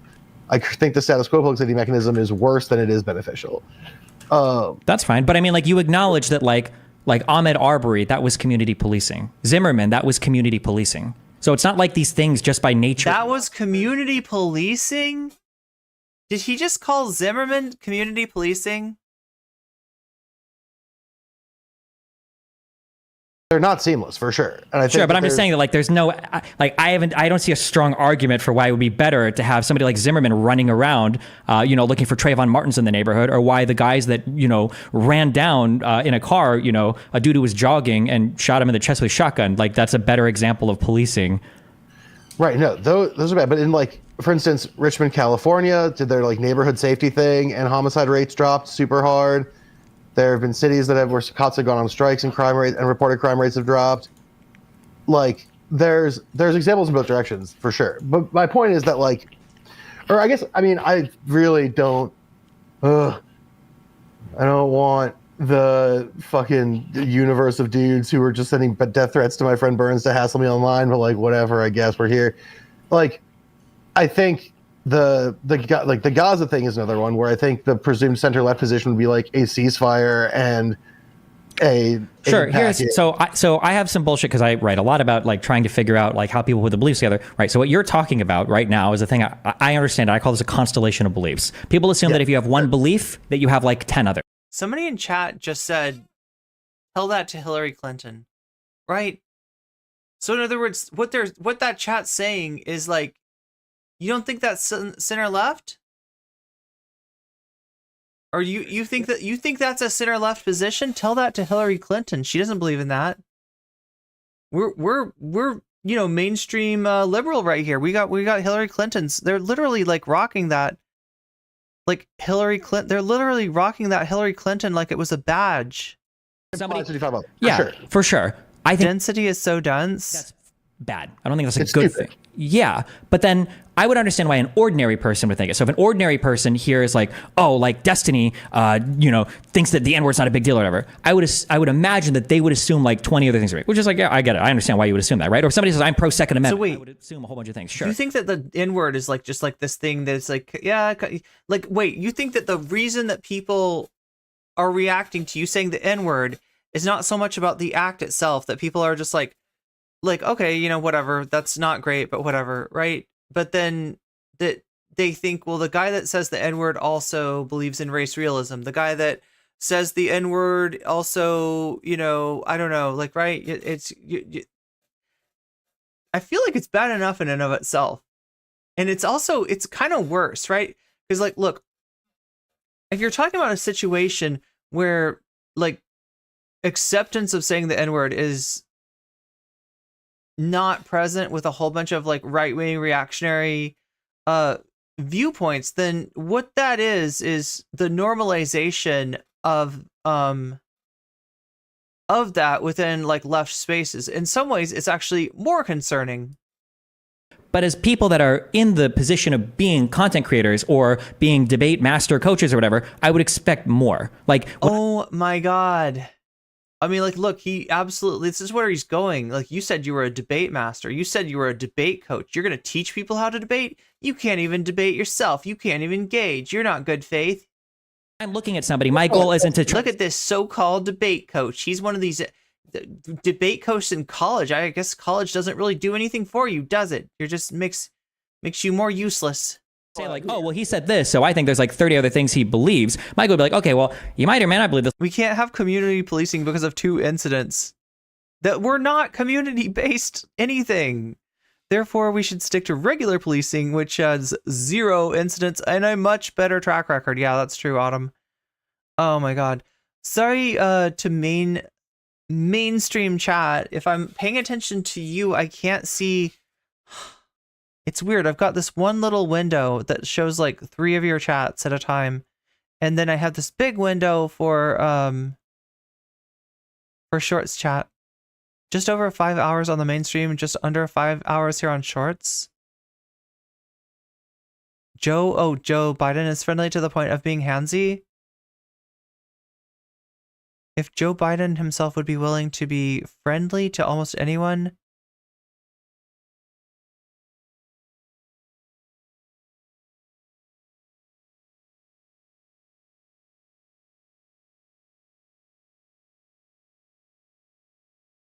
let's see if we can find videos of it. Let's see if we can find evidence of it. Let's see if we can find like him actually making these statements about these things, and then we can talk about these particular things rather than just making the assumptions and then like hammering down on those assumed positions. Like this whole, again, the conversation topic through the lens of this Hassan, interview is like destroying the straw man version of me. And it's like, okay, well, I don't know what the point of all this was. Like the thing is, like, while you might not have some of the things that you might assume would go along with somebody that like is cool with saying the N-word, you got a lot of other shit. Right? You got like a lot of other shit from your comment about BLM protesters to Like, that's not the only reactionary thing that you've got. Well, again, I think that was a like, it might not be the same constellation, it might not be the Big Dipper, but it's got a lot of the same stars. Device more than anything else, but that's neither here nor there. We can agree to disagree on that. Whatever. I also think I just got a package, so I hope no one takes it while I'm doing this. Surely they won't. We live in a fine neighborhood. But I think. But I should probably check on like where the poll is at right now. Rumble is winning. In shorts? What? Man versus bear? Man versus bear, what happened? You were doing so good. And now here comes Rumble. And it's also winning on the main chat too. Zimmerman avoided community. Police wouldn't even take... Oh, that's right, yeah. It didn't matter. His dad was a judge. Florida cops said, we won't be responsible for you with a public weapon. 3 messages at a time. Yeah, but I gotta switch back if I want to see more than that. I mean, I just need to switch. I just need to keep... it's like Five Nights at Freddy's, chat. You're like the animatronics, and I gotta keep an eye on you to make sure that somebody isn't like coming down the hallway. You know, here comes Foxy again. Here comes Chica. Here comes Bonnie. Oh my god, is it Freddy? Oh my god. It's Golden Freddy. That's true. Right. The constellation of beliefs thing is totally fair. I get it. It happens to me with some regularity. Also, I mean, I was not the same as you. You are someone who is more for public. Oh yeah, that's a good idea. Actually, that sounds like more fun. The Roast of Destiny by Wisecrack.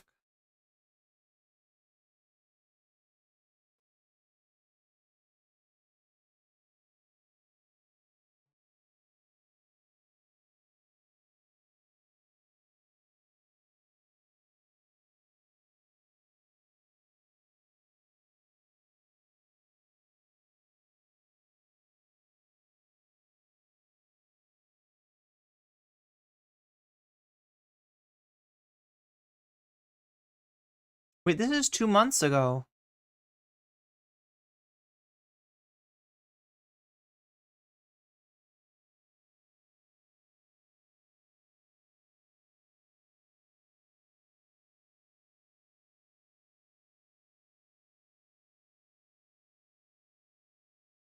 Oh my god, I'm not even sure, chat. I'm not even sure.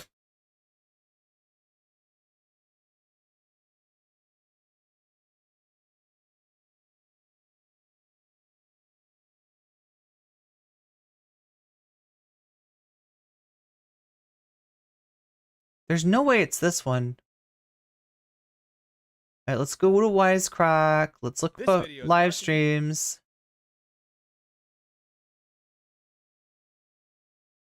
Eight days ago.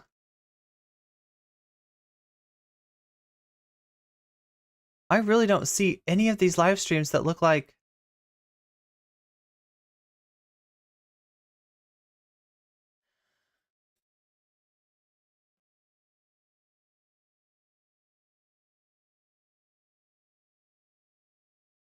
They're like an hour long,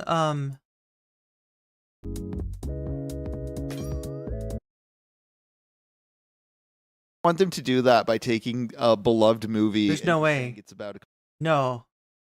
This is not it. When he played Jerry. The only thing I can think of is that it's somehow on a playlist.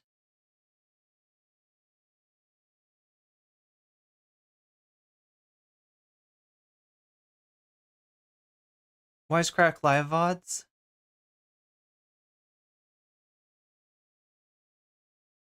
Yeah, it start like the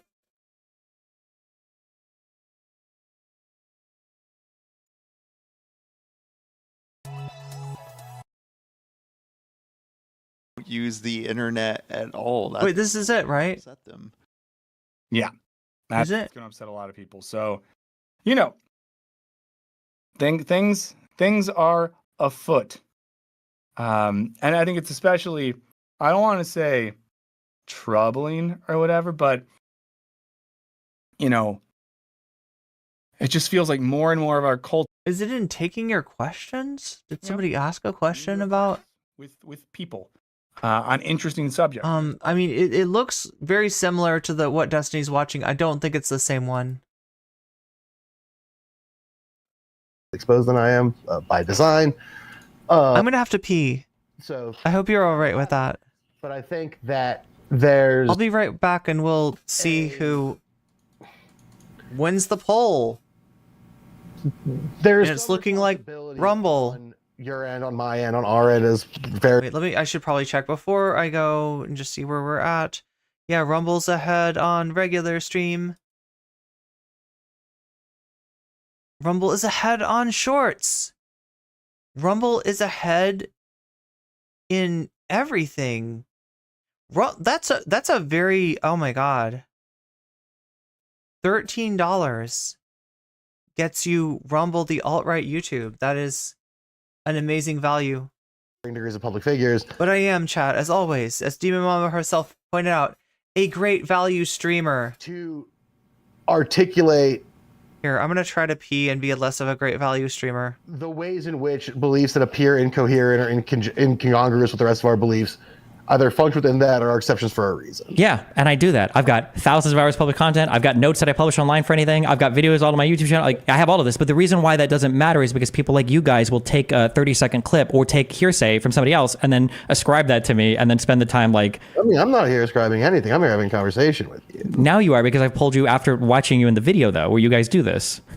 Again, I'm pretty positive in the video. I mentioned you like twice, and it's had examples of things I didn't like, and then mostly just talked about policy or online debate as a project. Maybe. I mean, the first thing again was saying that I see myself as a founding father in terms of that's the level of prestige that I'm looking for, which is like a.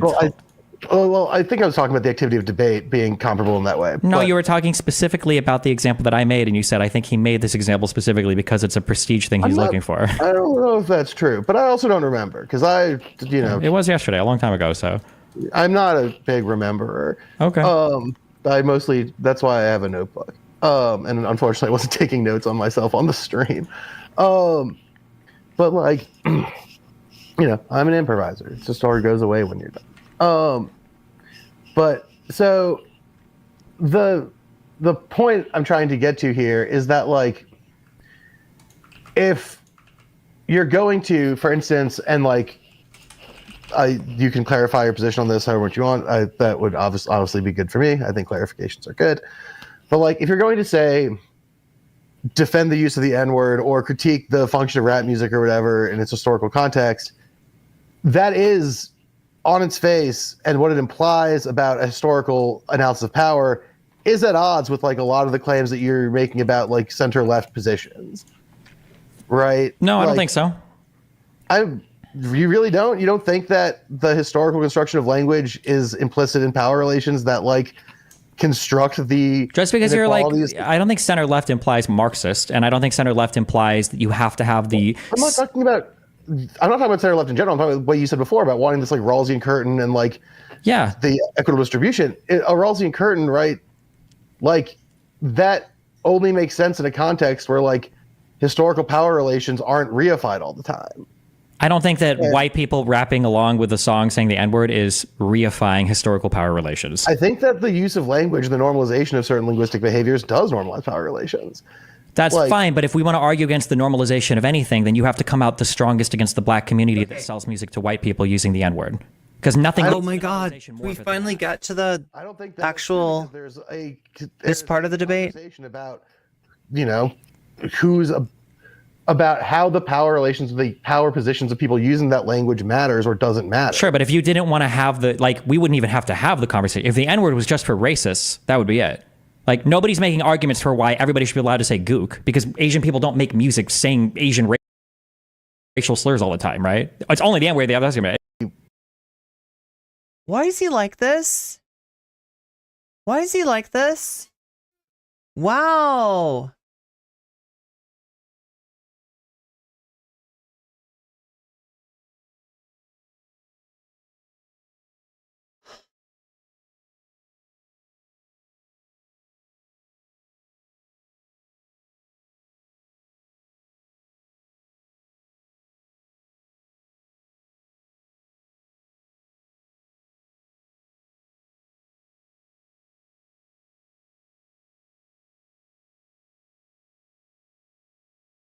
Ah. Chat, it's like the golden hour, the hour where my where my like lighting values are not correct and my lighting looks weird. My face starts glowing.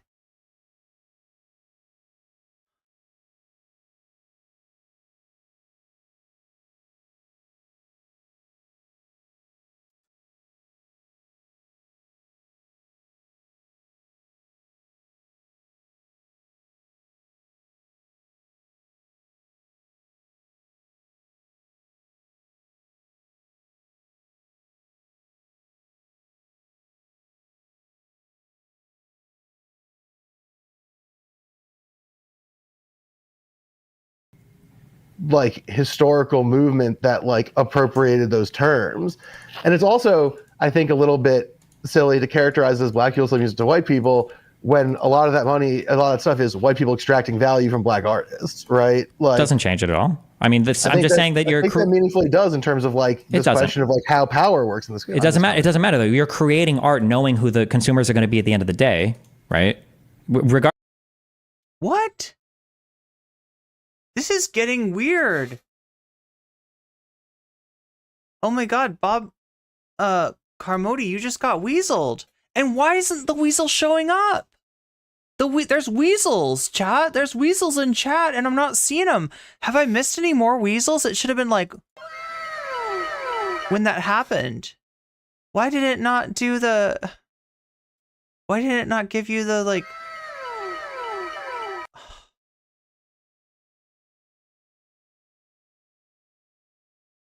Starting to realize why his wife left him. Yes. Yes.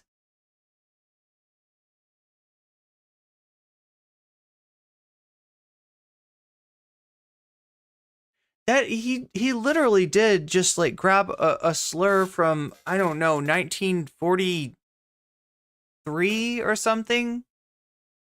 Or I don't know, maybe like less, maybe more recent than that. Oh my god.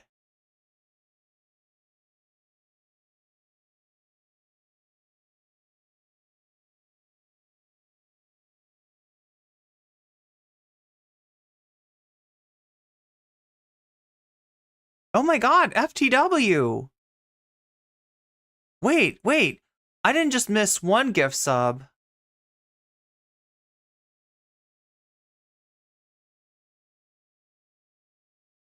Wait, oh my god, I'm so confused now. I'm so confused, but I feel like I have a lot of math to do.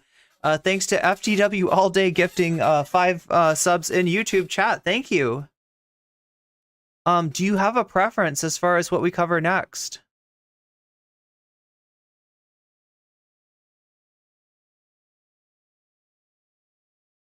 And also, why is this like not showing up on my stream?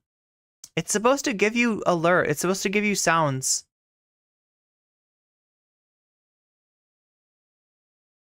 So when you donate, you get to you know, add your money to see the poll. We've got like Man vs. Bear, Tipster, Rumble, the alt-right YouTube, or Loner Box, right? Those are the offerings, right? And if you want your money to go to one of those, in other words, to make sure to try to tip the polls, tip the scales towards that content, you can do that. You can also say Vox Populi, which is a totally legitimate thing to do, and just say, like, I'm adding my money to the choice of the people, right? You can also say gaming, if the gaming frogs ever want Man versus Bear. Chat should decide. Chat's gonna, oh my god, we're on a whole nother level of voting. Okay, chat 1 if you want Man versus Bear. 2 if you want Rumble? Or should I just divide the $15 between the two? Or should, yeah, Vox Populi is another possibility. If you really do just want to go with whatever the chat's saying. So 2 is for Rumble, right? Okay, 2 is for Rumble, 1 is for, I forgot what I said. We got 1 for 1, we got 2 for 2. We got 2 for 1, we got 3 for 2. We got 4 for 2. We got 5 for 2. We got 6 for 2. Is this $15 really also going to Rumble? This is domination. I mean, look, I will be real though. Rumble's been on there for a few days, and I'm sure it won one of the votes, and still didn't get picked. Yo, there's a lot of people with the twos. The twos are coming out. The ones are out too. The man versus bear. There's definitely like a there's a man versus bear constituency. Wait, is that the right way to say it? I think it's going to Rumble. I think that $15 just went to Rumble, which is 15 plus, so it's going to be altogether $28 going to Rumble. Rumble's going to be hard to beat. All right, very difficult to defeat. What time are we at? Oh my God, we better go to it right now.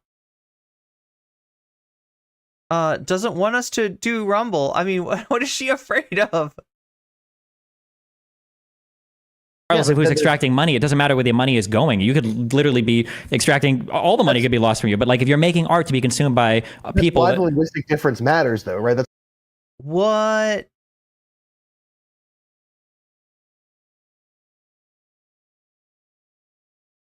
That is $15 more that I'm assuming is going to. A lot of people just got weasels. Okay, I just got to tell you, if you get weaseled, don't be surprised. V got weaseled, Slime got weaseled, Dwight Langston got weaseled, YS Project got weaseled, Groove Dragon got weaseled. A lot of people just got weaseled. A lot of people just got weaseled, and I'm guessing that is $15 more towards this Rumble. We're going there. We're going there.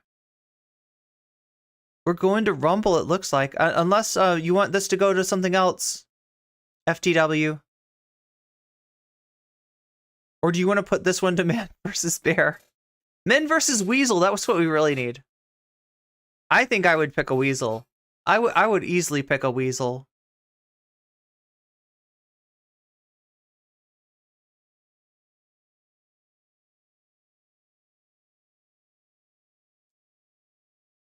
why there's a linguistic difference is because of the power position of the people involved. Not right? today. Not today. That the link.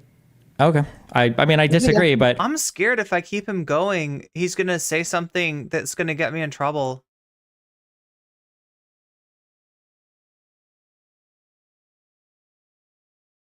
Rumble. That's $15 going to Rumble. Okay, so let's see if I can do math. Yo, I think that's all together 45 to Rumble, only 6 to Tipster. Tipster's got some fans. Tipster's got a posse.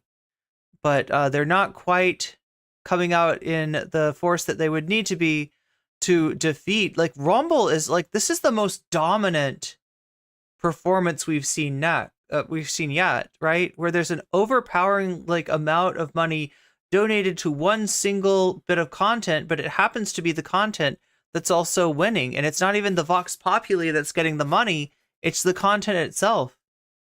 I think absolutely.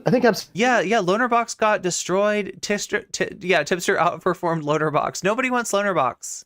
It does. That's fine. Okay, listen, we can have this But yeah, thank you for the 5 subs, and thank you for the 5 subs. Thank you for the 10 subs. 10 people just got weaseled.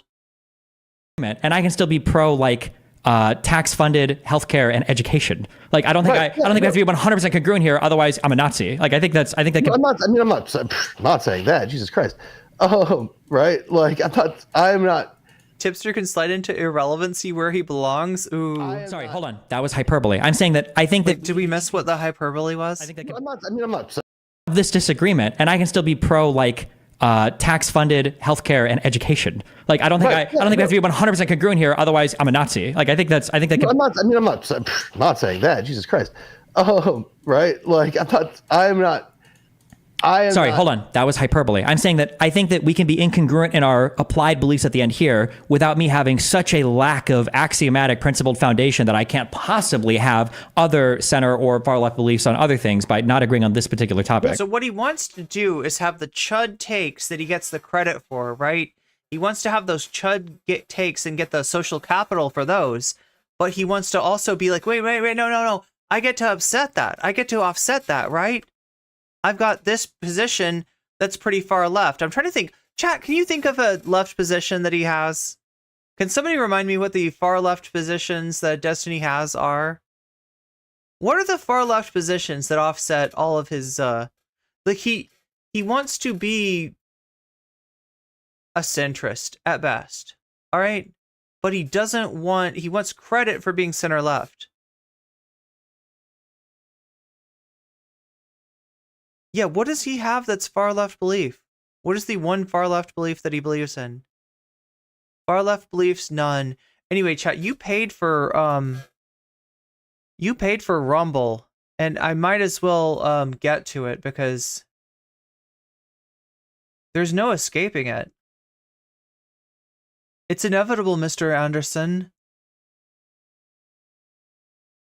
NCC on Rumble.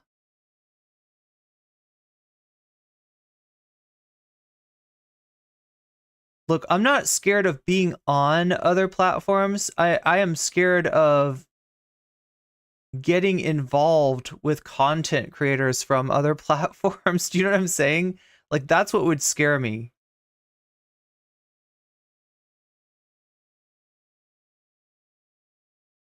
Like, if I had to... Here we go, chat. This is what you ordered, right? To comment. This is what you ordered, right?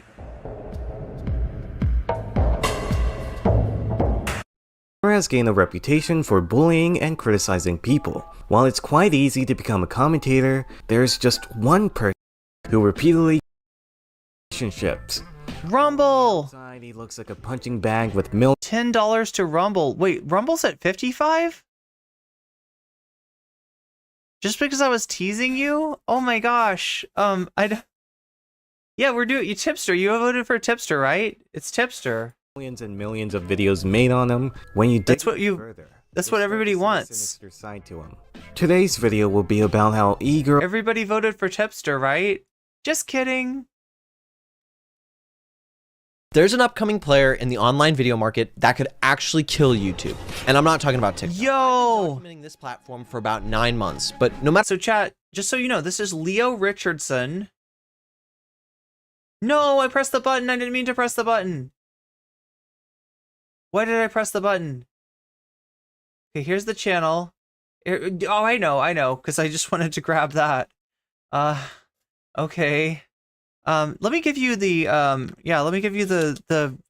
address for this content creator. Player in the online video market that could actually kill YouTube. Because I was surprised how good the last video essay was, and this one probably also going to be good too.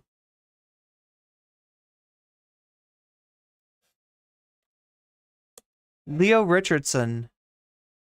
Tipster. Oh my god, chat, you got jebaited. Like it was the top of the hour. And I'm not talking about TikTok. I've been documenting this platform for about 9 months, but no matter how many I would never do that to you, chat. I would never do that. Like, I know I have this reputation now, though. I shouldn't play into this. Like, right? I have this reputation because when Goku Naru got voted for, I gave you like everything but the Muay Thai and only a little bit of the Muscle Mommy. So I don't want you to feel like clickbaited.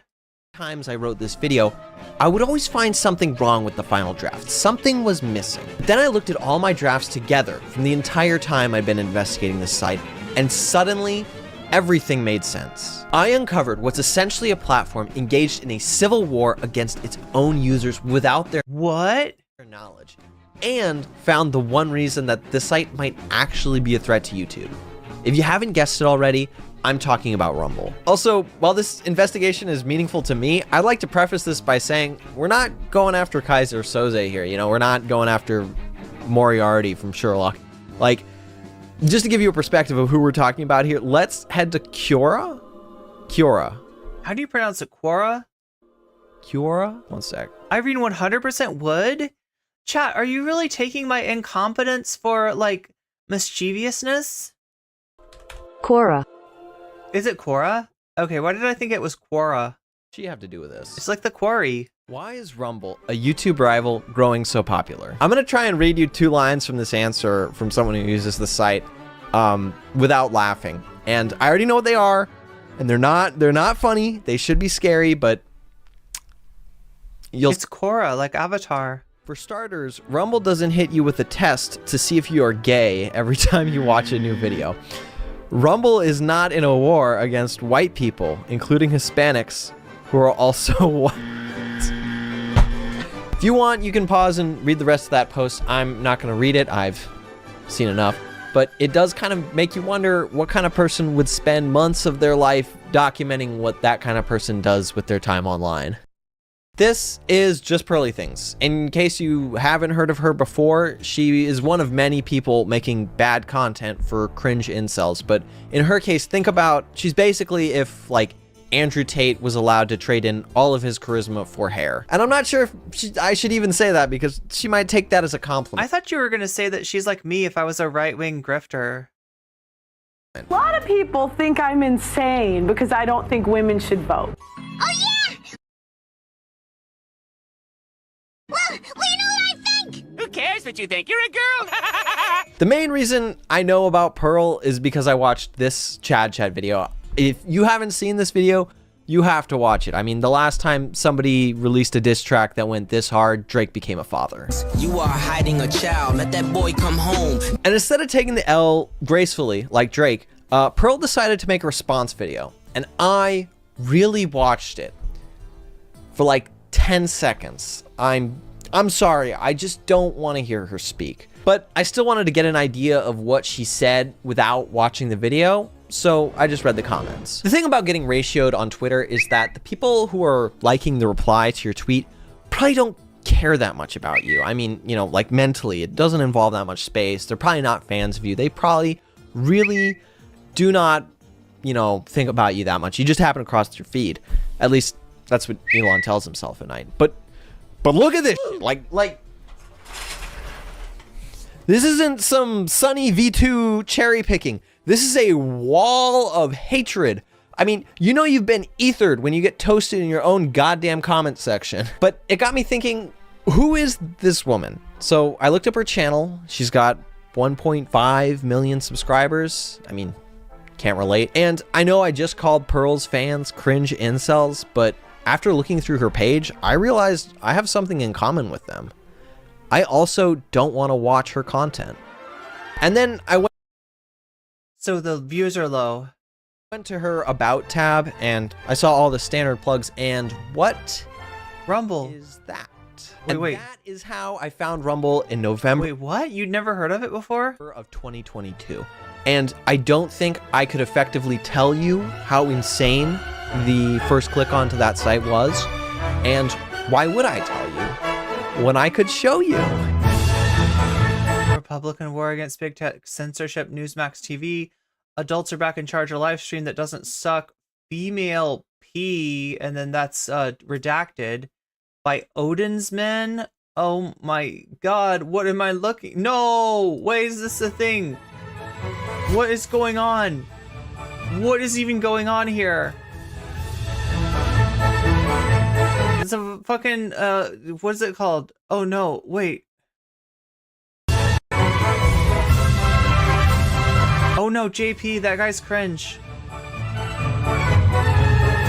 Oh my god. What? Straight from the... Oh no. Oh no. James O'Keefe, no! Tim Pool. What dump truck with a female something lectures actual woman on womanhood? What is censored there? And there's all Honkler. That's the Honkler.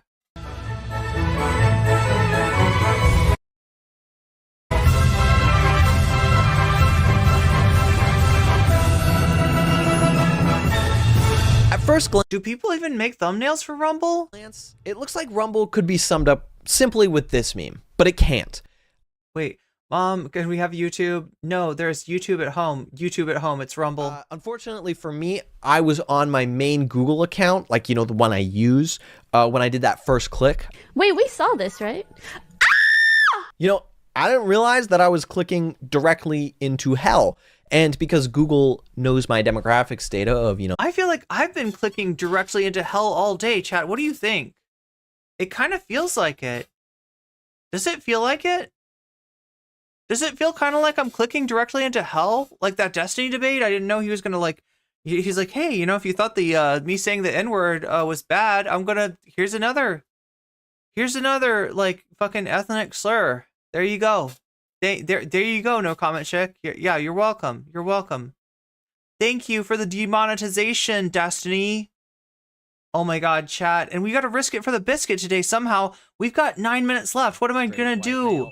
Let's just say that people at Rumble knew exactly what kind of losers their site should be marketed towards, because I got pelted with ads for Rumble non-stop on every platform, like Google searches. They found me on Reddit. They found me like they tracked you down. Instagram. They found my Facebook.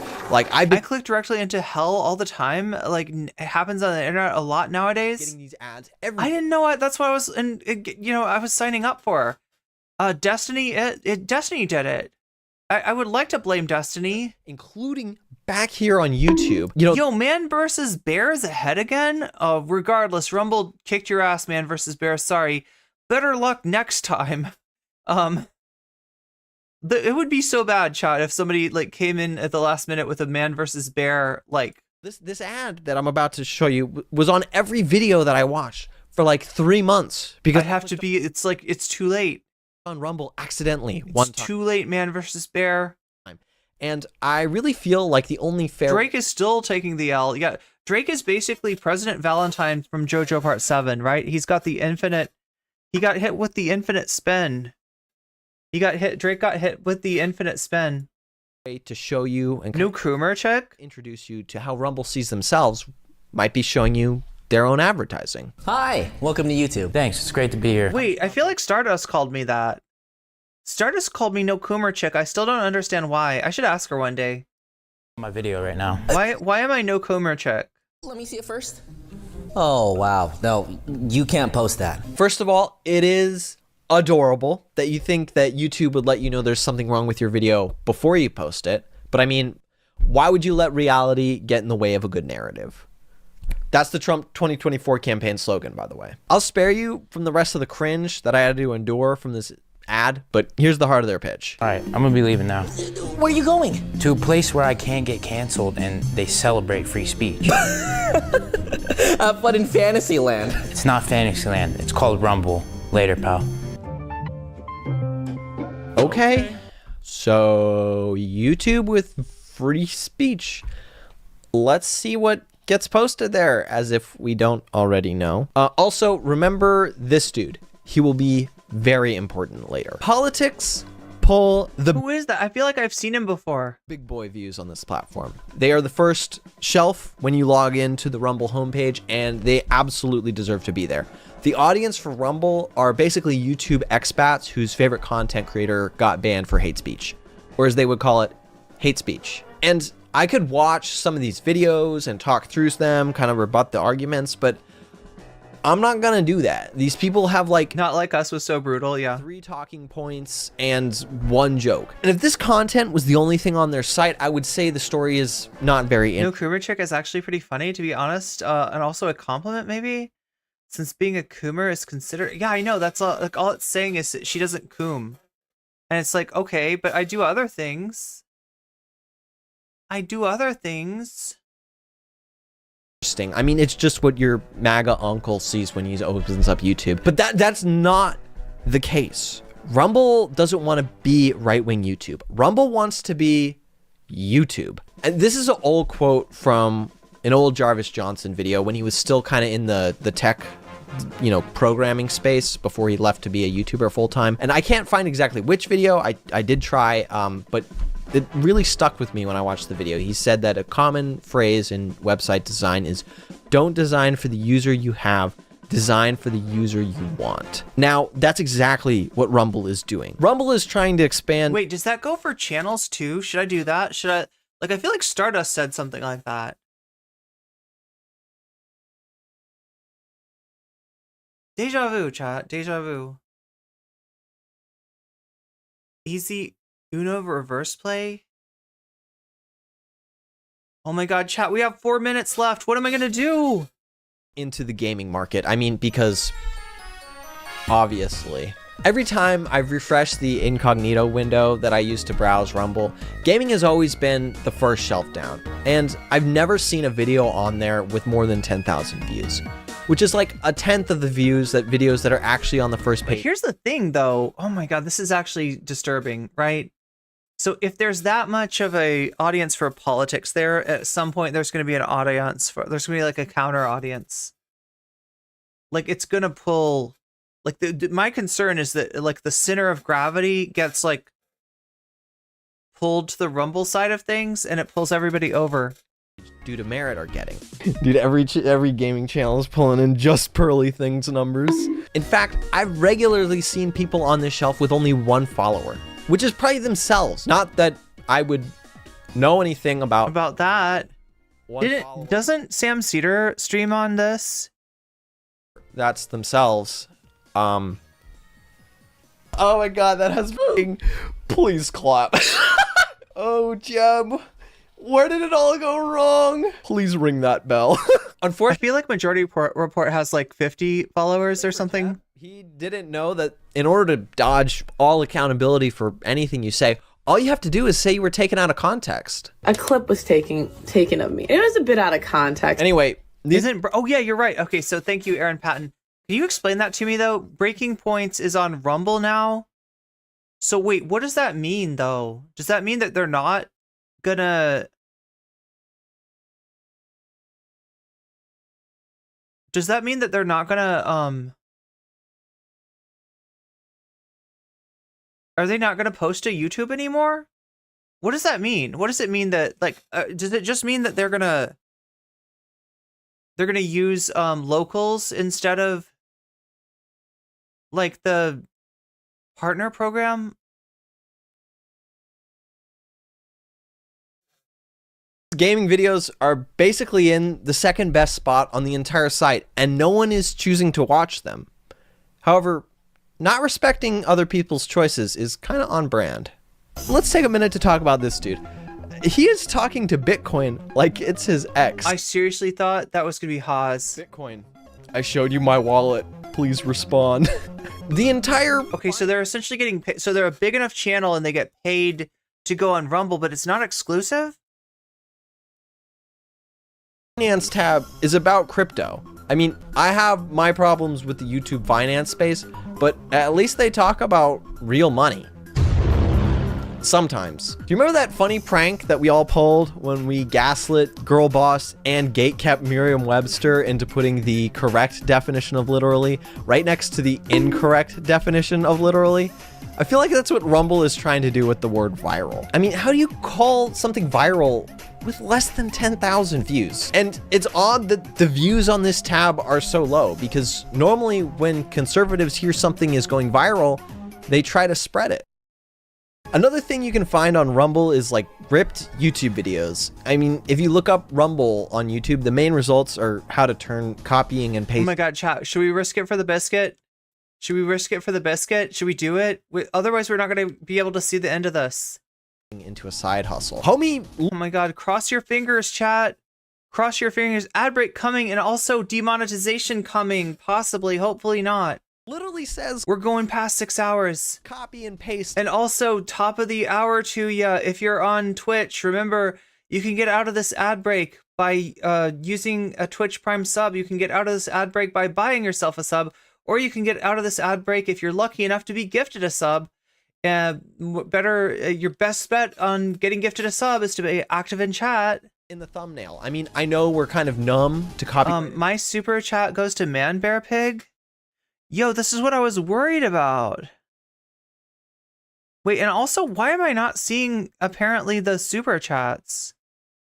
Am I missing them?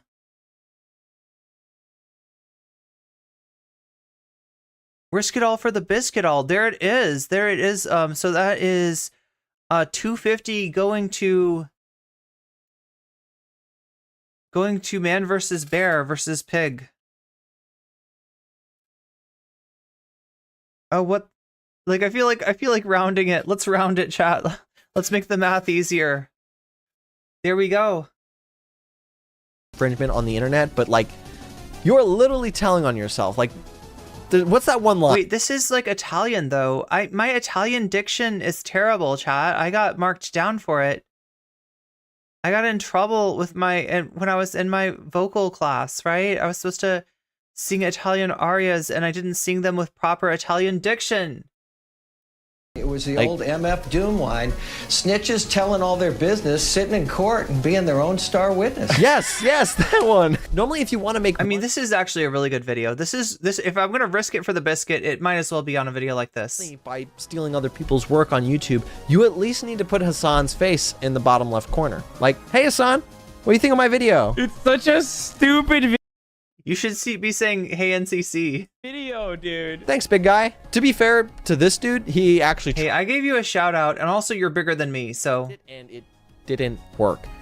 So, I don't know, man. Do what you want with your time, but geez Louise. You remember that stupid WWE spinoff that people were mad at Charlie for like 2 weeks because like he started it somehow? Like they have taken out some kind of long-term advertising contract on Rumble where they just like appear on the first page for like since it started, it's been like bolted right there. I mean, no one's really watching it. The only power slap that these people really want to watch is Ben Shapiro powerfully slapping liberals with facts and logic. At this point into my investigation in Rumble... Wait, do they even like... I don't think they liked Ben Shapiro, though. Yo, it kind of looks like Twitch. That's Rumble? That looks like Twitch. Is everybody just ripping off Twitch? Why don't they rip off YouTube? It seems like that would be... I don't know. Well, I'd started to kind of detect... But yeah, no, here's what I'm trying to say. I don't think that the Rumble crowd, like, really goes for Ben Shapiro.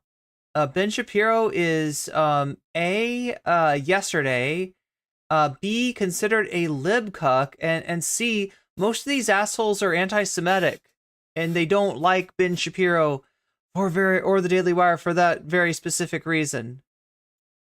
The internal conflict that was going on behind the scenes, but I wasn't quite able... Man Bear Pig is here? Okay, wait, this is working now? It's sort of... Yeah, it's... Okay, so now we got the stream alerts back. I don't know where they went, chat.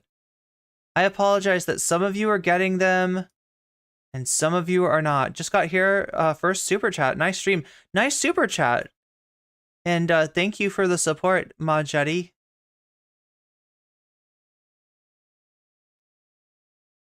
To discern why it was happening. I hadn't put... No, this is actually some interesting content. All the pieces together yet. Also, like, shout out to your editor, which if it's you, we're not so different, Leo Richardson, right? I do the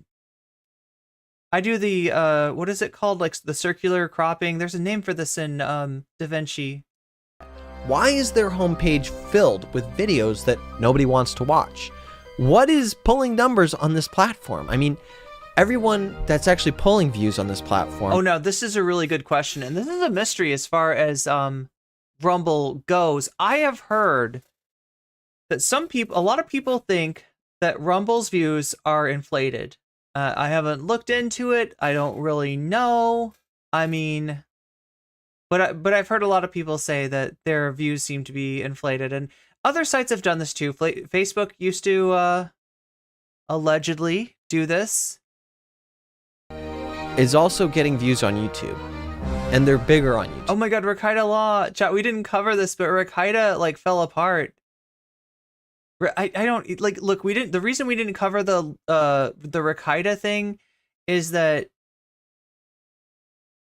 I just have never covered him before. I don't even think that you all know who he is. He's a lawyer online.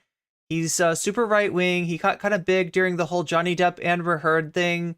And well, he's been his life's been falling apart really bad. He was also in the whole Keffel situation. I think he brought like the Kiwi guy on to talk. Like he's like a friend of the Kiwi guy. The Kiwi guy. And white. And I didn't realize this was a big problem for Rumble until I watched a clip. Chat, I'm so glad I decided to risk it for the biscuit. Also, thank you for everybody who's supporting me. This is what makes this possible, right? For me to play gamble, like it's like gambling. I'm like in New Vegas here, gambling on will I be able to keep my monetization, or will some music or something come by and take it away once again? That somebody posted of Pokimane stream. Now she was talking about streaming platforms here, but I think it holds true for all kinds of content.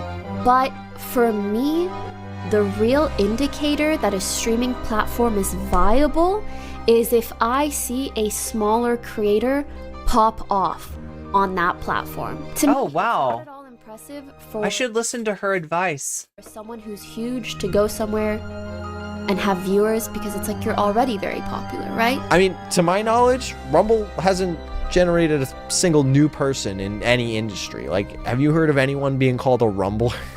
A Rumbler? Fucking Rumbler. Wait, that's a good point. That's a good point. That's actually a really good point. Start losing me. Look at these images, right?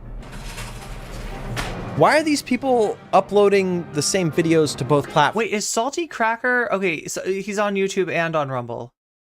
Same thumbnails to both platforms. Simultaneously. I mean, same thumbnail, same title, same length. Are these the same video?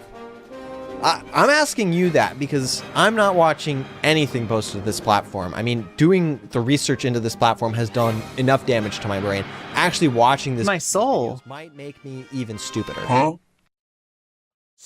Of all the channels we looked at just now, one of them in particular caught my eye because I looked at their leaderboard on Rumble and this dude was on it twice. This dude is an absolute whomegalol on the rest of the internet, but on Rumble, he's one. I mean, I've heard of him.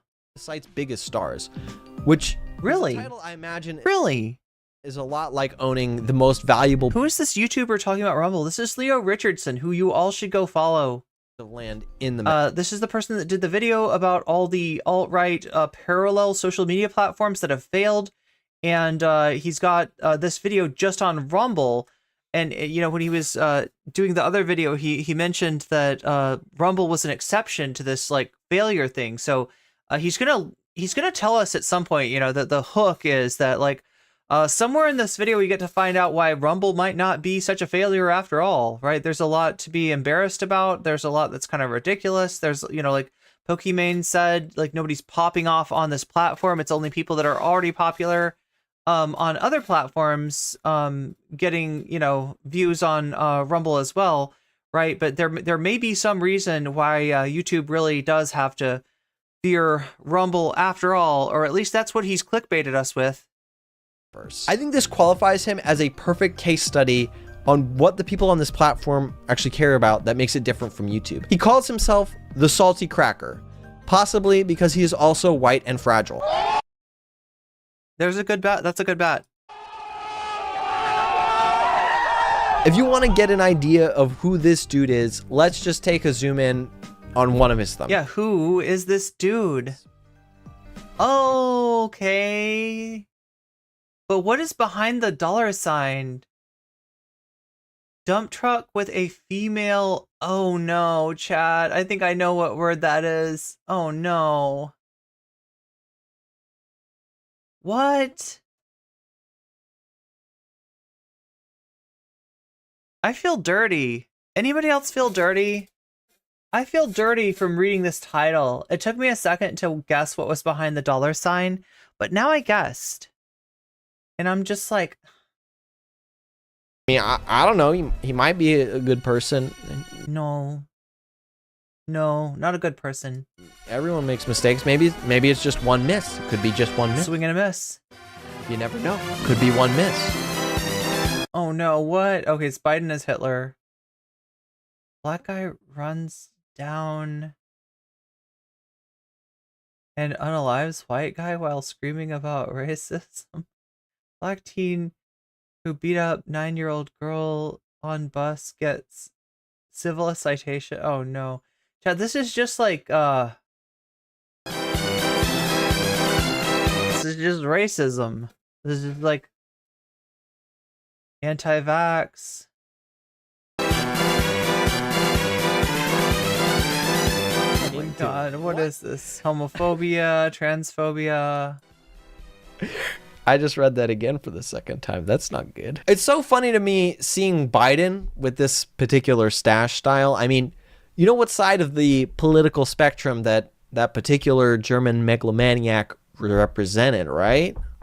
You know who's... When you say megalomaniac, you have to say it with a German accent. If you're talking about Hitler. Probably on this site, right? You know who they support right now, right? But why would you let reality get in the way of a good narrative? Oh, I mean, Trump is literally like, that's one of his talking points, right?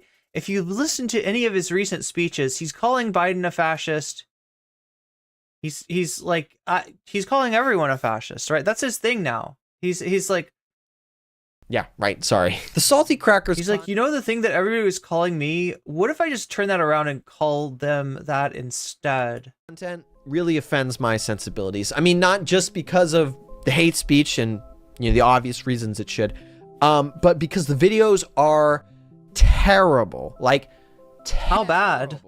And I don't even need to watch them to tell you they're terrible. Are they like worse than my videos? Let's just watch this together. Is the editing bad or like speed? These videos are all like this. Maybe one video at the beginning, but then it's just this dude. The excuse Alvin Bragg will likely rely in part on a pause in the something imposed by COVID as an effort to get Trump. Blabbing for 8 minutes, and like if he stumbles or he like uses filler words, he doesn't cut that. He just tries to one take it despite objectively not. Wait, what? Wait, anti-copyright ID abuse gameplay. So they're saying that the gameplay is there to like, so they don't get copyright claimed. I don't get it. They're looking at, yeah. Knitter is like a Twitter like if you're banned or if you're blocked by people, right, you can see stuff that's publicly up on Twitter. I don't know if it works anymore though. I feel like Elon broke all this stuff. This must be old. But why is the anti-copyright? Okay, wait, because he's watching CNN? Okay, I think I get it, maybe? Having that talent despite ostensibly this being his full-time job. Your full-time job is to talk, and you can't do it. He just never cuts. He never cuts. He never does anything interesting with the video except it's just him in a little... It's just him. NCC is the Wicked Witch of the left. Thomas Jerome, do you want me to add that to Man versus Bear?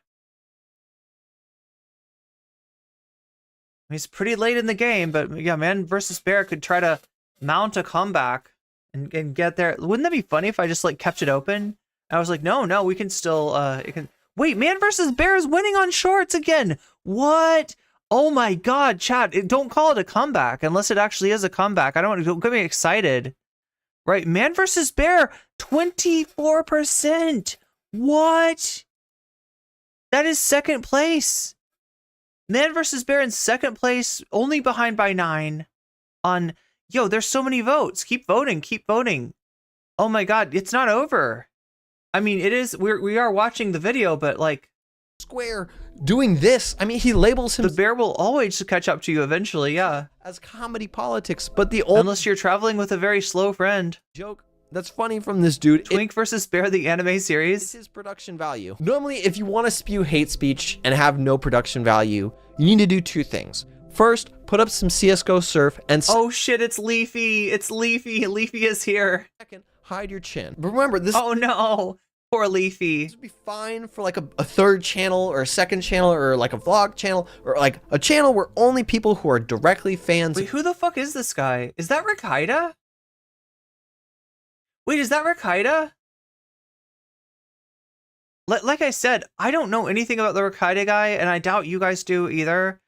Like I doubt, like I have no like reason to believe that my Chad is interested in Rakita content. You are going to watch that, like on YouTube. But remember, this dude is one of the biggest creators on Rumble doing this. Wait, which guy is this? Salty Cracker. That's the Salty Cracker. Okay, I'm sorry. I thought that was Rakita. Rakita looks more methy than that. Okay, thank you. You're right. Posting the same videos to YouTube with the same offensive titles and thumbnails. So, chat, you can tell how much I don't know what... I thought it was Nick. Rakita. Oh my god, chat, that's actually Salty Cracker. That's what... I've never seen Salty Cracker. I've always avoided it. Just like, I feel like I've even had people recommend, like, yeah, you should do some takedowns on the Salty Cracker, right? You know, this guy is funny. But I don't think I've ever actually seen him. Yeah, those thumbnails are so ugly. Everything about the content just like drives me away. The ass is not being censored. I mean, actually, that ad from the beginning was right. These people should not be posting to YouTube. This stuff is disgusting. I don't understand how these people can dedicate so much of their time to hating such a small percentage of the population. You know, for people who are supposedly so pro-life, how about any of you fucking get one? This video essay goes hard. Do you think so? This kind of...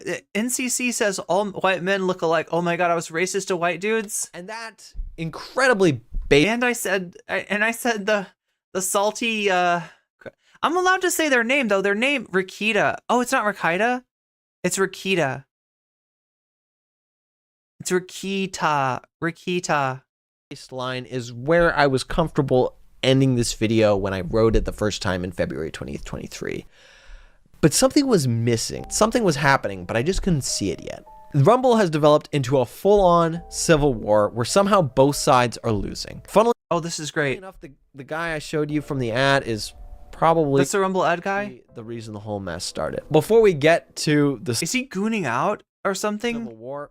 One general update. YouTube removed every video the Salty Cracker posted to the platform before mid-February. Oh, okay. Wait, was hate speech or something? So peaceful up here, but now there are freaking communists invading Rakita's Bananas?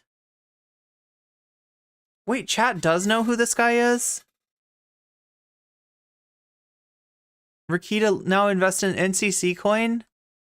He hasn't posted anything transphobic since. Now, they might have been privated, but according to some YouTube comments, they were all removed.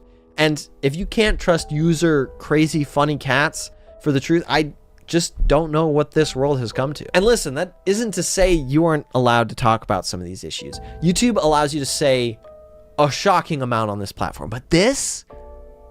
I mean, it does actually. Wait, what is this? Biological man shape? Oh my god, I shouldn't even say this, should I?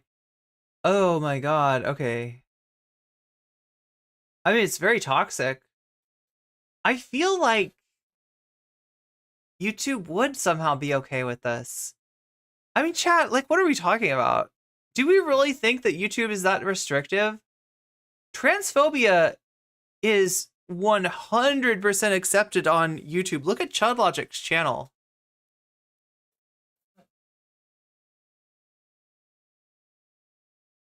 Like, I've never seen them have a problem with it. Like, in fact, there's other commentary channels that I could imagine, right, if they had a real strict anti-hate speech policy about in regards to trans people that would also be in a lot of trouble, but they're not. They're okay. They hate base chatters. Wait, who hates base chatters? YouTube loves scum. There are tactful ways to approach this topic, and he chose the one that's straight up bullying. I get into this a lot more in the companion video to this one, but this reminds me a lot of the paradox of tolerance, which states that if a society is tolerant without limit, its ability to be tolerant is eventually seized and destroyed by the intolerant. While I appreciate that everyone should be able to voice their point of view, some people express ideas that are so dangerous that they should not have a platform. I have no official say on what YouTube does, but just from what I've seen, I really do think that the Salty Cracker should probably get banned. Now it's time for what I've been teasing. Oh my god, chat, you're not allowed to say that though. You're not allowed to say that. YouTube, the way that YouTube is, like, what nobody else is talking about this platform, the Rumble Civil War. Rumble is a public... I'm not going to say that he's wrong. ...company, which means that their stock is publicly traded, but also they have to publicly report their... I just know that I, at least, am not allowed to say that. Maybe other people can get away with it. I've learned, Chad. I've learned, right? Finances.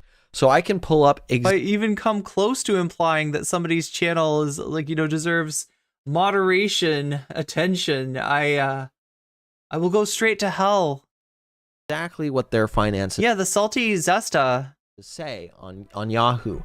But I don't know what any of this nerd shit means. Yeah, I don't either. What? Luckily, I know explain the nerd shit. Hello? Oh, thank you, sister. I look at this and my eyes just glaze over. What does it mean? I'm not a pro, but just looking at it, operating expenses greater than their revenue, and they have a negative operating income, a massive negative like operating margin. Okay, so that's minus $21 million. Yeah, they're not doing great. So I've been told that essentially what this sheet means is that the company is burning money like it's going out of style. And even if... Chat, what happened? What would happen if I incorporated and I did an IPO? What would happen if I sold NCC stock? Would the board of directors like control me? Would they tell me what to do? Would they tell me what to cover? Would they tell me what takes to have? What would happen if I did an IPO, chat? If I became a stock? If I became a meme stonk? Right? Because like that, I mean, like that would definitely solve my financial woes, but I feel like I would lose a lot of, right? What if White Nervosa bought me and was like, you will now do content saying how great Vosh is and how awesome Xanderhall is and how you were wrong to be a woke scold? Would that, is that what, could that happen? They'd vote for me as CEO, but what if they replaced me? They were to start cutting costs right now. Are we the board right now? They still wouldn't be. Kind of feels like it. Profitable. Advertisers don't want to appear next to alt-right content. Therefore, a platform filled with alt-right people is going to struggle to make money. Thanks, Captain Obvious. Can you keep a secret? What I'm about to tell you is decidedly not public. And the people involved in it will likely deny it if they hear it. But yeah, so Rumble's still losing money. That's a good update to have.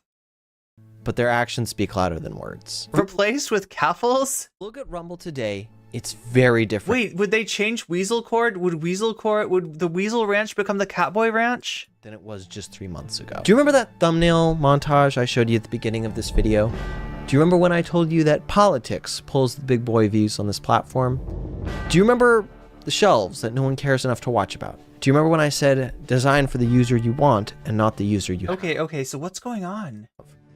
When I wrote the first draft of the script, I put this paragraph at the center of it. I don't think we have to seriously worry about a site like Rumble killing YouTube anytime soon. Despite what the people who put up the shelves want, the people on Rumble are like that one SpongeBob scene with the curtain.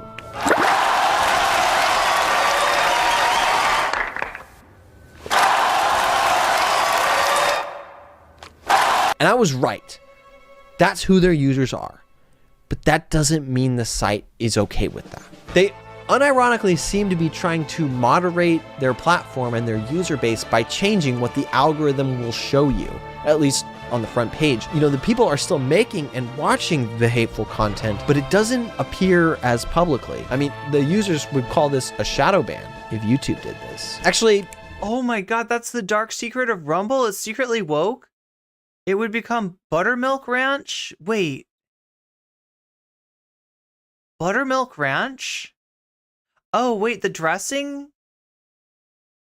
NCC has been to Hidden Valley already near New Vegas. Yeah, for the ranch.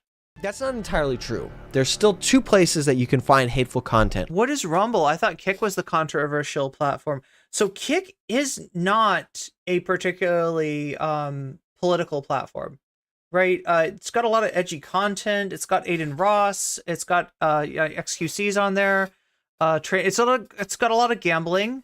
And it's got some of what Twitch has on it as far as, in fact, it's got a lot of video games. Okay, let's say it that way. It's got a lot of gaming.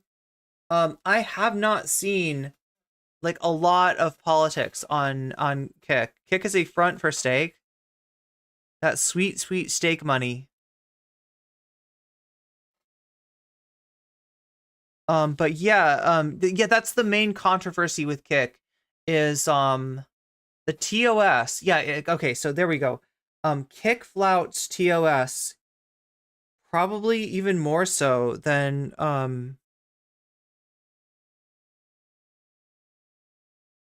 what is going on with this thing? Why is my glove like backwards?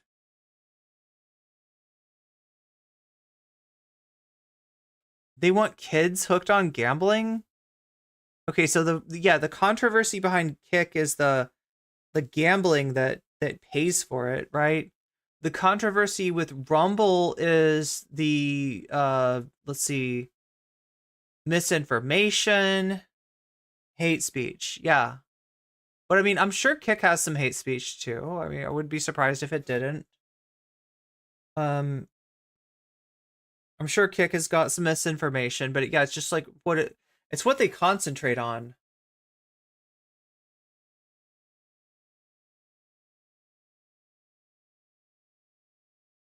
But I mean, Destiny, let's see. So there is so before I tell you that there's no politics on Kick, I'm pretty sure Destiny's on Kick. I'm pretty sure Chud Logic's on Kick. So, I mean, whatever you want to call that content, that's there. Destiny is Rumble incarnate. It's called State because they start so much beef. On the Rumble front page. The first... the mod map of the new places in the rest of Nevada is a section called Editor Picks. This is clearly what the people at Rumble who work at Rumble, what they like to watch. We've got the same section on YouTube. It's just called Trending. The other place you can... What? Wait, I thought Trending was actually trending. Kick has pedos and pedos hunters. You can find the hateful alt-right content is on the leaderboard of the site, which they have convenient... we gotta get the NCC Stark market sorted out. Buried at the bottom of the web page. It is quite common that the 4th or 5th highest viewed video on the leaderboard will have more views than the entire rest of the front page combined. What this tells... They found Irish victims on Kick? Is that both the people who work for this site and the people who watch this site still just like alt-right content just as much, but the people who want to get their money out of this site do not like this content being on the front page because it has some serious scaring the maidens energy. I just don't know how I would pitch to Coca-Cola that you're going to appear right before Tate speech with Andrew Tate. So the users already on Rumble are clearly never going to pay off for the investors because they want to watch content that advertisers don't want to advertise on. But the investors really want their money. So what they're trying to do is make the site worse for the existing user base in order to bring in a new user base that's going to watch videos that they can actually slap ads on top of. There's some joke about how, yeah, the great replacement is happening. It's just happening on fucking Rumble. They're being replaced with the woke mind virus. This is where this guy from the beginning comes back. I told you he was important. He's from the Rumble ads. This is Steve Will Do It. He was part of a group called the Nelk Boys that I hadn't... Oh, that's where I recognize him from. That's where I recognize. ...heard of before because I'm not 14. And he's a Nelk. He was banned from YouTube for a reason that is pretty bullshit. I mean, I looked into it and, you know, he's done a lot of bannable things, but the stated thing that got him banned is kind of BS. And so he did the only logical thing that someone could do in his position. He switched to the only other video streaming service available, which is Rumble. And Steve brought with him his audience, young kids who liked his prank videos. And while Steve has done his best to extend an olive branch to the existing bonkers people who are on this platform with, you know, more right-wing content, and he's also used his increased freedom on Rumble to make this wild thumbnail and presumably wild video. The main thing that Steve has done is he has shown Rumble executives the exact way to fix the monetization of their platform. Sign mainstream content creators. Just off the top of my head, they've signed Kai, Speed, Destiny, Jadeon. What? Wait a minute. What? Destiny's got a deal with Rumble and with Kick? He's not getting paid by YouTube, right? Don't want to derail the stream. Can you explain what left and right means? Like alt left or woke or something? I'm British and I don't know much. I mean, doesn't this kind of go back to like French politics? The reason it's called right and left? And Ms. Like old school French politics, not basically the calculation they're running, and stick with me here, is basically the metaphor that this could be compared to is that old school, like before Mitterrand. Rumble is basically a pool that is 100% full at this moment of pee. Yes, I got it right. I called it. There's pee in there. Wants to get in because that's disgusting. And so their whole goal with signing influencers is they just sign enough influencers and add enough water, like normal people, that eventually the concentration of pee in this pool is low enough that advertisers want to, go for a swim. And I know that metaphor is disgusting, but it's not as disgusting as the people who currently use this platform. The site. Well, here's my thought. If as far as a pee metaphor, right? In reality, the fact that there was like any level of pee in the pool would preclude most people from wanting to swim into it, right? So it's kind of like a situation where I would almost think of it like this. If there's pee that's been in the pool, you're probably better off trying to sell another pool that doesn't have pee in it yet than you are in what you realistically, if you wanted to sell the pool that does have pee in it, you would need to like dry it out and then rinse it, and then maybe you could add water to it, but it would probably still kind of smell like pee. And you would at any time you'd be better off with a whole nother pool, right? So it's kind of like the fact that there's been like, chat, if you were like going to go to there was two pools you could go to, and you could be like, you could go to the like old pool or you could go to the new pool, right? And the old pool has got well, it used to be filled with piss. All right, don't worry, because they drained out the piss, they dried the pool out.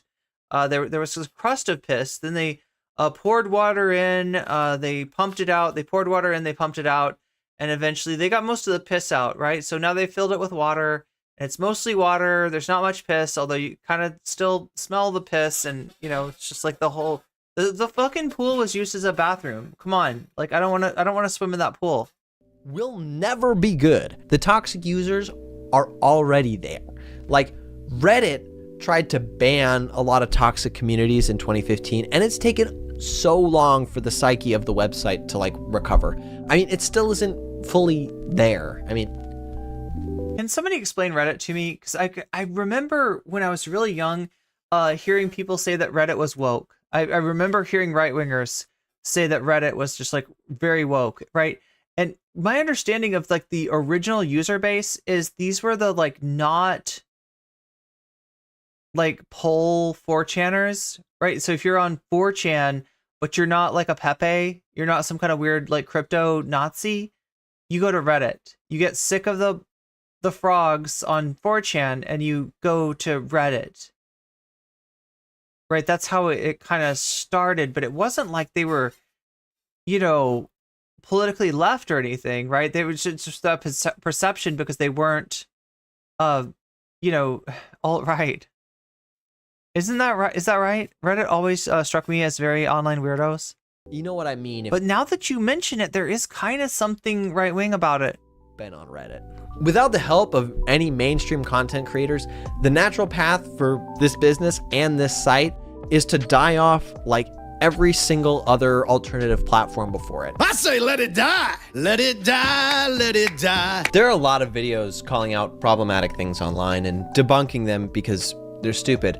But I think sometimes we miss... Reddit is all over the place depending on the subreddits you follow. That's true. why there's a demand for those things, why they even have a foothold, right? Do you remember how I mentioned Chad's video about just Pearly thing? But like the way that he talked about, like, because I know what he's talking about. He's talking about like, there was a bunch of toxic subreddits that they banned. One was the Donald. I'm trying to remember. There's other ones, right? But they banned a bunch of those. But he's acting like, you know, it still hasn't recovered. So that maybe like that it used to be like I don't know. It got super right wing, and then they banned some subreddits, but it's still kind of bad. I don't know. At the start of this video, I love this video. Like, I want to make videos like this video. Like, this video was so brutal that it should have been uploaded to Live Leak. Between the time that Chad released this video and now, Pearl's sub count has doubled. I mean, not her audience size. They banned the turf one because she's still making bad content. And while I love this video so much, it doesn't solve the problem that there are a lot of— So you're saying that Pearl has like a lot of subs, a lot of followers, but not so many views? So people like follow Pearl, but they never really— they don't watch her content. Incel losers on the internet who subscribe to Pearl. So why is Rumble even talked about, and why do mainstream creators even consider going there? YouTube does this hilarious thing where they will just demonetize a video for zero reason. And in order for the creators to get their issues addressed, they have to get the attention of— Okay, this is true. I mean, I don't know. I could get it. I feel like I'm gonna— look, there is like a little bit like on YouTube, you like keep your head down, right? Anything that could get you in trouble. And look, I have had people come after me with like attempts to take down my channel, but basically overreacting to, basically over, you know, reacting to their videos, right?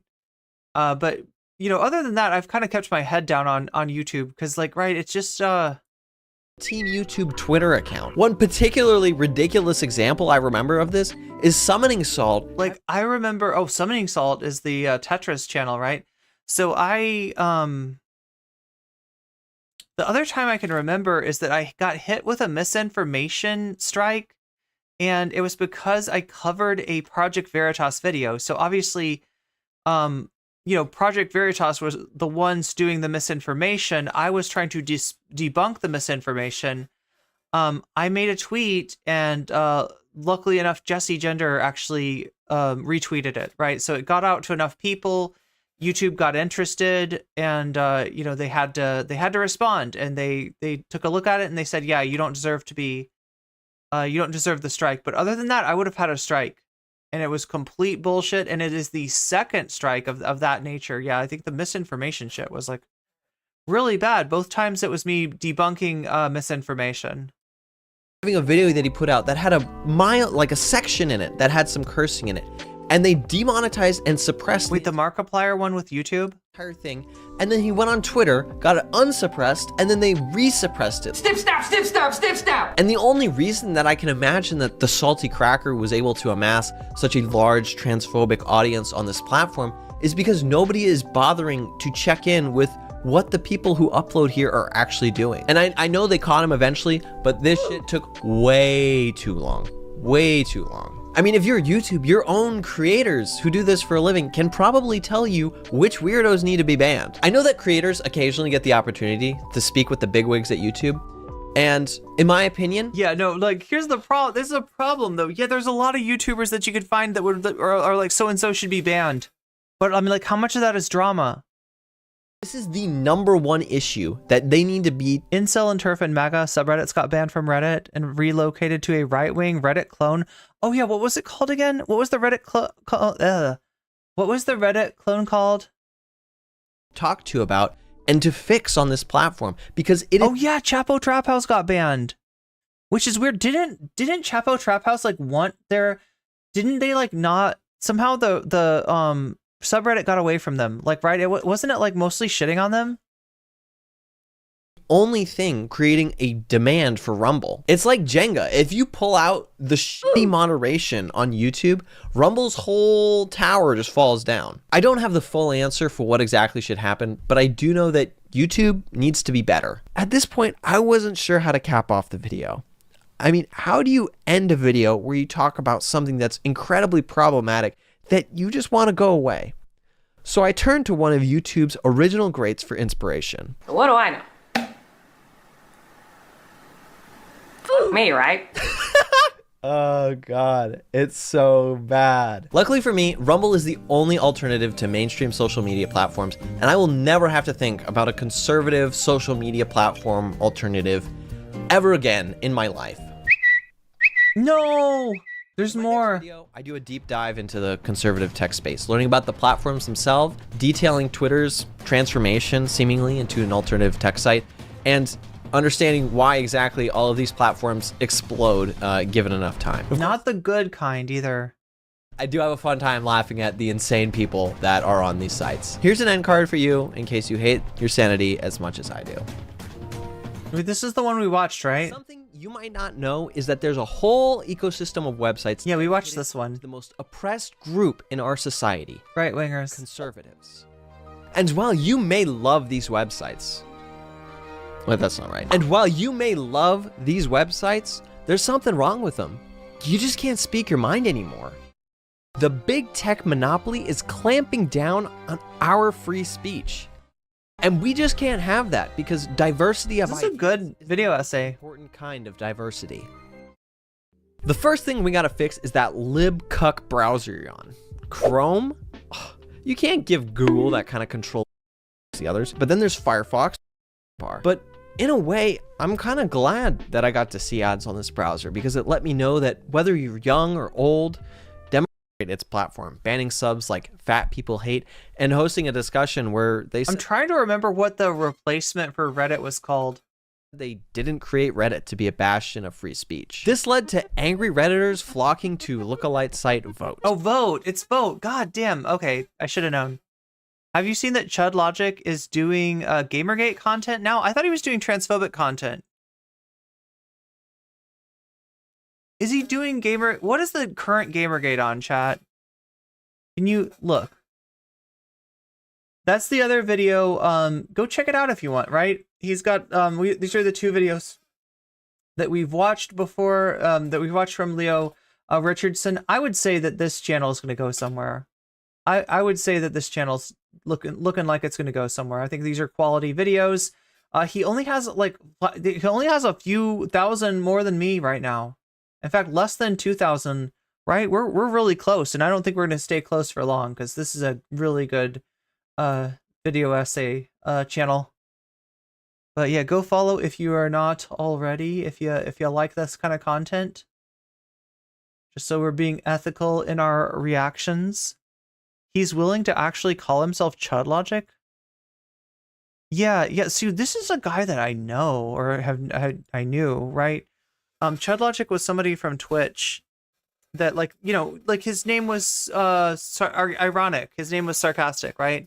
That the idea was like that Chud Logic is like the kind of logic a Chud would use, so that when you're dunking on somebody, you're like, what is that? Chud Logic, right? You know, that was the idea. And so he heard somebody say that in a chat someday, and he's like, oh, Chud Logic, that'll be my name, Chud Logic. There we go, right? And he was doing leftist content. I swear to God, I'm not even fucking kidding you. He was a bread tuber. He was a story trooper. Goonergate, as Lance calls it. Oh, were we talking about, oh my God, Stellar Blade then? Is that what we're talking about? I know of Chad, but what's a Chud? A Chud is like a cannibalistic humanoid underground dweller. Really simple. It's like they go underground, they eat human flesh, and they're hideously deformed. Yeah. You gotta watch out for Chuds, depending on the city that you're in. I look pretty, thank you. That's really nice, Badash. Chud is like a crude conservative or reactionary. Yeah, that's a good way to look at it. That's what a Chud means. But yeah, his name used to be ironic. He wasn't like a Chud. He was the opposite of a Chud. And then he decided that there was money to be made off of depressed people. And those depressed people tended to be right wing, right? He first sort of was just like, anti woke, anti SJW, and just like has just sort of degenerated into more and more of a right winger. I made a video a few years ago. Like I called it basically. I said he was leaving the left. He did. He left the left. He 100% left the left. And CC was right. What can I say? But yeah, he's somebody I used to know. Giving the 80s movie meme explanation instead of what it really means in the discourse. Oh yeah. The 80s version is more fun though. Wait, Marx was a master of jiggle physics? Anti-woke is always a tell?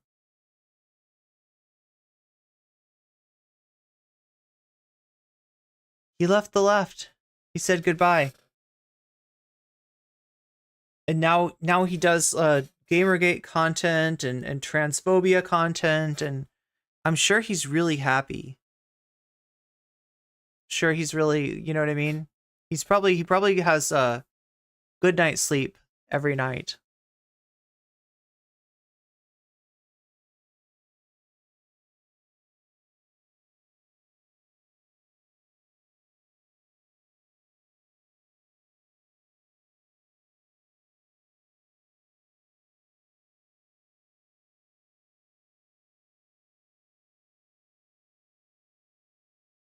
I'm so glad we dodged out on the tipster content today, chat.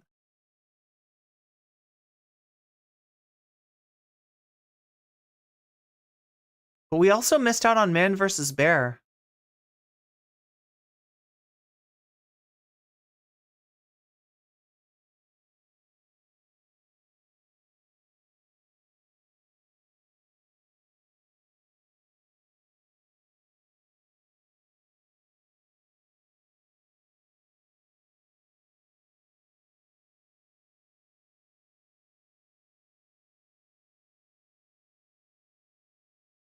You know, we have been having this bear versus man conversation for a few weeks now on social media. And the women are very loudly saying that they would gladly choose seeing a bear in the woods versus seeing a man. They are very loudly in the comment section across social media choosing the bear versus the man. Let me see if I can so yeah, the bear versus that's the bear versus man discourse. And look, there's two sides to this. There's one side that's like saying, yeah, actually, bear is less scary than a random man, right? And then there's the side that says, what the fuck is wrong with you feminists? A bear will eat you alive. A man is probably nice. A man is probably caring. A man can protect you from wild animals in the forest, such as the bear. Men are underappreciated. That's I don't know. But these are the two sides of it, right? Let me see bear attack statistics. Because I mean, like, this is kind of like my understanding is that most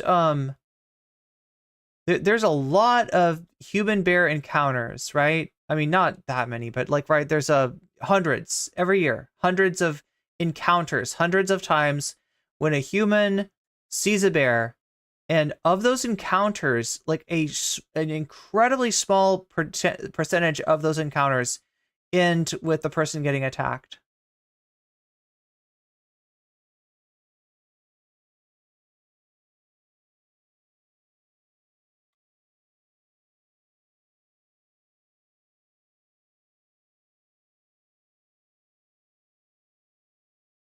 Okay, so the 750,000 black bears of North America kill less than one person per year on average. Men 18 to 24 are 167 times more likely to kill someone than a black bear. What? Yo! I typed in bear attack statistics, and the first thing I came across, it's like basically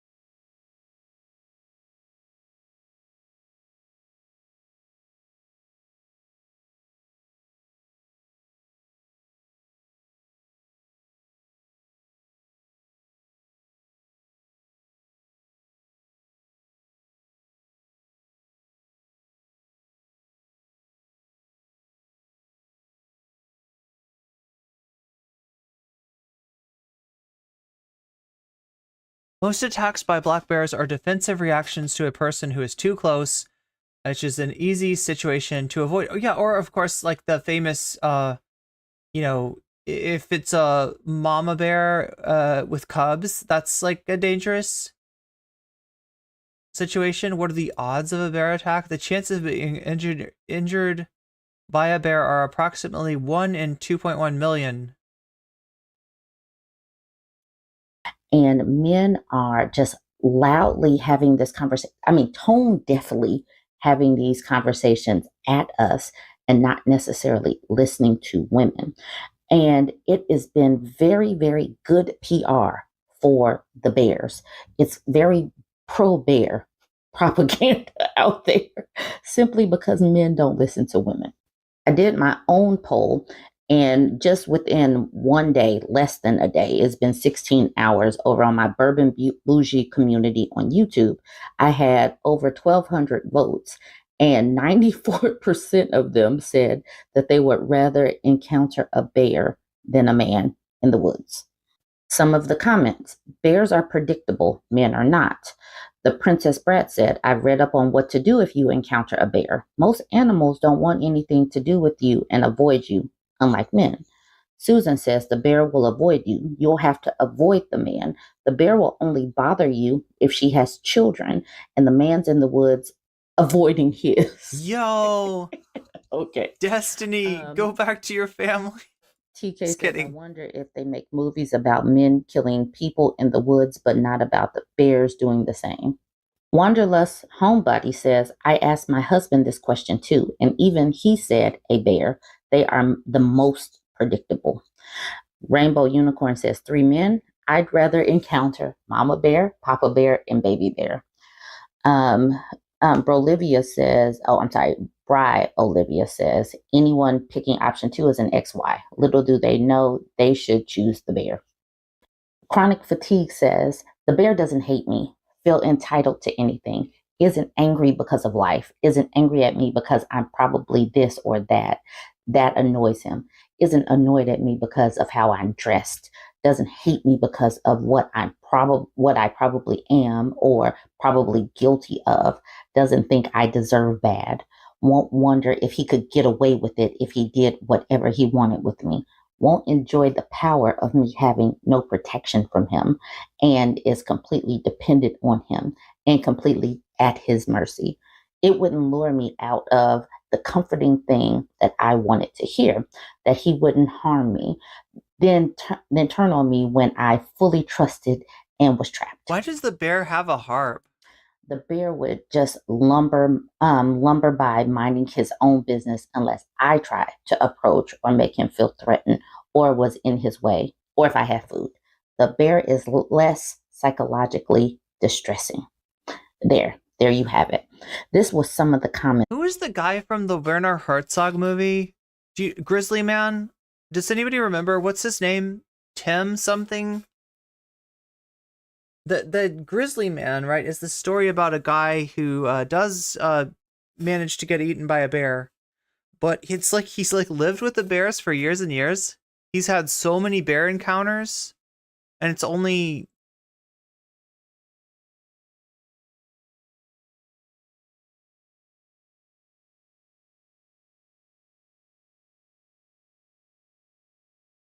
on my page. Now, many people know, and I talked about the fact that I got demonetized for a day last week. Well, this person, Eric Blackman, said on a video of mine, it wasn't about the bear, but he said in general, well, at least you can't make money on your black men hate speech on this platform, because for whatever reason, this type of person thinks that I'm only specifically talking about black men. When we're talking about men on this page, I am yeah, Timothy Treadwell. Yeah, that's his name. Pulling experiences from women all throughout social media, and these are global situations. And I let this. If I get attacked or killed by a man, no one will believe me. At least if I get attacked or killed by a bear, people will believe me. Also, more dangerous when I'm hungry. Me too. Yeah. Very few bears have done domestic abuse. True. So no, good morning. I have my ads back. I was demonetized for a day. And he says, looks like I have a lot of work to do. Let the dusting begin. So instead of this person taking the opportunity to know and understand that, no, I'm not just singling out Black men, that I'm not even disparaging Black men, that or men in general. I'm holding up women's perspectives. He thought he had like a quasi-spiritual connection with the grizzly bears? I am amplifying women's stories. And some of these things are not good in how men treat women. And men simply don't want people like me speaking. I said to him, I share women's experiences. If you want a better reputation, be better humans. And this man, like the many men throughout these social media streets, don't want to be better. They just want to silence us. Anyways, Edward Blackman, he was, I have blocked him from my page. I just took this screenshot because it is indicative of how they think. They think that shutting me down, shutting other women down is going to stop us from feeling these ways. No. When they could just be better humans, but they would do anything except be better. Now I want to talk about this woman in her story.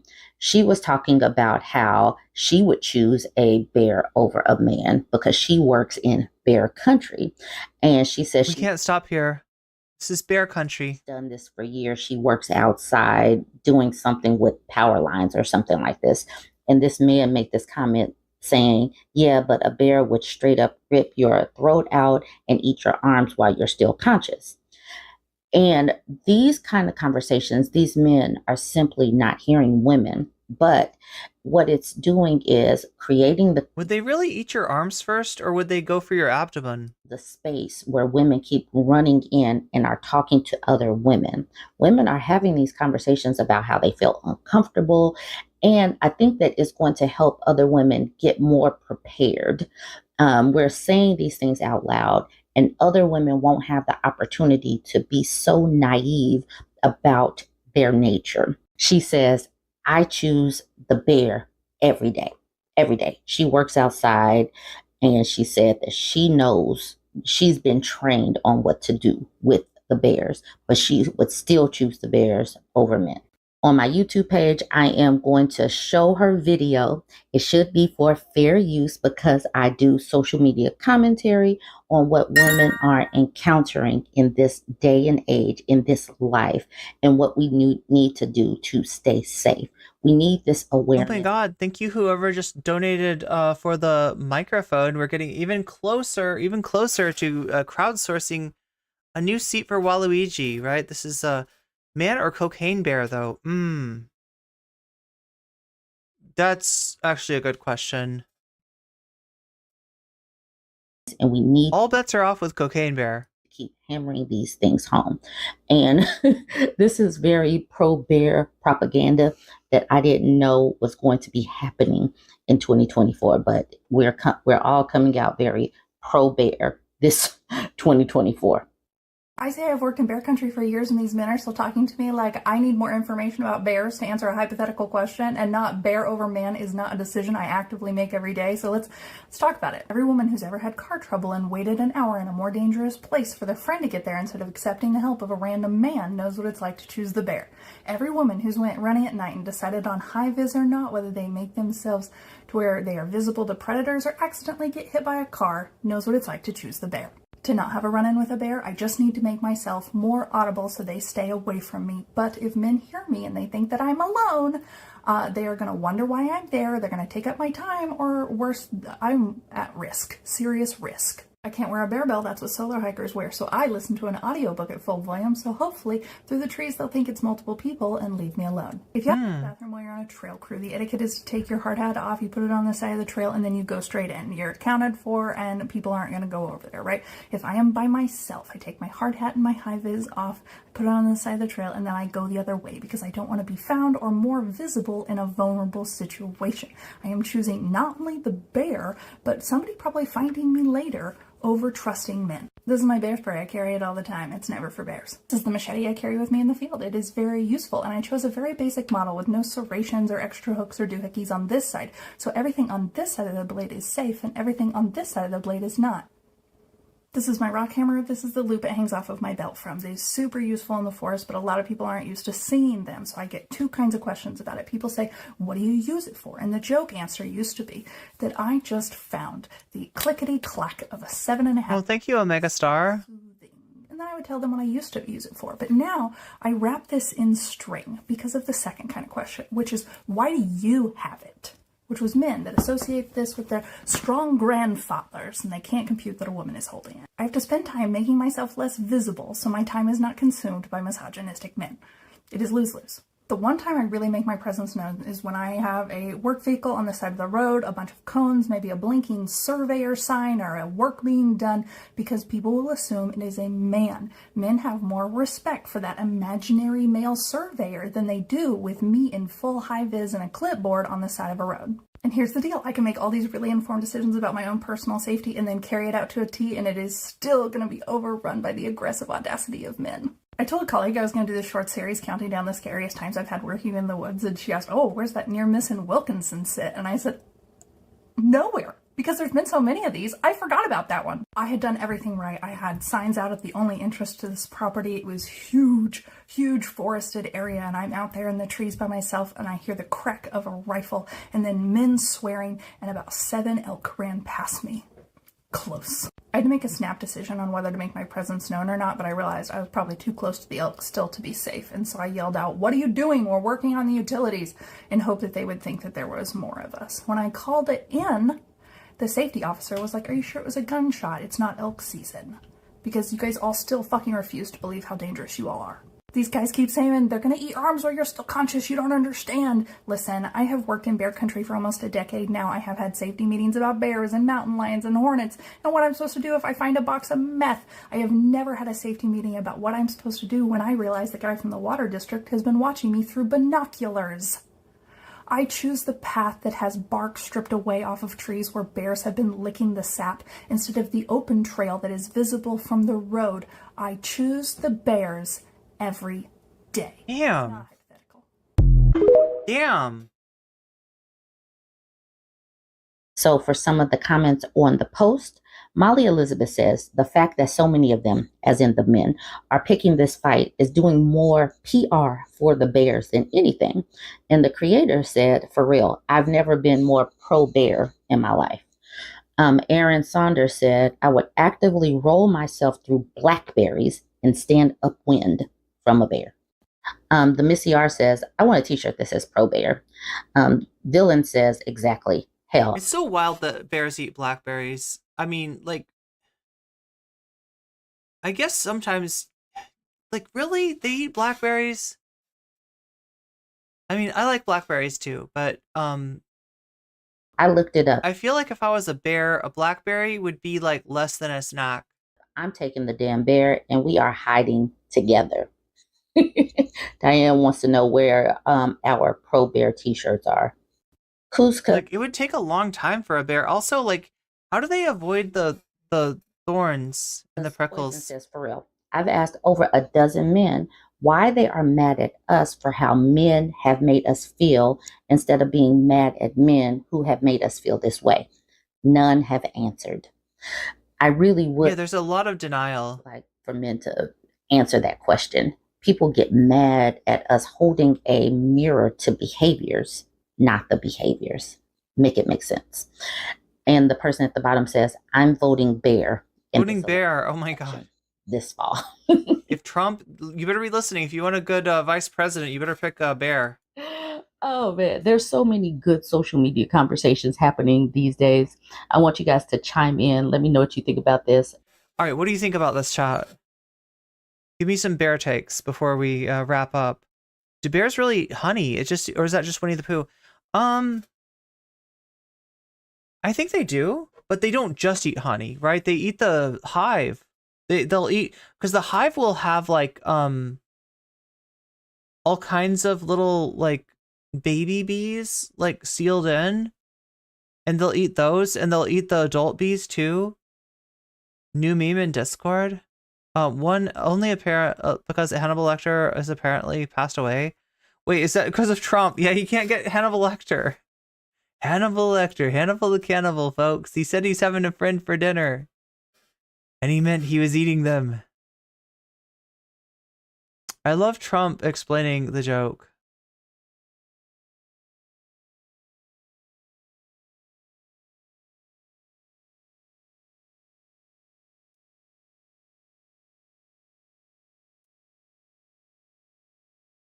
There we go.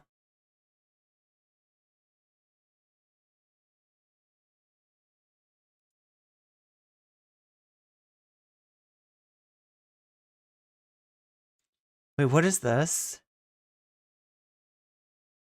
My dog won't listen to me anymore after he saw me bottoming. I'd rather not go into specifics, but I had a guy over a couple of weeks ago for a hookup and forgot to close the door. So my Akita I've had for 2 years wandered in while we were doing it. The guy was pretty much being pretty rough, and I was getting into moaning and being slutty, you know, bottom things until the top pointed out the dog was watching us. I got him out of the room and closed the door, but since then, my dog doesn't seem to want to listen to me, respect my authority, or even spend that much time with me. I try to pet him and hug him, and he growls or moves away. Yo, I know homophobic dog sounds ridiculous, but is it possible? Well, I mean, that's not just homophobia. That's like a specific type of homophobia, right? That's like...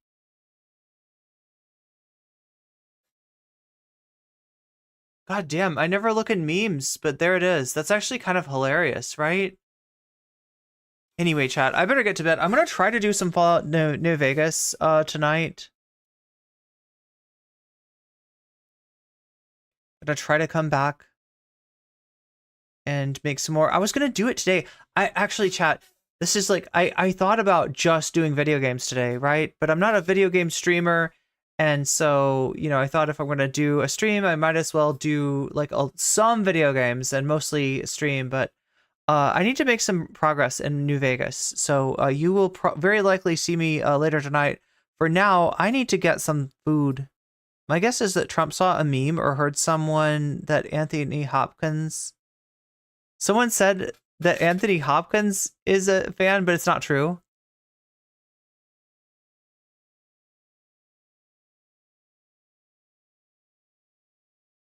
My dog caught me bottoming, and now my dog won't return my texts.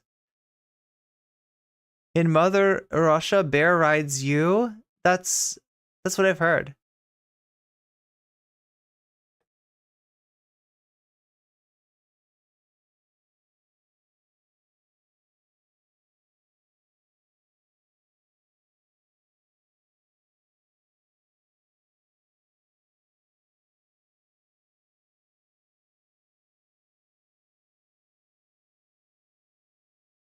Play some man-eater video game? Wait, what is that?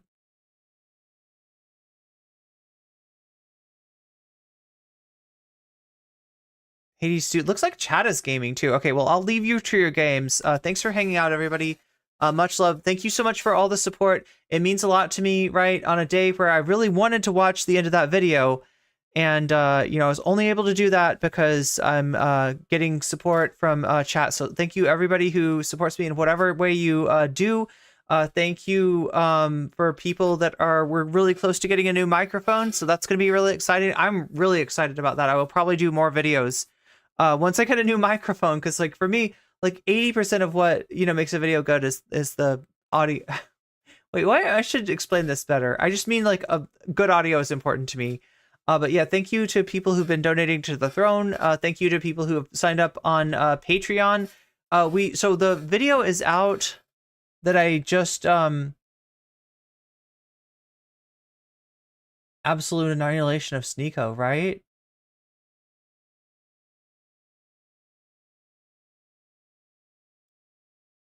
What am I trying to say? I'm trying to say that this video just came out.